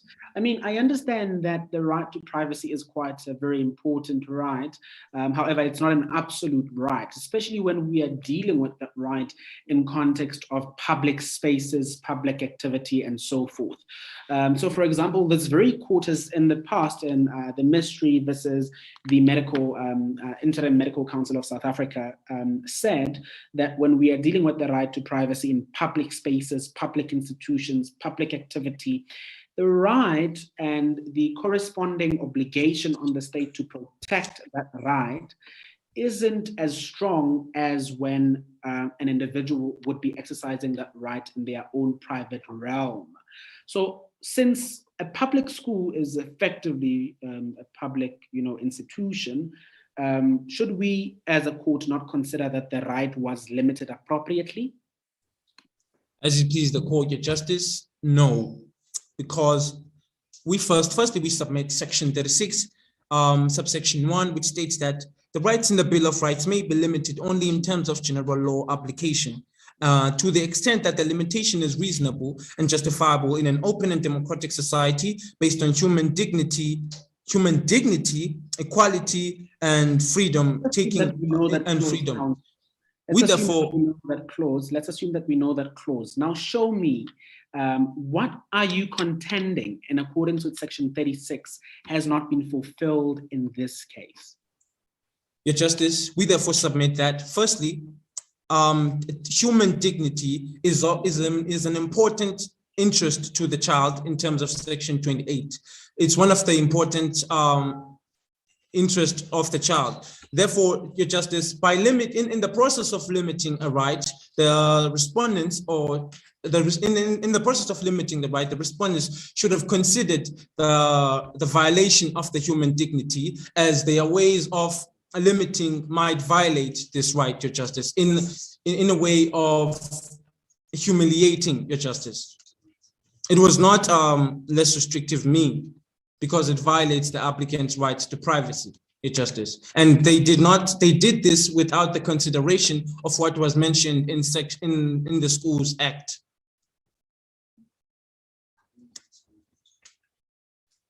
If it pleases the court, Your Justice, I would like to move on. Your Justice, we therefore submit our second issue, which is the unconstitutional, which is the limitation placed on the right to education. Firstly, we submit to the court that the limitation or the manner in which the children were suspended is not unconstitutional, because it is stated in the South African Schools Act, Section 9, that the governing body has, under reasonable grounds, as precautionary measure, may suspend a learner if the learner is suspected of serious misconduct from attending school, but may only enforce such suspicions after the learner has been has been given a reasonable opportunity to make representations to it in relation to such suspension. We therefore submit to the court that the respondents or the school did not grant the children the disciplinary hearing in whereby the rule of audi alteram patent will be employed, in whereby a child will be given a chance to express themselves or to explain as in terms of. Counsel, you have 30 seconds to just wrap up your arguments. Thank you.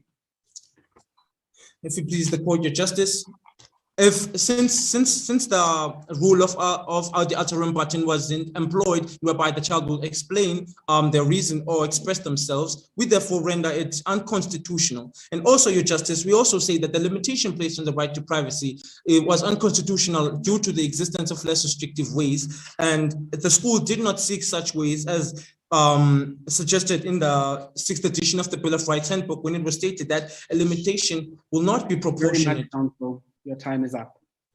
We now hand over to your second counsel, your co-agent, to present arguments. You will be taking 9 minutes as of now, since the respondent team is in fact here. So I will be timing you. You may begin. If it pleases the court of justices, I will be unpacking the second issue, which is the unconstitutionality of the SGP's decision, as it violates the applicant's rights according to Section 17 of the Constitution, the right to peacefully assemble. The justices, firstly, we submit the ICCPR, whereby it is stated that the right to peacefully assemble shall be recognized. No restriction may be placed on the exercise of this right other than those imposed in conformity with the law. Your justices. At that point, I think it is, you are making a very critical argument there.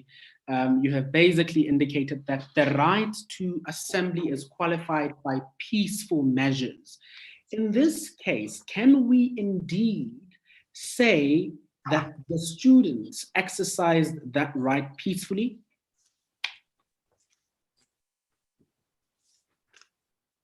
Your justices, we can actually say that the student did exercise their right peacefully, because the justices, they do not threaten the public order or the public safety of the country, your justices. Yes, not of the country, but of the school population, for example, of the teachers. It is indicated in the facts that the student banned dustbins next to the car park. That is, in effect, damage to property, and in fact, it also kind of gives a threat to the teachers' cars that are parked by the car park.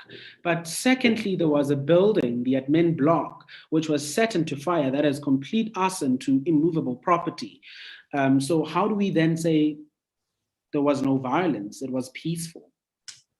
Your Justices, we submit that the fires, your Justices, firstly, we submit that during the fires, there were no culprits found, your Justices, and therefore the applicants cannot be blamed for other people's punishable acts. Your Justices, in supporting the statement, we submit the European Convention on Human Rights, Article 11, Section 8. I will have to disturb you again a bit. You were saying there were no identifiable culprits, and I completely agree with you, but I want us to draw a reasonable inference here. Would it not be reasonable for us to believe that the 6 students who were suspended were the ones who were responsible for the conduct? Why am I saying that? They were suspended, and so they had an interest in making petitions against the school. All the other students did not really have, a personal interest in making a petition to the school because they were still within, their rights to go to school and everything. But the 6 applicants in this case were deprived of that, and so they had an interest in petitioning. So is it not reasonable to assume, on the basis of the range of facts that we've been given, the posters they made, the WhatsApp chats that we see, that it is them who were indeed responsible for the violations that erupted from these protests? Your Justices, we submit that it is not justifiable, your Justices, because the applicants, they remain peaceful within their own intentions, your Justices, and so therefore they cannot be blamed for sporadic violence as according to the European Convention. Your Justices, they cannot be blamed for sporadic violence, your Justices, as according to the European Convention of Human Rights, Article 11, Section 8. What about that provision in the European Convention? If it pleases the court, your Justices, may you repeat? What does the provision say? The provision is, your Justices, it states that, nevertheless, an individual does not cease to enjoy the right to peacefully assemble as a result of sporadic violence or other punishable acts committed by others in the course of the demonstration if the individual in question remains peaceful within his or her own intentions. Your Justices, will submit that the applicants were peaceful within their own intentions. Counsel, I must interject here. Why are you referring to the European Council Convention on Human Rights? Has South Africa ratified that convention? Your Justices, we are referring to the European Convention of Human Rights, your Justices, because in Section 39, in the interpretation of the human rights, Section 39, subsection 1b, it is stated that you must consider international law, your Justices.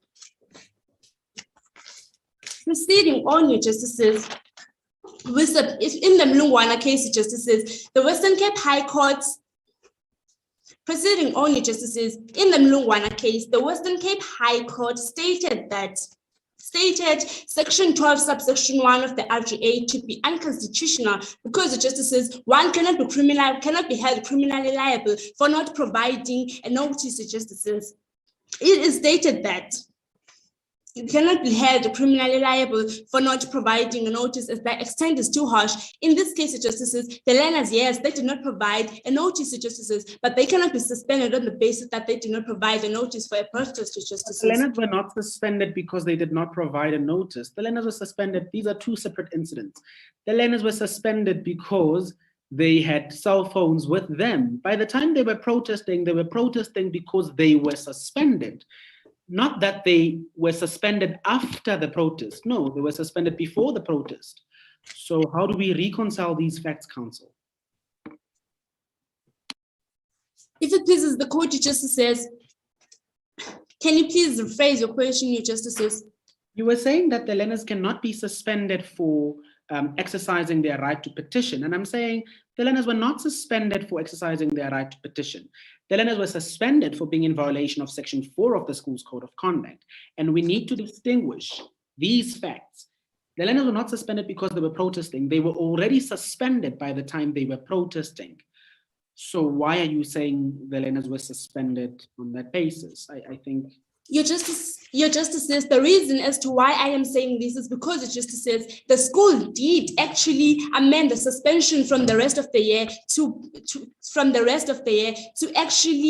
being your Justices, the respondent amended the suspension for the cell phone for the first issue, Justices. And so therefore, your Justices, the second suspension is mostly associated with Section 17 of the country's constitution. Hence, your Justices, your Justices, the learners were suspended for the rest of the year, but later amended to the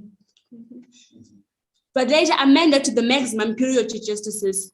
No, I think, Counsel, you are mistaken. We have two incidents here. We have the incident where we are dealing with Nsmcc, and Nsmcc was suspended for the rest of the year. Then we have the incidents where we are dealing with the applicants, and the applicants were never suspended for the rest of the year. The applicants from the get-go, from the onset, were suspended for the maximum period, which in accordance with the law in South Africa would be 7 days. Isn't that correct? No, your Justices, it is not correct, your Justices. Your Justices, the learners were suspended immediately for the rest of the year, your Justices. It is stated in the facts, your Justices, that the principal orders searches of all bags for all learners, 6 are found. They were switched off. The 6 owners of the cell phone are immediately suspended from school for the rest of the year, your Justices. They were suspended for the rest of the year, your Justices, and then it was amended to the maximum period, your Justices. Furthermore, your Justices,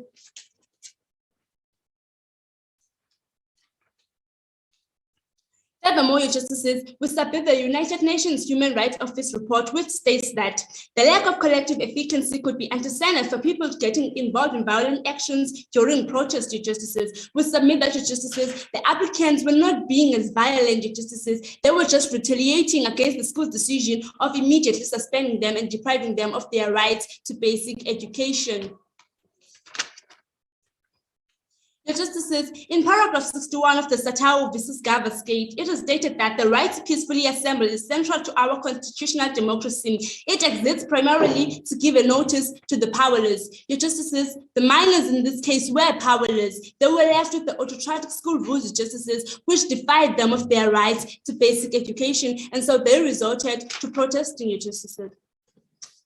If it pleases the court, your Justices, may I get some time to sum up my arguments, your Justices? And when I get the time to state the prayers, your Justices.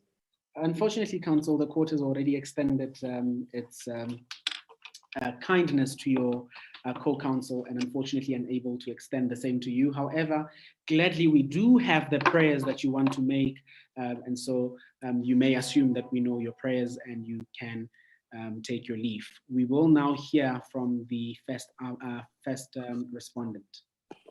Thank you. Thank you, Justices. As it pleases the court, I am Aluto Luata, appearing on behalf of the respondent. I will be addressing issue 1, that is the submission that Section 4 of the School's Code of Conduct is not unconstitutional, as it does not violate the applicant's right to privacy and basic education in terms of Section 14 and 29 of the Constitution. My co-counsel deals with issue 2 that submits that the SGB's decision is not unconstitutional, as it also does not violate the applicant's right to peaceful assembly in terms of Section 17 of the Constitution. The counsel for the respondent submits that the respondent stands by its firm decision of suspending the applicant for defying Section 4 of the School's Code of Conduct for the following 3 reasons. 1, paragraph 184, MEC for Education, KwaZulu-Natal and others versus Pillay, that was ordered by the same constitutional court, states that encouraging the observance of rules and regulations is the first step to establishing civility in that institution. Second, your Justices, we refer to the states given that when we submit that Umjondolo Combined School was less of a disciplined and purposeful school. Therefore, a code of conduct had to be implemented. As paragraph 58 of Head of Department that was ordered by the Constitutional Court in year 2014 states that a code of conduct must be aimed at establishing a disciplined and purposeful environment that is dedicated to the improvement and maintenance of the quality of the learning process. Lastly, Your Justices, Section 8, subsection 4 of the Schools Act states that nothing contained in this act exempts a learner from the obligations to comply with the school's code of conduct that is attended by such a learner. We put into great aspects the importance of abiding to a school's code of conduct because paragraph 98 of MEC for Education. Yes, Your Justice. I'm going to jump in right now. Do you not think that the school has gone overboard by not resorting to alternative means? And I want to point to two facts. A, Mrs. Koza attracted the name of general, which is usually associated with the military and with people who don't, have lots of room to maneuver. And on top of them, during the later protests, the students were speaking about freedom of speech and they were saying cause for Koza. So there was huge disgruntlement. It swelled from 16 people to 100 people. So I'm wondering whether the emphasis you put on discipline and the need for students to abide by all these rules, don't you think the school went overboard? Because I will struggle to figure out why it is that a cell phone that's off should lead to a student not getting education. Please address me on that, Counsel.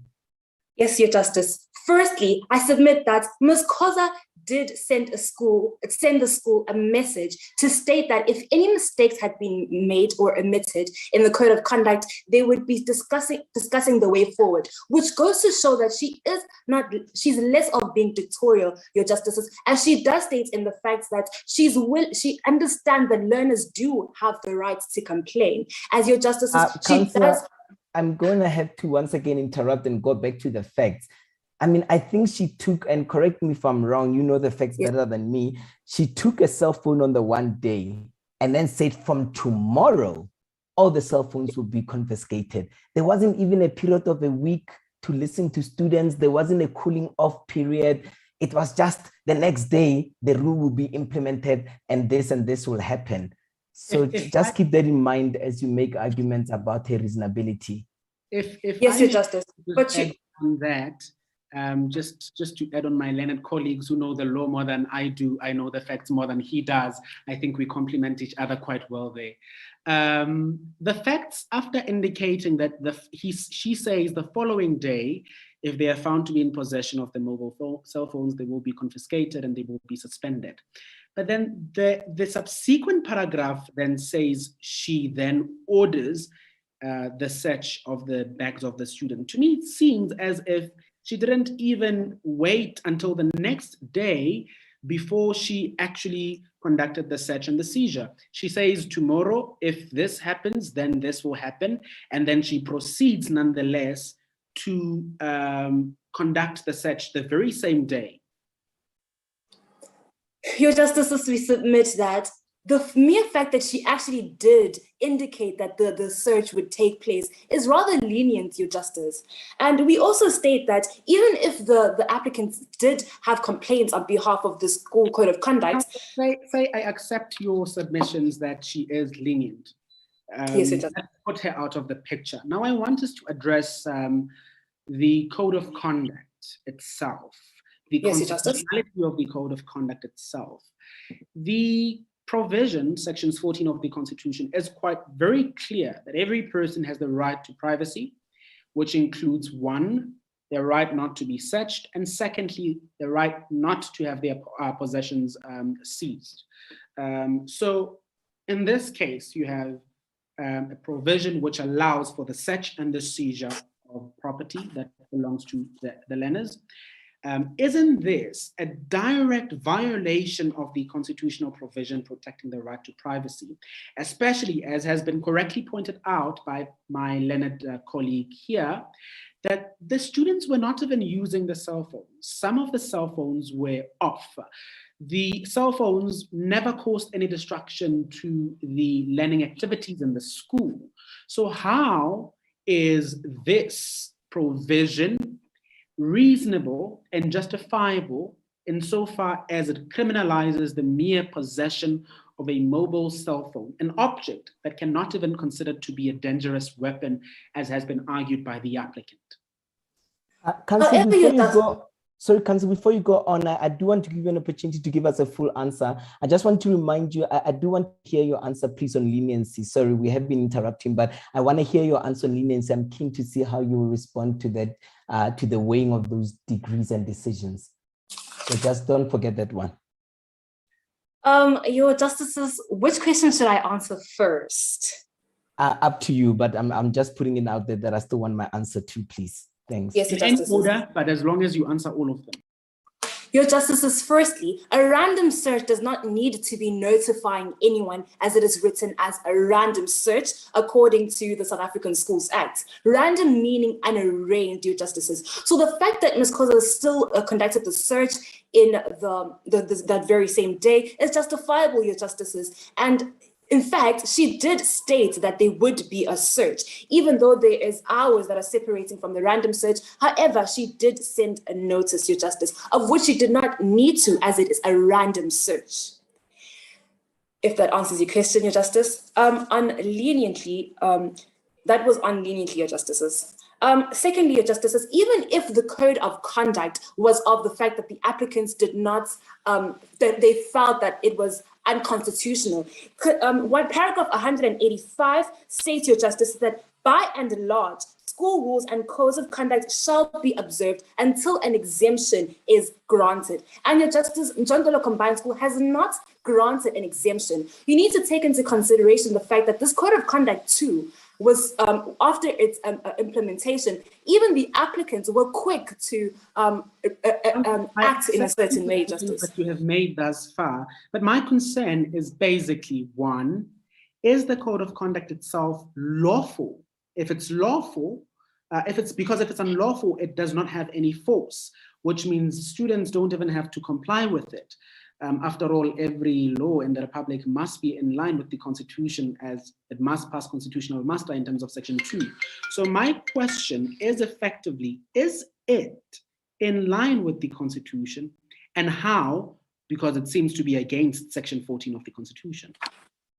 But your Justices, the aim of a code of conduct is to establish effective education, which was already compromised in Umjondolo Combined School as a result of the fact that the learners were using their cell phones in class. So learners that never even brought their cell phones to class, they were being compromised to the fact that the other learners are bringing their cell phones to class. There was no effective education. And when effective education does not take place in a school, the one resort is a code of conduct, your Justice.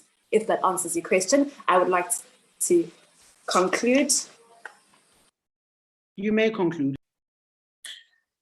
Your Justices,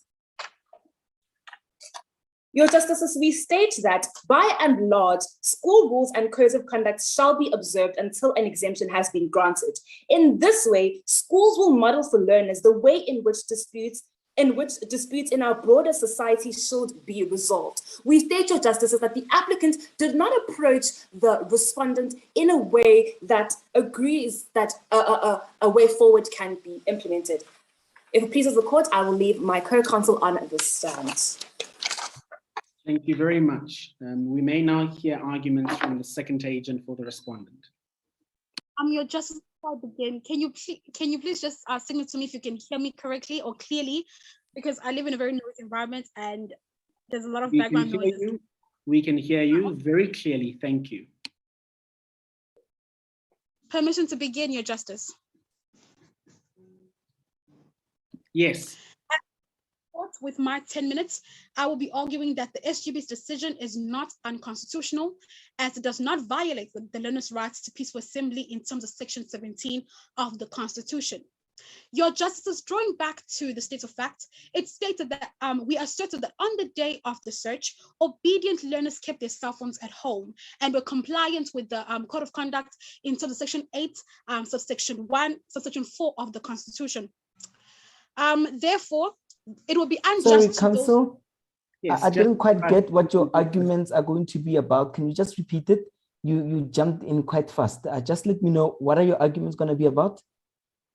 I will be arguing that the SGB's decision is, however, not unconstitutional, as it does not violate the learners' rights to peaceful assembly in terms of Section 17 of the Constitution. What decision is this of the SGB? The decision of suspending the learners. All right, thank you so much. I'm in context now. You may continue. Just before you continue, I had heard you the first time you spoke about it, fortunately. My point of argument stems from the application of Sections 9 of the South African Schools Act. Now, Section 9 allows, indeed, the SGB to make suspensions when, students have acted in a manner that is not, in accordance with the school's code of conduct. However, it also indicates that you may only do so after you have granted the learners with a reasonable opportunity to make representations. In our case, the suspension was given without the opportunity to make reasonable representations. Wouldn't you say that means that the suspension is therefore materially irregular and procedurally unfair, that then this court must set it aside instead on the basis of that irregularity?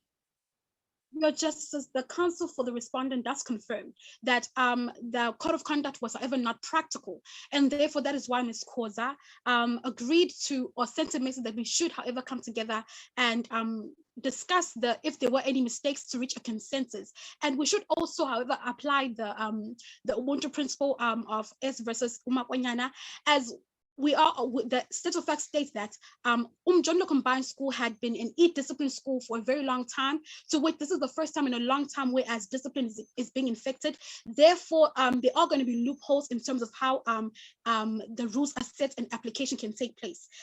Therefore, the fact that the respondent conceded to being wrong and was willing to make a change justifies that they did rectify their mistake in the beginning, if that answers your question.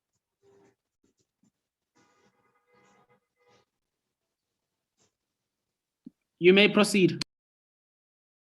The principal calls for a meeting that was to be held at 6. Unfortunately, this meeting does not take place as the learners barricaded the entrance.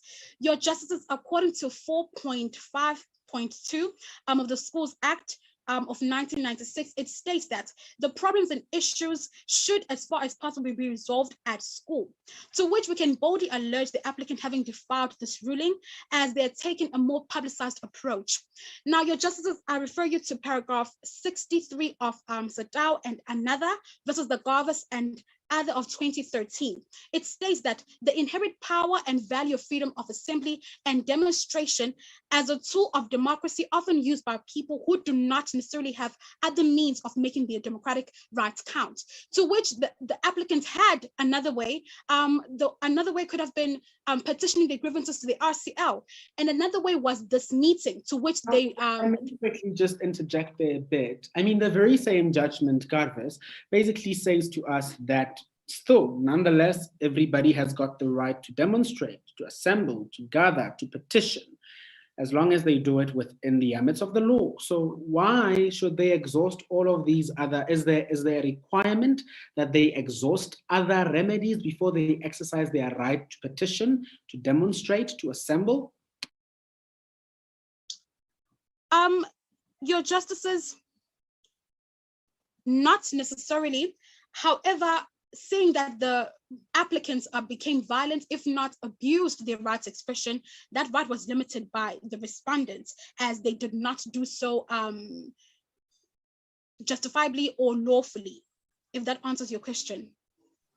What about a counsel? What about a hearing? Was there a hearing that was done to get to the bottom of the matter and get the truth and so forth? So even if we were to accept, all the arguments, what other process followed that to make sure that everything is ironed out? You spoke, I think you are the one who referred to the principles of Ubuntu.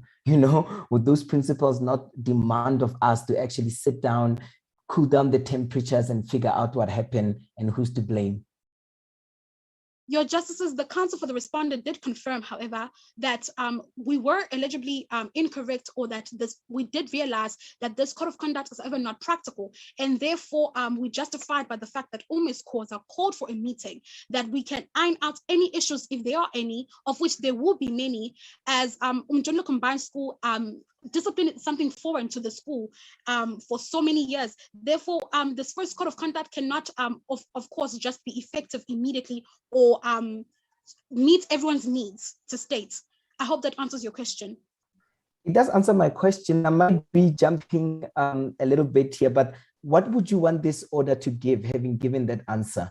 So you are asking for us to understand that it's the first time that such a policy comes into place. You are humble, you realize when you've done wrong, there are loopholes there, and then the court should look at that. So what should we order here? What are you asking us what the order to give at the end of your of this case? Thank you so much for that wonderful question. Your Justices, we would like that this court, however, declares that the SGB's decision was not unconstitutional and did not violate their rights to freedom of assembly, and that the Section 4 of the Code of Conduct, however, that the learners be kept in suspension, as Section 4 of the Code of Conduct is constitutional and does not violate their rights to privacy and basic education. That's my problem. That's not in line with the Ubuntu principles that you are saying that we must take into consideration. So we must be lenient. We must understand why the school had to do this. We must look at the fact that Ms. Kosa sent an SMS. We must look at the fact that it's the first time that the school is operating. This is a new system. It's a pilot program, if you like. Yet at the same time, you are asking us to hold the suspension in place that violates the right to education. It seems here that you are asking, you are not recognizing the rights of the children. We must be lenient towards the school and understanding, but we must continue with the huge punishment of suspension against the student. And we must affirm the SGB's decision. I'm worried that we're being asked to, Justices, may I clarify that the decision was to suspend the learners for a maximum period, to which Section 9, subsection 1E of the Schools Act states that it's a period of 14 days. Therefore, it is lawful that the learners be punished for that period so that they learn from their mistakes, to which they violated not only their fellow schoolmates' right to basic education, but also the right of... I may, apologies for this and continued interruption.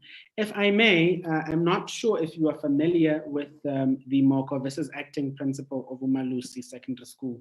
It's quite a recent judgment by this court last year, December 28th, where we basically said it is a disproportionate measure to suspend a learner from school for a violation of a right, because for a violation of a code of conduct, because that suspension would reasonably amount to a violation of their right to education, and it places an unreasonable hold on their careers. So with that in mind, how do we say that the suspension that you have given to these learners is amenable to this judgment? How do we reconcile these two things that you are telling us? Thank you so much, Your Justice, for that wonderful question. Your Justices, if I may refer back to the states, or to the state of fact, as the counsel for the respondent did see their wrong, and that they did explain that the learners do have a right to complain, and their right to education, however, being deprived, as you have stated, is not, however, true. We deny those allegations, as since the school was trying to reach a consensus with the learners, we allege that the respondent would also offer the applicants extra lessons during the suspension. Therefore, inevitably, we did not violate their rights to education. I did make it clear that I'm not too familiar with the facts, but how long, you say they are suspended for the maximum period. I'm struggling to find a place in the facts that would really give us a final answer about that. I don't think the papers are clear on that. Your Justices, it is the last page, the first paragraph, the last statement. Your Justices, may I ask for like 30 seconds to just conclude my case? Yes, granted. It is for this affirmative reasons that the counsel for the respondents humbly pleads with this honorable court to declare that the court's call were not inaccurate for ruling in favor of the SGB's decision, as it is constitutional and does not violate the learner's rights to peaceful assembly in terms of Section 17 of the Constitution. We plead that if this court will rule in our favor, we'll keep the learners suspended, and as Section 4 of the Code of Conduct is constitutional and does not violate their right to privacy and basic education in terms of Section 14 and 29 of the Constitution. If there are no further questions from the justices, I beg to take my leave. Thank you very much. We will now hear the applicant with their rebuttal. They'll have a minute, seeing that in the previous round, in the previous session, in their time of speaking, we were unable to reserve 2 minutes instead, as they had requested. Applicant, you may rebut. Thank you.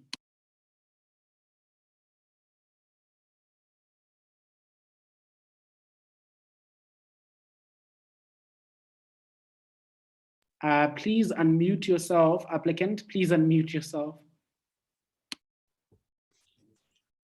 Thank you. If it pleases the court, it just says, first and foremost, to submit that the Code of Conduct was unconstitutional as it authorizes seizing of other people's possessions of justices, and it also uses suspension as a measure of first instance. And also, your justices, according to Section 9 of the South African Schools Act, the learners were not given a platform to actually present themselves as justices. And also, your justices, the respondent has argued that there was a meeting that was called, but the learners did not appear. Your justices, we state that that is not an excuse for not giving the learners a platform to actually present themselves as justices. Proceeding on, justices, the school stated its interest too broadly according to Section 98 of the South African of the Pillay case, justices. Of the Pillay case, justices, because the justices, the school was talking about discipline, but not the character development or the welfare of the children, justices, and that is in contradiction with Section 28 of this country's Constitution, which is the child's best interest of paramount importance in a matter concerning the child, justices.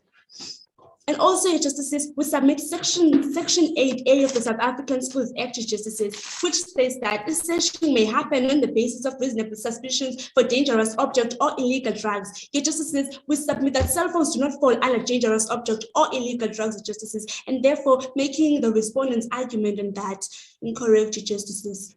Thank you very much, counsel. I think that concludes our session, and effectively I will have to ask the judges to give us some brief feedback, and then we will be able to proceed to our next round. And with that being said, allow me to allow Justice Moraka, I see you are ready. You may proceed with your brief commentary. Yeah. Thank you, students. You were all very powerful team.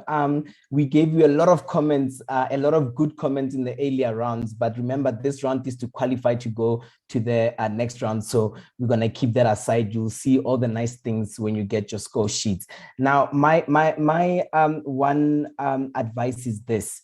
When you are faced with a bench that asks a lot of questions, push back. We're also trying to ascertain whether you can withstand the pressure. Okay, so that's the number one, push back and say to the judge, I've noted your questions, my lordship, or I've noted your questions, your justice. If you may allow me just 1 minute to finish the point so that I may satisfy what you're trying to ask. Or you may even be able to say, I am going to get to that later, but there are two important points that I want to place before the court. So be strategic about how you untangle yourself from a lot of questions, okay? And if you are unable to do so, here's the second advice.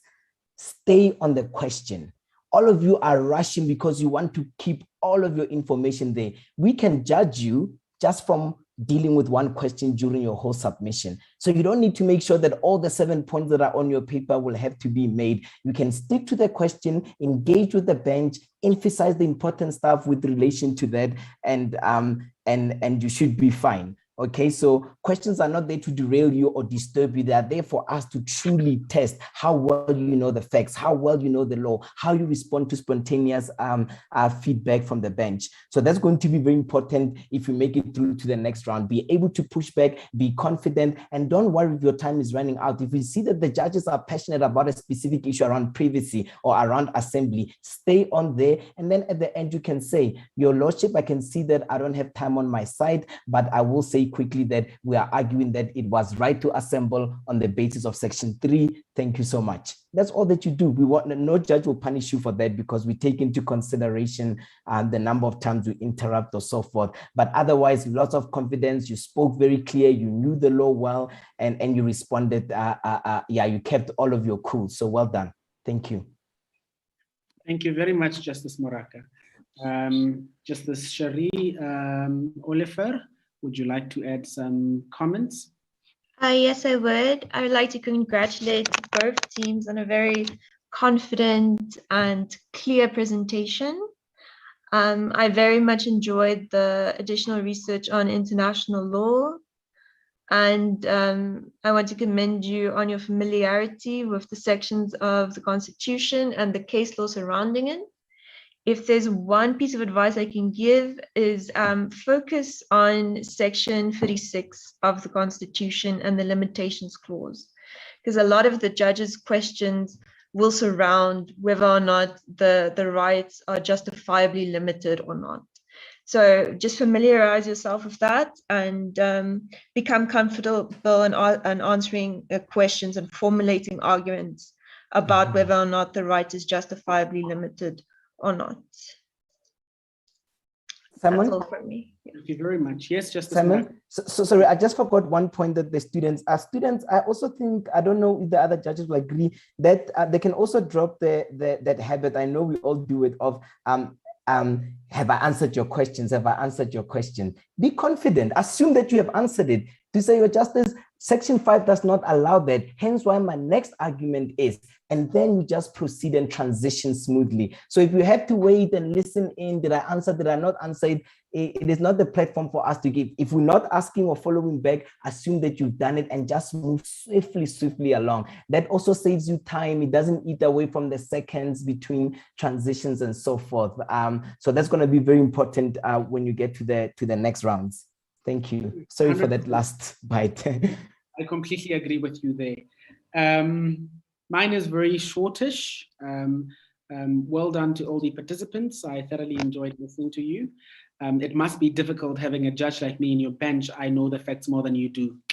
Anyway, I think one thing that is very important for all the mooters to remember is that a moot is a conversation between you and your judges.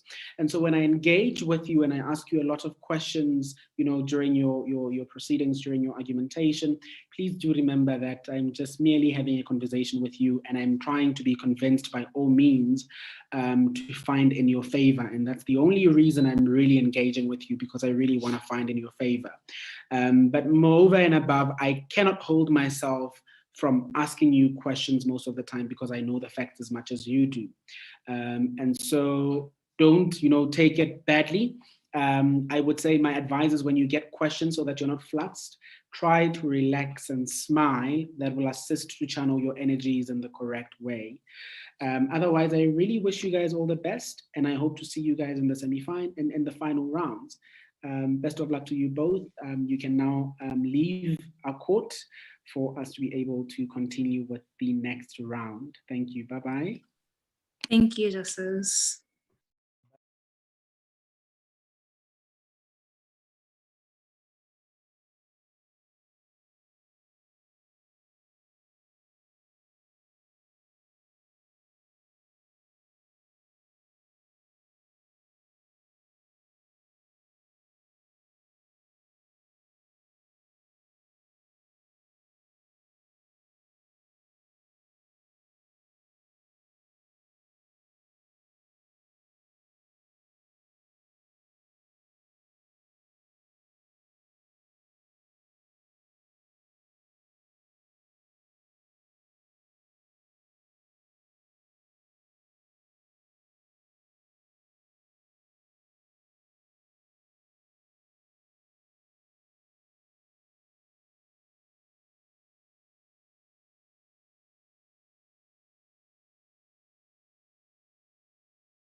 Thank you, Simon. I see that Team 101 is trying to address us here. Do you have any concerns at this moment? The applicants? All right. Can the applicants? Justices, we were just recently applicants. May we please change our name to respondents and join? Yes. Thank you. Yes, you can go ahead.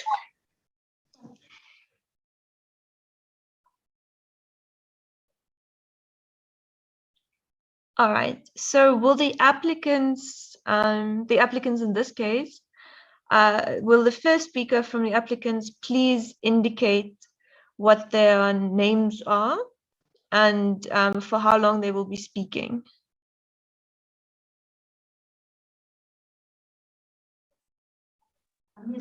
As the court pleases, I am Pili Lenene, and I'm here with my co-counsel Ntutu Wandlela. We appear on behalf of the applicant, and we have 20 minutes in which each counsel will have or will speak for 9 minutes and 2 minutes for the rebuter.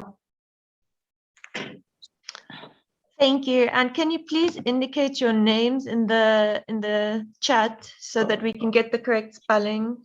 And also just indicate first speaker and then your name, and as well as second speaker and then your name. Yes, my justice. Thank you.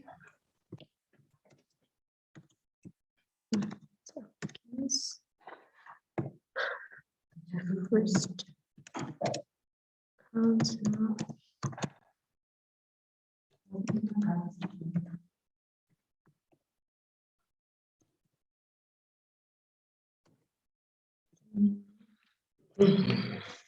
And while our applicants are typing, respondents, could you please do the same to indicate your names in the chat?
Thank you very much, both teams. The applicants, if you want to take the time to change your name from R to A, please feel free to do so. Otherwise, I will take note of the fact that you are the applicants in this case. Thank you, my justice. Just change our name.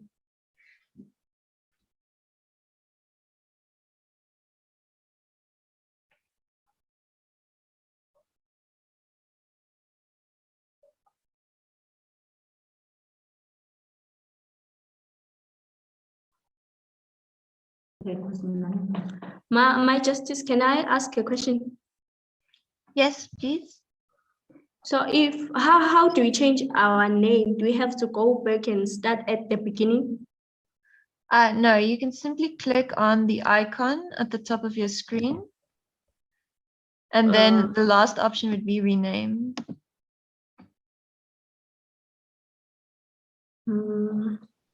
Okay, it's at the top of our screen. Yes. It's a right click, and then just right at the bottom, there's the option of remain. Justice Oliver, we can actually do it for them as host, I think. So I've changed it for the applicant. Oh, thank you so much. Thanks.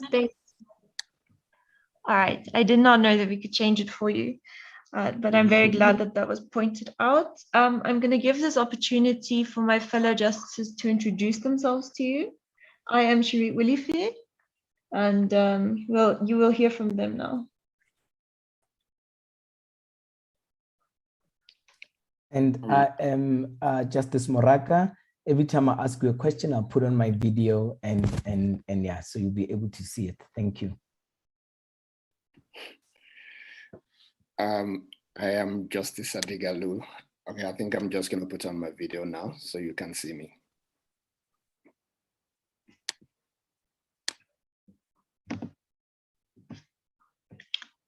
All right, brilliant. I would put my video on, but my internet connection is a little fickle. So I would rather keep it stable and talk to you. Applicants, please proceed with your arguments. I just like to confirm that you have reserved 2 minutes for rebuttal. Thank you, my justice.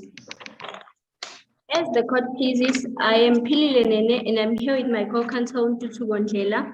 We appear on behalf of the applicants and we have 20 minutes in which you both speak for 9 minutes and 2 minutes for the rebuttal. I'll be dealing with the first part of our argument, which is based on the suspension of the learners from school and also the searching of their bags in terms of Section 14 and 29 of the Constitution of the Republic of South Africa, which is privacy and basic education. And he'll be dealing with the second part of our argument, which is based on the protest of the learners and the corporal punishment in terms of Section 16 and 17 of the Constitution. In this case, there are 6 learners who brought cell phones to school and they were all suspended. They then decided to challenge the school governing body's decision in High Court, arguing that their suspensions were unconstitutional as they were merely exercising their rights of peaceful assembly. Unfortunately, the court ruled in favor of the respondent. After their leave to appeal was refused in the Supreme Court of Appeal, they then decided to appeal the decision of the High Court in this court. The question before the court is whether Section 4 of the School Code of Conduct is unconstitutional and violate the learner's right to privacy and basic education in terms of Section 14 and 29 of the Constitution of the Republic of South Africa. The counsel for the applicant therefore agrees that Section 4 of the School Code of Conduct is unconstitutional and violates the learner's right to privacy and basic education. The learners were suspended for a period longer than 1 week, and there was no fair hearing before their suspensions. Section 29 of the Constitution of the Republic of South Africa, 1996, subsection 2, states very well that everyone has the right to receive education in the official language or languages of their own choice at a public educational institution where that education is reasonably practicable. So when the school suspended the learners, they're infringing their rights of basic education. Section 4 of the School Code of Conduct is also inconsistent with Section 2 of the Constitution of the Republic of South Africa, which stipulates that the Constitution is the supreme law of the Republic, and any law that is inconsistent with it is invalid, and the obligations imposed by it must be fulfilled. It was also decided on discord in the matter between Head of Department, Department of Education, Free State Province versus Welcome High and another in a similar case where pregnant learners were suspended. It was then decided that the decision to suspend those learners was unconstitutional. Also, in the matter between Anthony versus Secklers High School and the school governing body, it further supports the unconstitutionality of the decision. Also, in the matter between MEC of Education, KwaZulu-Natal and others versus Pillay, whereby the respondent was found in breach of the School Code of Conduct by wearing a nose stud. It was then decided that the decision to suspend the respondent was unconstitutional. Therefore, Justice's Section 4 of the School Code of Conduct is unconstitutional and invalid. Section 28 of the Constitution of the Republic of South Africa is children. This subsection 1 paragraph F states that every child has the right not to be required or permitted to perform work or provide services that place at risk the child's education, well-being, physical or mental health, spiritual, moral, or social development. The suspension of these learners from school effectively removes this right from them and goes against Section 28 of the Constitution of the Republic of South Africa, and therefore, justices, the school governing body's decision to suspend the learners is— Sorry, Council, can you just remind me, you mentioned Section 28. What does that section of the Constitution say? It says that every child has the right not to be required or permitted to perform work or provide services that place at risk the child's education, well-being, physical or mental health, spiritual, moral, or social development. Isn't 28 best interest of the child? I'm just pulling out my own constitution. My Justice, it is the children. Okay, great. So my next question is this. Ever since this rule came into place, which was passed after substantive consultations with the parents and so forth, we have seen miraculous changes at this school. We have seen the pass rate go out the roof. We have seen teachers who are motivated. We have seen learners who are disciplined. We have seen all of these things happening, okay? And on top of that, these learners knew about this rule and still violated it. They knew about it. Their parents knew about it. The SGB knew about it. Everyone knew about this new rule. Why should this court consider it to be unreasonable when it has achieved such a great purpose? My Justice, thank you for the question. The way I understand it, my Justice is asking me or saying that the learners were aware of the school code of conduct since it was passed after a consultative process. My answer to that, my Justice, is yes, the learners were aware of the school code of conduct. My Justice, the learners may have brought cell phones to school because some of them walk long distances on their way back to home. So they may have wanted to communicate with their parents, letting them know about their whereabouts. And Council, also, I'm going to interrupt. Even then, they could have asked the teacher, please hold my phone, and then when I need to use it, I will ask you for permission. We can't assume any facts or so forth. We have to stick to the facts before us. As we know it, there were cell phones that were only found as a result of a search. Continue. My Justice, please rephrase your question.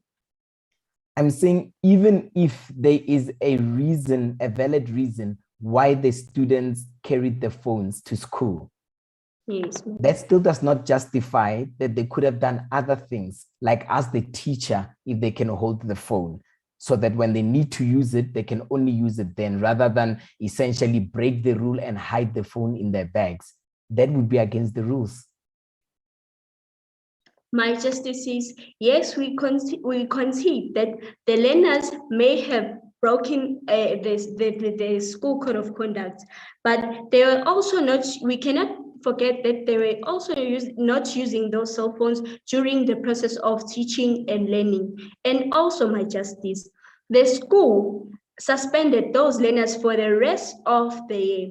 And if we look at the South African Schools Act, it says that the learners can only be suspended by the head of department, and if it happens that they are suspended by the school governing body, it should be for a period not longer than 1 week. Continue, Council. Thank you. Thank you, my Justice. So the suspension of the learners effectively removes this right from them and goes against Section 28 of the Constitution of the Republic of South Africa, as they are required to place their education at risk. So basically, they are required to place their whole future at risk. Therefore, the school governing body's decision is unconstitutional. The applicants' bags were searched purposefully and their cell phones were confiscated. The police also read their messages on WhatsApp.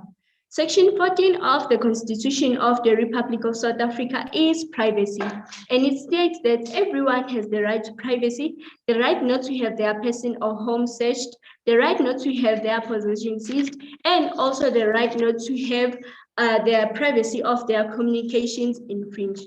So my justices, the school had no right to search the learner's bags, as that was invading their privacy, violating their right not to have their person or home searched and also property searched. The police also. Also, My justice. I just want to confirm, the right to privacy under the Constitution, is it an absolute right? My justice is no. So in this instance, is it not justifiable for the school to interfere with the right to privacy of the students? My justice, the way I understand your question is, you are asking me if the school was, if I'm saying the school was incorrect or in searching the learner's bags. Yes. My justice, cell phones are not dangerous to any of the learners.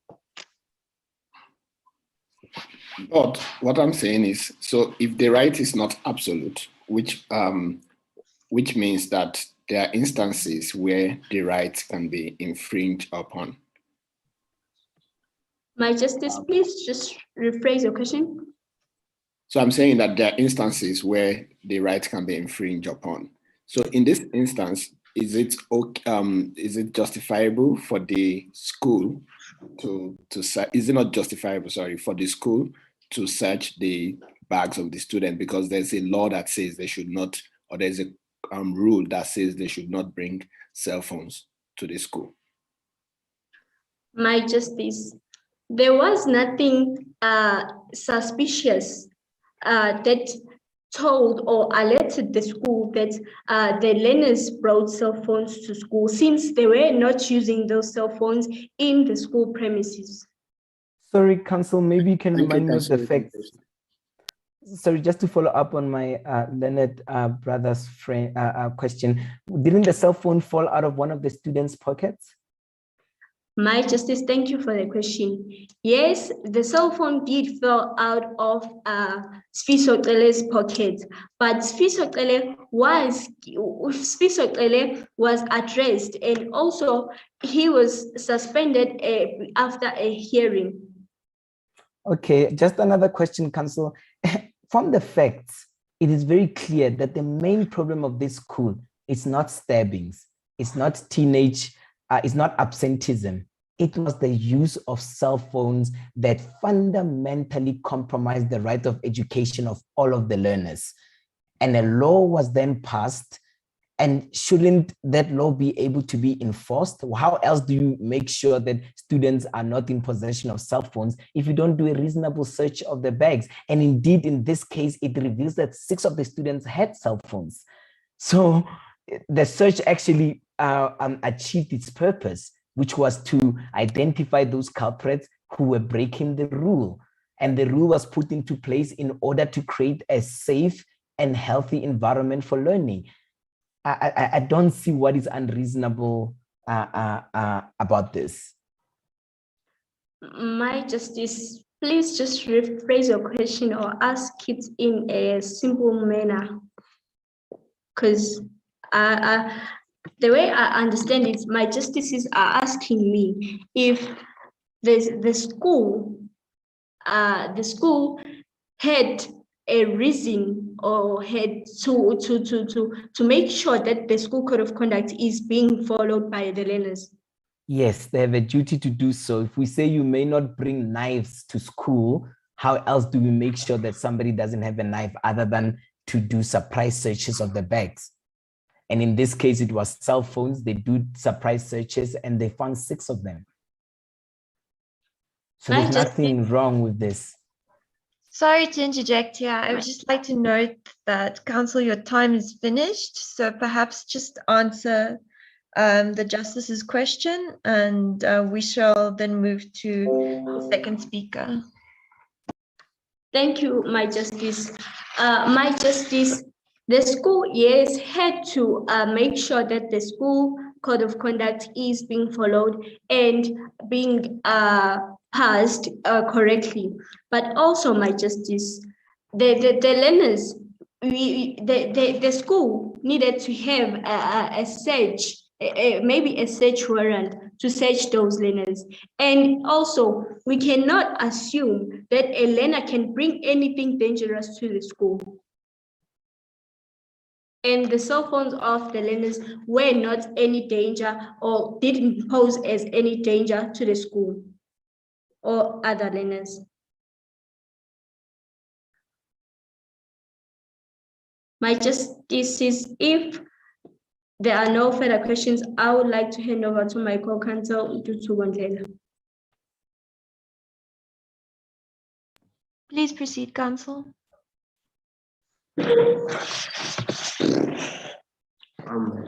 As the court pleases, I am Dutu Wandlela, the co-counsel for Pinlenene, and I'll be dealing with the second part of our argument, which deals with the protest of the applicants and the section and the corporal punishment which is applied by the teachers according to section 10 of the South African Schools Act. Now, Your Justices, after the learners were suspended from the school after being found in possession of the cell phones, they decided to protest outside the school gate. Now, in doing so, they were merely exercising their right to freedom of expression, which is section 16 of the Constitution.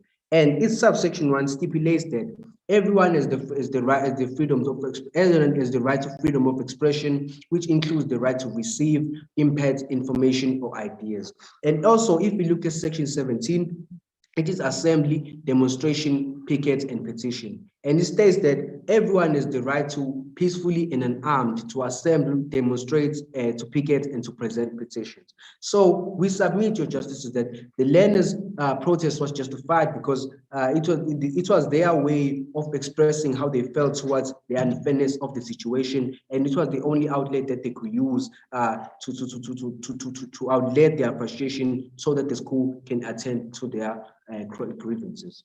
Now, sorry, Justice, counsel, why was it the only outlet? Because the parents and the SGB, there were substantive consultations before this was taken. This rule was not just taken out of the blue. So I don't understand why this was the only outlet. It's not like it's the first time they hear of this. There was serious substantive processes that took place before this rule happened, and why they're protesting not only after the rule was passed, but after they violate the rule. But then, Your Justices, I hear you, Justices. But then we submit that we cannot forget that as the learners were now suspended, there was nothing that they could do or say to change the principal's mind. Because now, as they were evicted from the school, they no longer had the chance to plead to the school. And let us not forget that these learners were not given a fair hearing after being found in possession of the cell phones. They weren't given a fair hearing, but was that not because the school had to take emergency action? I mean, remember, there were fires, there were dustbins, other learners couldn't access the facility, the school grounds. They even were disturbing traffic, you know? Do those conditions not call for immediate intervention rather than, you know, wasting time or so forth? So just to stabilize and bring order to the situation.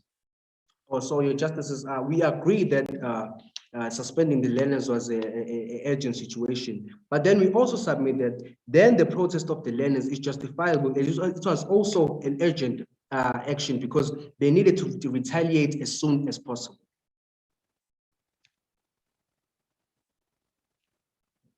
Thank you, Counsel. Continue.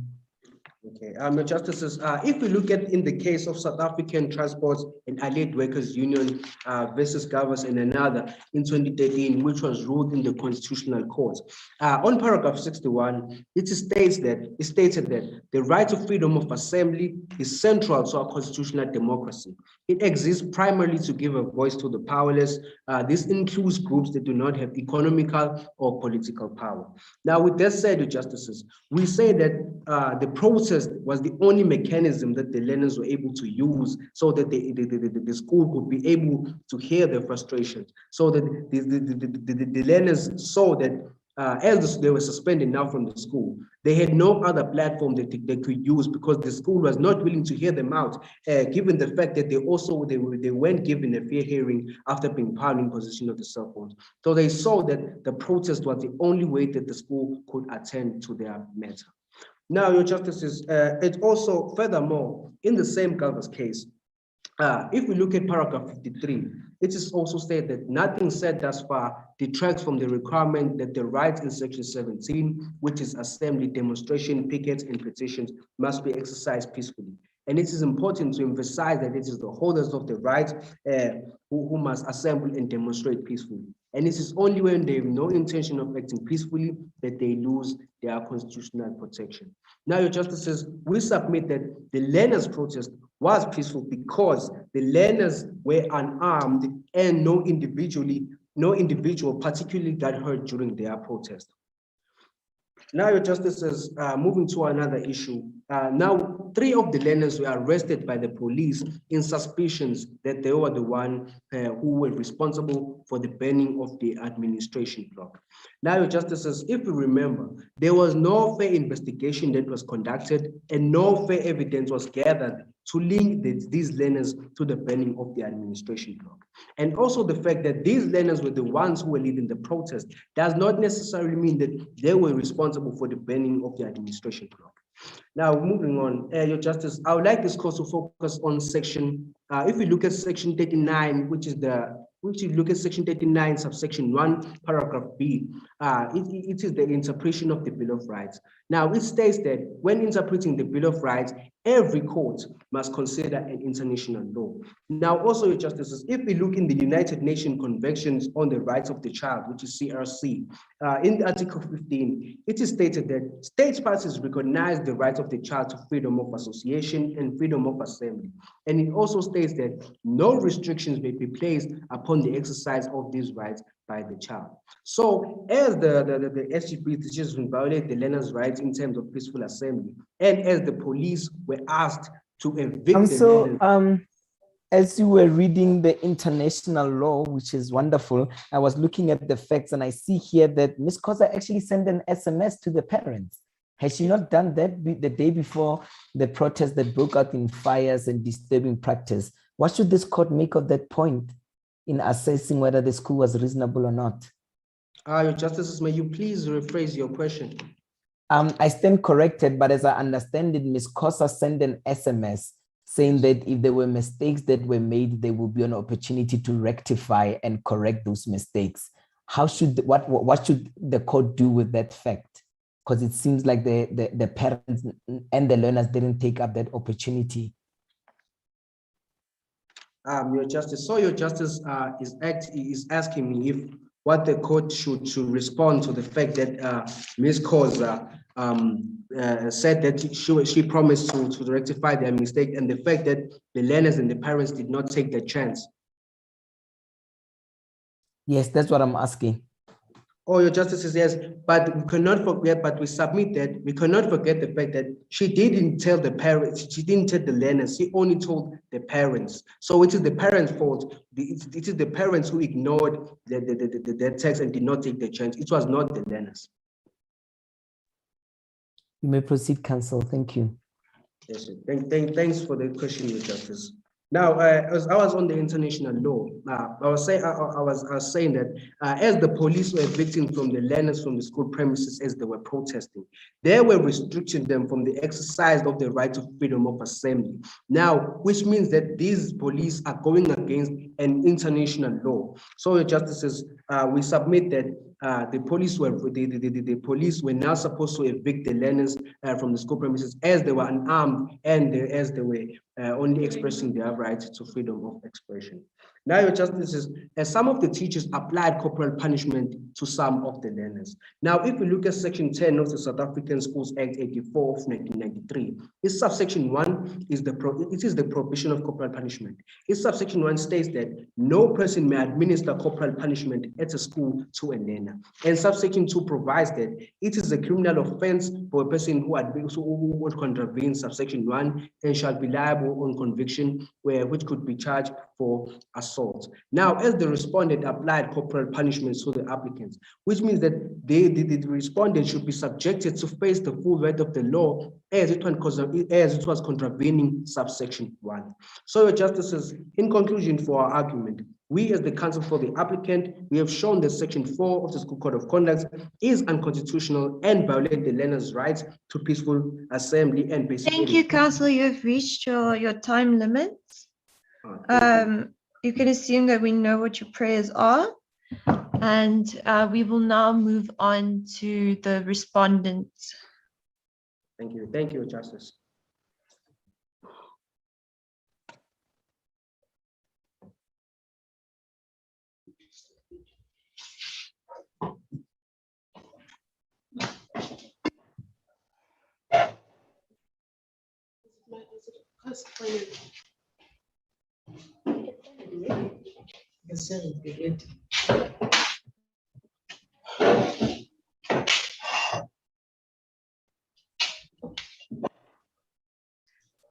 Respondents, you may start with your submissions.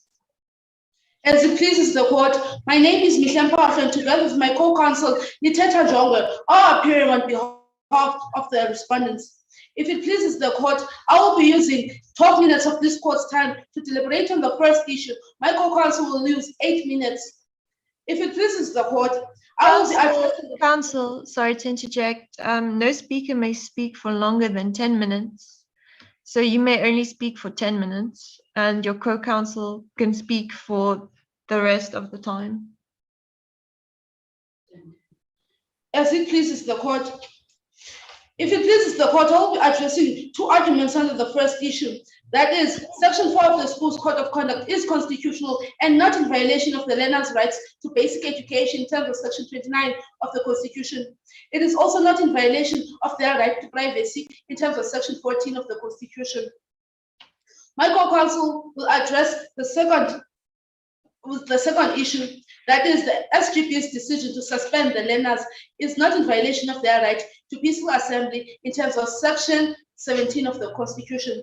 If it pleases the court, may I please address the first argument under the first issue. After the applicants were found in possession of cell phones, they were suspended, as the possession of cell phones in the school premises contravenes Section 4 of the School's Code of Conduct. As counsel for respondent, we submit that Section 4 of the School's Code of Conduct is not in violation of their right to basic education. Section 29, subsection 1 of the Constitution provides as follows. Subsection 1, everyone has the right to, subsection A, to a basic education, including adult basic education.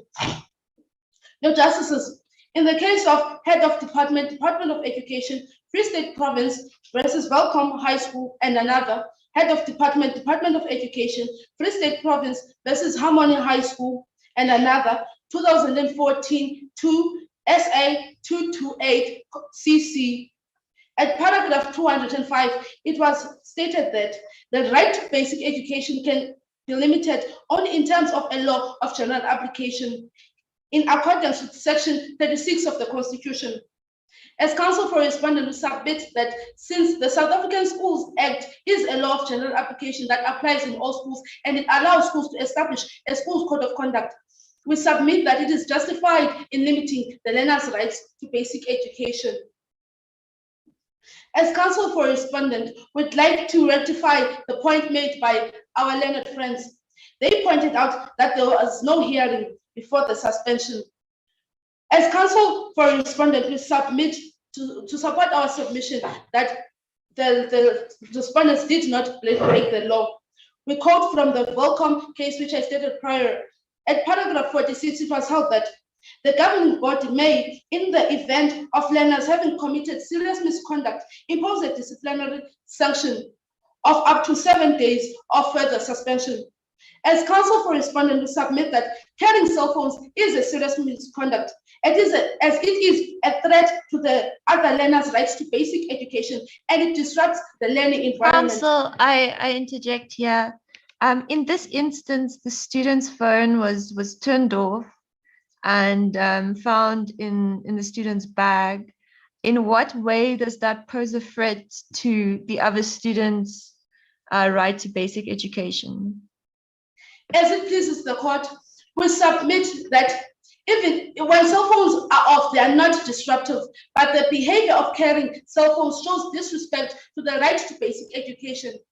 Therefore, we submit that carrying cell phones to schools risks the schools turning back to the state that it had before, of having disciplinary problems, of having learners busy on social media during teaching time. The school could not have risked getting back to this state. Therefore, it had to confiscate these phones and subject these learners to a suspension as a form of punishment, as it pleases the court.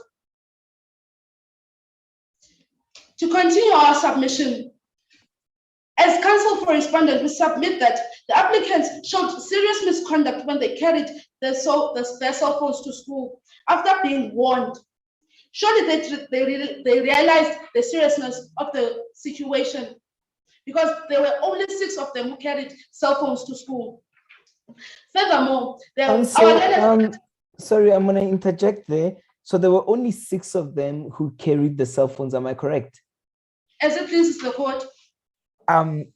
That may be the case, but is it also not correct that at the protest, 100 students joined in to show how unhappy they were with this rule? So 100 at the protest regarding this rule, 100 people joined in. So while only 6 brought cell phones, 100 and something showed their displeasure with this rule. And they even said freedom of a speech on the placards. They even said cause for Khoza, that Khoza had been the one who had caused all of these things. Should we not take that into consideration in considering the fact that the so-called disrespect may have been 6 people, but it was supported by over 100 at a later stage? As it pleases the court, in the facts it is stated that both teachers and learners agreed for a greater need for discipline. Therefore, the Section 4 of the School's Code of Conduct was implemented as a solution to this. Most of these learners, if not all of them, they were against the measures that were used to enforce discipline at the school. Many of them were resistant most of them did not like the fact that they were punished even for the smallest transgressions, and that corporal punishment was used. We submit that Section 4 of the School's Code of Conduct is a less restrictive means of ensuring that the school is a non-disruptive area where the quality of the learning process and the right to education can be exercised to its best capabilities. But surely, counsel, this court has to take seriously that the school may have gone far with the cell phone provision in particular. So I accept it. Most of the teachers, the school, the parents, the learners, they wanted more discipline, but nowhere in the fact does it say that they wanted cell phones to be banned.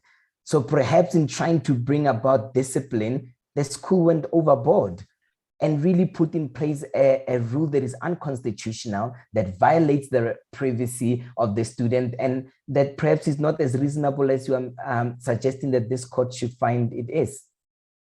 As it pleases the court, as counsel for respondent, we submit that Section 4 of the School's Code of Conduct is constitutional. We also submit that a consultative process was carried out.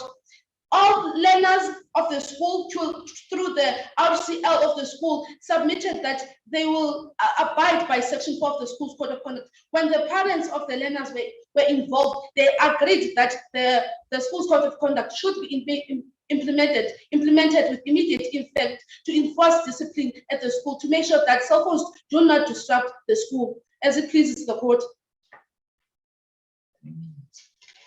As it pleases the court, if there are no further questions on the first argument, may I please move on to the second argument.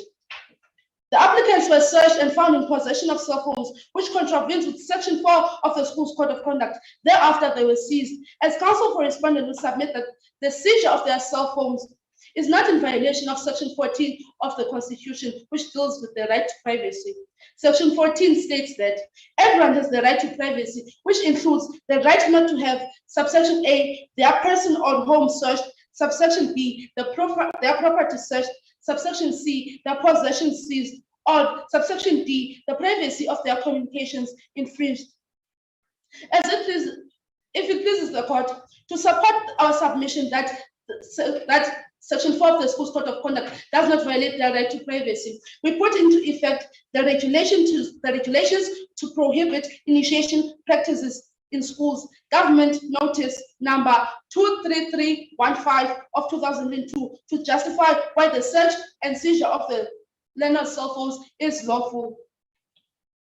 The part for principles and values under number 3.2.2 under this Gazette states that every learner has the right to privacy, which includes the right not to have his or her person or property searched or his or her possessions seized.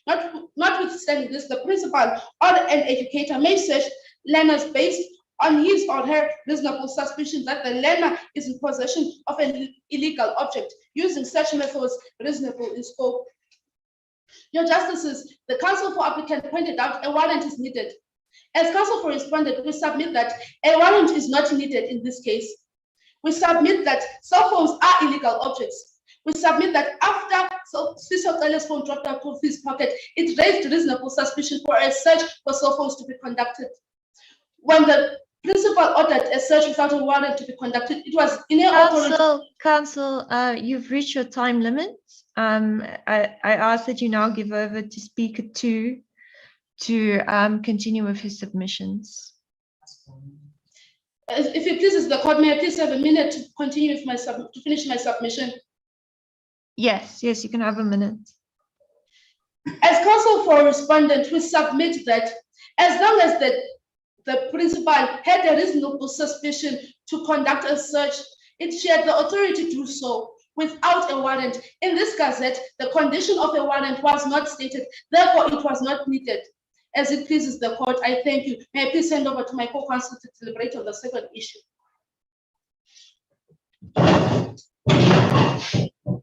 As it pleases the court, I am Liteta Ndongwe, counsel for respondent. I'll be arguing that the SGP's decision to suspend the learners is constitutional and does not violate the learners' rights to peaceful assembly in terms of Section 17 of the Constitution. Your Justices, the applicants pointed out that the respondent violated their rights in terms of Section 16 of the Constitution, which is to freedom of expression.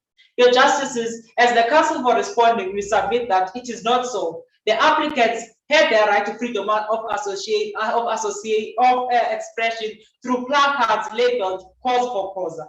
Furthermore, your Justices, Section 8, subsection 5 of the Gatherings Act states that no person present at or participating or demonstrating shall by way of a banner, placard, speech or singing or in any other manner incite hatred of other persons in any group on account of differences in culture, race, sex, and language. Your Justices, as the counsel for respondent, we submit that the placards labeled cause for causa incited violence, as your Justices, immediately after the protest on the third gathering, beads were burnt near the car park, showing that your Justices, teachers were targeted. If it pleases the court, the applicants mentioned that the right to Section 17 cannot just be limited in any way. Yes, your Justices, we concede that the right to Section 17 is important, but your Justices, Section 17 of the Constitution states that everyone has the right peacefully and unarmed to assemble, to picket, and to demonstrate. The paramount conditions in this section are peacefully and unarmed. This right diminishes when these conditions are not met. Your Justices, as the counsel for respondent, we submit that the applicants' gatherings were unpeaceful. The applicants committed several acts of unpeacefulness, which include, your Justices, blocking the school gate, preventing other learners from getting through the school gate to exercise their right to basic education. Your Justices, if it pleases the court. Also, but nothing in the facts tells us that the suspended learners were the ones who were responsible for this. So yes, gates were blocked and so forth. There was a fire. We don't know who's to blame for that. There's nothing in the facts that specifically say that those learners, those 6 learners who we might call the original protesters, that they were the ones who were responsible for this. As I understand it, 100 more learners came to join and they were never suspended. Maybe one of them are to blame for blocking the gate and so forth. Why should this court accept that these learners should be suspended? Your Justices, in the third gathering, Your Justices, it states that the next morning learners arrive at the school as usual, but now approximately 100 learners convene outside. In the 100, Your Justices, the applicants are included because it is not specifically said that the other learners join. They say they all convene, meaning the original conveners and justices are also included in the 100 that block the school gate, if it pleases the court. Your Justices, if it pleases the court, the counsel for respondent argues in lines with the deliberations made in the Satao and Ananda versus Gavas case. In paragraph 53, the court stated, and I quote, "Nothing said thus far detracts from the requirement that the right in section 17 must be exercised peacefully. And it is important to emphasize that it is the holders of the right, in this case, Your Justices, the applicants, who must assemble and demonstrate peacefully. It is only when they have no intention of acting peacefully that they lose their constitutional protection." Close quote. Counsel, even if this court was to accept your argument that the protest was invalidated because it was not peaceful, it didn't meet those two requirements, what should this court do about the fact that these are minor children? I mean, some of them are said to be 14 years old. Should this court, using the best interest of the child, not have a sympathetic reading of the situation? They were acting in the heat of the moment. It was spontaneous. They couldn't control the fact that 100 people decided to join them in support and solidarity. Why should this court be so harsh towards children when the right to education and the best interest of the child are at stake? Your Justices, even though the applicants are children, we must remember, Your Justices, that they are also citizens. They must be responsible citizens. So, Your Justices, if they were responsible, they would have actually exercised their right in terms of section 17 peacefully, without any violence. Furthermore, Your Justices, Furthermore, Your Justices, the applicants mentioned that they retaliated by convening the protest. Your Justices, Counsel, may I just ask the question? Considering that Section 28 has been included in our Constitution, and that the rights in the Convention of the Convention on the Rights of the Child refers to children as having special interests in a unique position in society, do you not think that we should consider the unique circumstances of the child and differentiate them from adult citizens in our country?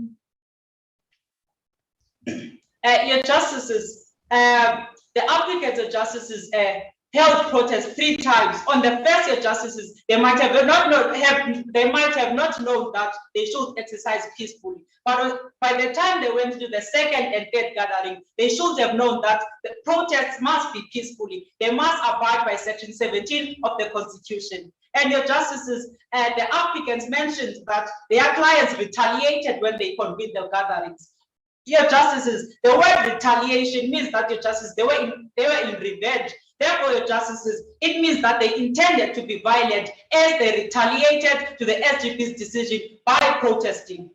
Your Justices, furthermore, Your Justices, Section 12 of the Constitution of the Republic states that everyone has the right to freedom and security of the persons, which includes the right to, subsection C, to be free from all forms of violence from either public or private sources. Your Justices. So now that you're dealing with that issue, I remember that counsels for the applicant made the point that nobody got hurt at these things. So yes, there was fires and dustbins were being burned and so forth, but at the end of the day, none of that produced a single injury and nobody lost their life. There was no consequences whatsoever other than we don't even know who started the fires in the building. Your Justices, that peaceful? Your Justices, it is unpeaceful as the applicants actually blocked the school gate. And Your Justices, subsection C of subsection 1 of section 12 states that they should be free from all forms of violence. Whether Your Justices, they were actually not directly injured, but they must be free from the violence, Your Justices. Furthermore, Your Justices, Section 3 of the Regulations of Gatherings Act 205 of 1993 states that a convener of a gathering shall give a notice in writing by him of the intended gathering in accordance with this section. The council correspondent humbly submits to this court that even though the applicants argued that their first gathering was spontaneous, their second and third gatherings were not spontaneous. And Your Justices, to remind the court, the applicants were suspended because of the second and third gatherings. The second and third gatherings, Your Justices, were not spontaneous as the applicants convened at Pleasure's house to plan the gatherings. Taking this into account, Your Justices, but counsel, they met to plan the next protest, but their parents were sent messages, right? And their parents didn't even tell the children, knowing the facts that we told that, you know? So it seems here that all the adults are either being too strict or not informing the children of SMSs, yet we are being asked to hold the children responsible for the actions of adults. As it pleases the court, in the facts, Your Justices, it is not detailed if they did not tell them, Your Justices. And taking this into account, Your Justices, when planning the gatherings, the applicants certainly knew that they had the same common grievances as other school learners. Therefore, Your Justices, they should have foreseen that since they had the same common grievances, other learners would join and make it a protest of more than 15 like-minded people. This, Your Justices. Okay, Councillor, then let me ask my last question. Now that, and you mentioned it, 100 learners also joined the protest. Do you think that it will still be in the best interest of the child and it would be in the best interest of education if we were to suspend all 106 of the learners? Your Justices, in this case, Your Justices, 6 learners were suspended, and Your Justices, even though more than 100 convened, they should have exercised their right in terms of Section 17 in a right way to remain peaceful, Your Justices. And in summation of our arguments, Your Justices, we pray to this honorable court that the court grants the following orders. Number 1, for the court to declare that Section 4 of the School Code of Conduct as a constitutional measure, as it does not violate the applicant's rights to basic education and privacy. Number 2, for this constitutional court to declare the SGP's decision to suspend the learners as constitutional. And number 3, for this constitutional court to declare the High Court ruling as valid. And number 4, for the applicants to be directed to pay the cost of this application together with the cost of 2 councils. If there are no further questions and it pleases the court, I thank you. Thank you, Counsel. Applicants, are you reserved 2 minutes for rebuttal?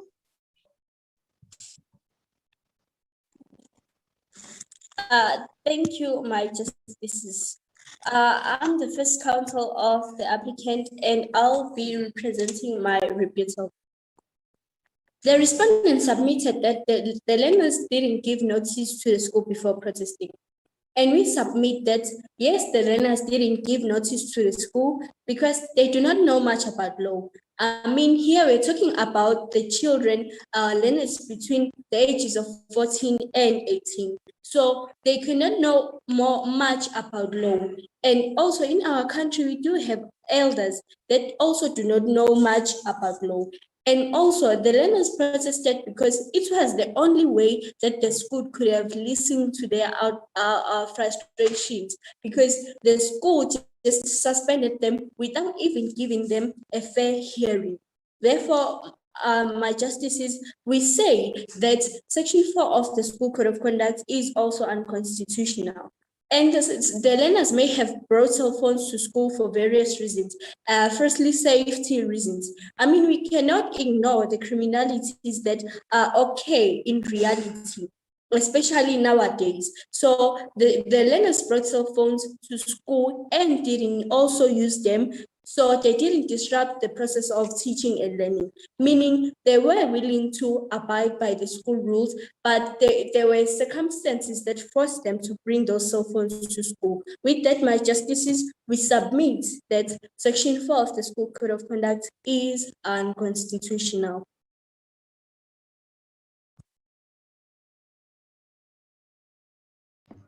Thank you, Counsel. That concludes our court session. I now give over to my fellow justices for feedback in respect to your arguments.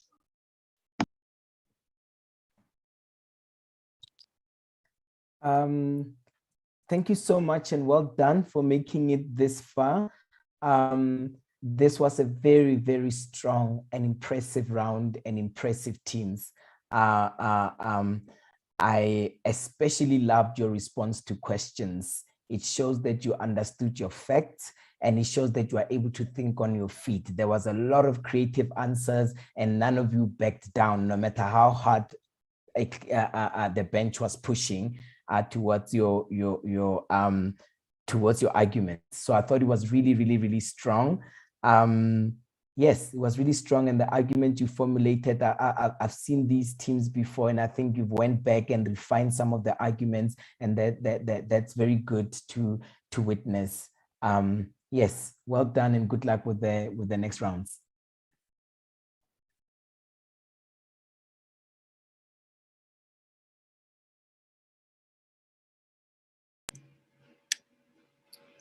From my side, I would say congratulations to both teams. I think you guys really did well. It's not exactly an easy task coming to make this argument, and I also agree with the comment of Justice Moraka. I wish you good luck going forward into the final round. Hopefully we'll see you there, and that's it for me. Thank you very much. From my side, I would like to say hearty congratulations to all of you. You're very strong speakers. Overall, you were all very clear and organized in your presentation. I especially liked the reference to corporal punishment.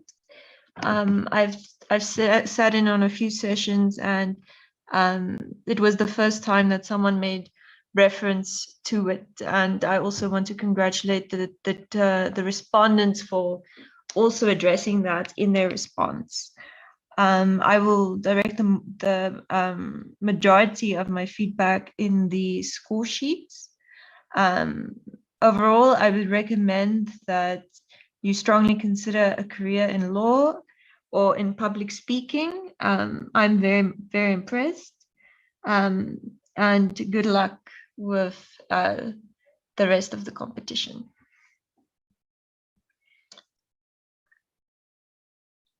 All right, that marks the end of our session.